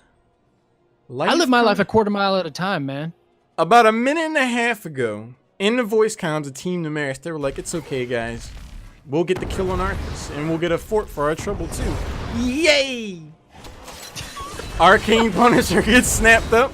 They're like, all right, it's fine, guys. You know, we'll trade fort for fort. It's cool. We'll just get the Punisher, you know, afterwards. We hearth back. Oh, wait, that's our whole keep. Yep. And it all came off of, we got an Arthas kill. You know, if you are Numerics, you know, you have the Dahaka to respond to that now relentless push-in of the catapults in the top lane. So it's not the worst thing in the world. You have the globals to respond to that. But at the same time, like, you're falling further and further behind in a game where your win condition is much earlier than the animals. Like this, like we said, this Sonya is going to be very hard to kill. You just don't have the tools if you're Numerics. They're going to find themselves in quite the uphill battle. Level 13 is around the corner, and that's going to trigger an engagement from Team Numerics. They want to try to make something happen before they have that tier disadvantage. The health bar gets reset on Vala. The spear bug of some sort is going to chain Sonya to Vala. What just happened there? I'm not too sure, but the huge root goes in. Flyest Raven's low on health. Fast isolated as well. Droplets is still tethered, but there's a spear. Murden gets taken down. And that's Mystical Spirit 13 too. Droplets, you know, even though he goes the Hurricane at level 4, doesn't even pick up the increased healing. You know, he's got the double support. He's not worrying about dying here. So, like, I'm loving the playstyle of the animals. Mystical Spear is a love letter to Poison Spirit set. Yeah. He wants that shorter cooldown. He wants that spear in someone's eye. It also has the word mystical in it. And if a talent has mystical, it actually gains inherent value. I'm not sure if you knew that. Oh, yeah. Today, yeah. Very educational. Level 13's here. The rotation is coming down from the animals. They are looking for blood. Meanwhile, Sonya on that altar. There's the peekaboo, and Caesar Salad's getting more than he bargained for. He's like, oh, here's the crisp rotation. Emerald Wind's not going to be enough to save you that time. Interrupted and taken down his right wing. Evan Drende trying to sustain, trying to suck the life out of somebody. It's not going to be enough. Oleg's going to get the heck out of dodge after Uther goes down. Kevin surrounded by red. Oh, no. And that's not something you can do. You cannot overcommit like that when you have nothing to walk back to. Look at the structures available for the animals. They were against a double global comp, and they had Sonya on the top side of the map. Sonya can't take that, like, ever. Sonya can't get down in time to deal with the team fight, so they hard committed on that Brightwing, and they paid for it with 3 kills. And now look at this experience. It's swinging over to the Team Numerics. Did they just buy themselves a ticket back into this game? I'm not so sure, Kyle. I mean, the onus is definitely on them to try to make something happen. I like the idea that they're going over to get their bruiser camp. They got to deal with these catapults somehow. But they could very well find themselves in a situation where they have catapults and a bruiser camp moving in on their top lane in their exposed core. And they're dealing with a mortar punisher that's going to be rocking and rolling. Middle fort's already low on health. So they could find themselves fighting a war on 2 fronts. Yeah, and you know, the animals will take even fights. They don't care about experience advantages. They win even fights. You know, the only reason that the animals died there was because they didn't have the Sonya to respond to the global the globals showing up on that bottom fight. So now that Sonya's in this fight, things are a lot different. Mystical Spear is going to get some value. That's shortening the cooldown. Mortar Punisher, no lockdown, no limbo bar to worry about. So that's going to be the easiest Punisher to deal with. Flyest Raven on the flank. Is he going to feel interested enough to go for the drag and try to kick things off one way or the other? I think this middle keep's going to go down. Kevin steps forward, has the armor. Do they look to engage? Yep, the back line of the animals is fairly well protected right now. Evan Drende on the top side of this fight, not pressured, but here comes Vala on this backside. She's way out of position, but she's looking for kills. There goes the Emerald Wind to separate a bunch of heroes, but now Flyest Raven. This fight is all over the place. It's like musical chairs. The teams have effectively switched sides there for a long moment. Ancestral Healing is going to go in. Vala will be first to fall over. Divine Shield's going to save the life of Gul'dan, who moves over to the right somehow. Curious positioning will ultimately lead to his demise. 2 for 1 in favor of animals, and with the damage going on Fasta, Merlin could get taken down. That new range assassin, Lucio. I mean, there's 2 Katas top. There's 2 Katas top plus the Shaman. There's 3 Katas top plus 2 Shaman. 1 Shaman. And this is going to be game here, Lauren. This is definitely game. The animals go down game 1. They rally back the hard way in game 2, and they show up coming out of the gate, swinging game 3. They have done it. HeroesHype Temple Storm Series 3 week number 1 champions, Los Animales. I mean, if that isn't a night of incredible games, I don't know what is. Especially for the first week of the series, like, that was absolutely insane. We saw all types of drafts. We saw some of, like, the best teams in the amateur scene going at each other. And honestly, those games were so close and so well fought. Like, we actually just couldn't ask for better games this evening. We could not. I mean, I've been looking forward to this. I know that the amateur series is only going to continue to improve because the amateur scene is only continuing to improve. This tonight, week 1, just to start this off, we cannot ask for a better series of games. We've had upsets, we have interesting compositions, new strategies showing up. Lucio's back. We've had incredible team fights, hard to call, hard to predict. I love it, man. This is just the beginning. It sure is, man. I get stoked every single Wednesday. It's because of this, man. Like, these teams are working so hard to bring us the best games possible, and it's really showing up. I get so excited to cast these games, get so excited to hang out with all you viewers, and of course you, Lauren. You're the best. Hey. Like, it's what a fantastic way to start off the series. Oh, it's neat, man. It's neat all the way around. A big shout out to all the admins, the folks working behind the scenes at HeroesHype. You guys do an incredible job. It's no wonder that we're starting to pick up sponsorships. NVIDIA GeForce, thank you very much. Bloody Gaming, high-end gaming peripherals. Thanks for getting involved, for sure. We're getting the winner's interview now set up, I'm sure. But while we're doing all that, I want to give a special shout out to Heroes for Harvey. It's an idea that folks in the community have put together. Twitch.tv/Heroes for Charity will be starting Friday at 6 p.m. Pacific, and it's going to go all the way until Monday. It's a huge effort by the community to try to generate some relief for the folks that have been affected by Harvey down in Houston. They'll be giving codes and stuff to give away, things like that. You for sure want to get involved there. The link will get posted in the chat. Get involved. It's a great thing for the community, and the people in Houston will for sure appreciate it. Absolutely, man. I love it when our community comes together and we get charity events like that moving forward. It's actually really cool that we can all get together and help out for a good cause. So it's super sweet. I wanted to help stream for that one, but unfortunately I'm going to be at PAX. So the only thing I can do is send them my Canadian dollars. The busy bee himself. No. Community coach, the Fox of Hots, the Kitsune of Heroes. I wish I could go to PAX. Yeah, why not? Hurry up, let's go. PAX West. Come yeah, on. I'll just teleport over to PAX. Maybe like next Goku time. does it all the time. Come on, man. You think I just instant transmission? Nice. See? I get your references. I try to drop a Die Hard reference or two, and you're like, who's Joe McClane? If Die Hard were a popular movie, I would respect the fact that you're giving me a hard time. Just kidding. Oh, Kyle, please. But we do have Toby, Toby of the Ebros, and representative of the animals here.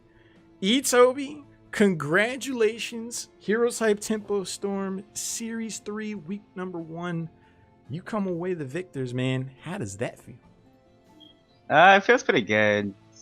We got 2 wins so far for last time in down. It's very impressive, man. I saw you guys at the Open Division number 6. You went up against Donkeys R Us, and that was an incredible best of 3. And I was like, this is a team that has potential. So I'm really glad to see you guys back in action. And you show up here. Now, a lot of people in the scene are like, there's these top 4 teams.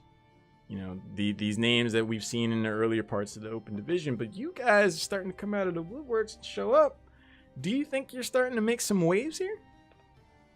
It's kind of hard to tell. Today was a pretty interesting day for pretty much every top Open Division team so far. It was very interesting to see what happened, but I think our team is doing pretty well, and we work pretty well as a team. So I think we have what it takes to be able to get into the playoffs and pretty much win it all. I like the confidence. Me too. I had 2 questions for you. One, why the Cho'Gall bans like immediately out of the gates? Twice. Well, everyone knows. I think it was Vin and Fad. Yeah. Pretty much everyone knows that the Cho'Gall is really annoying. That they're actually a pretty good Cho'Gall. Personally, I think my brother too. We don't really know how good the Cho'Gall is, but it's not really wise to try and risk it. Yeah, that makes sense. And the other question is, do you think that Sonya is objectively worth the first pick, or are you just doing it because it's one of Droplet's favorite/best heroes, or you guys work well with it? Like, do you think in the meta, Sonya is actually worth a first pick? I'm not really sure what to say about the meta right now, and usually I don't really pay too much attention to the drafting, so I'm kind of just sitting there waiting, because I literally don't care what support I play because I like playing them all. But I definitely do think that Sonya can have a place, and I think it's more of the shift in meta. And with the upcoming changes, I think Lucio is going to be pretty prominent in cases with Sonya. I think it's just because my brother sees these certain drafts, and like it just makes sense if you think it out. If you just sit there and think about it.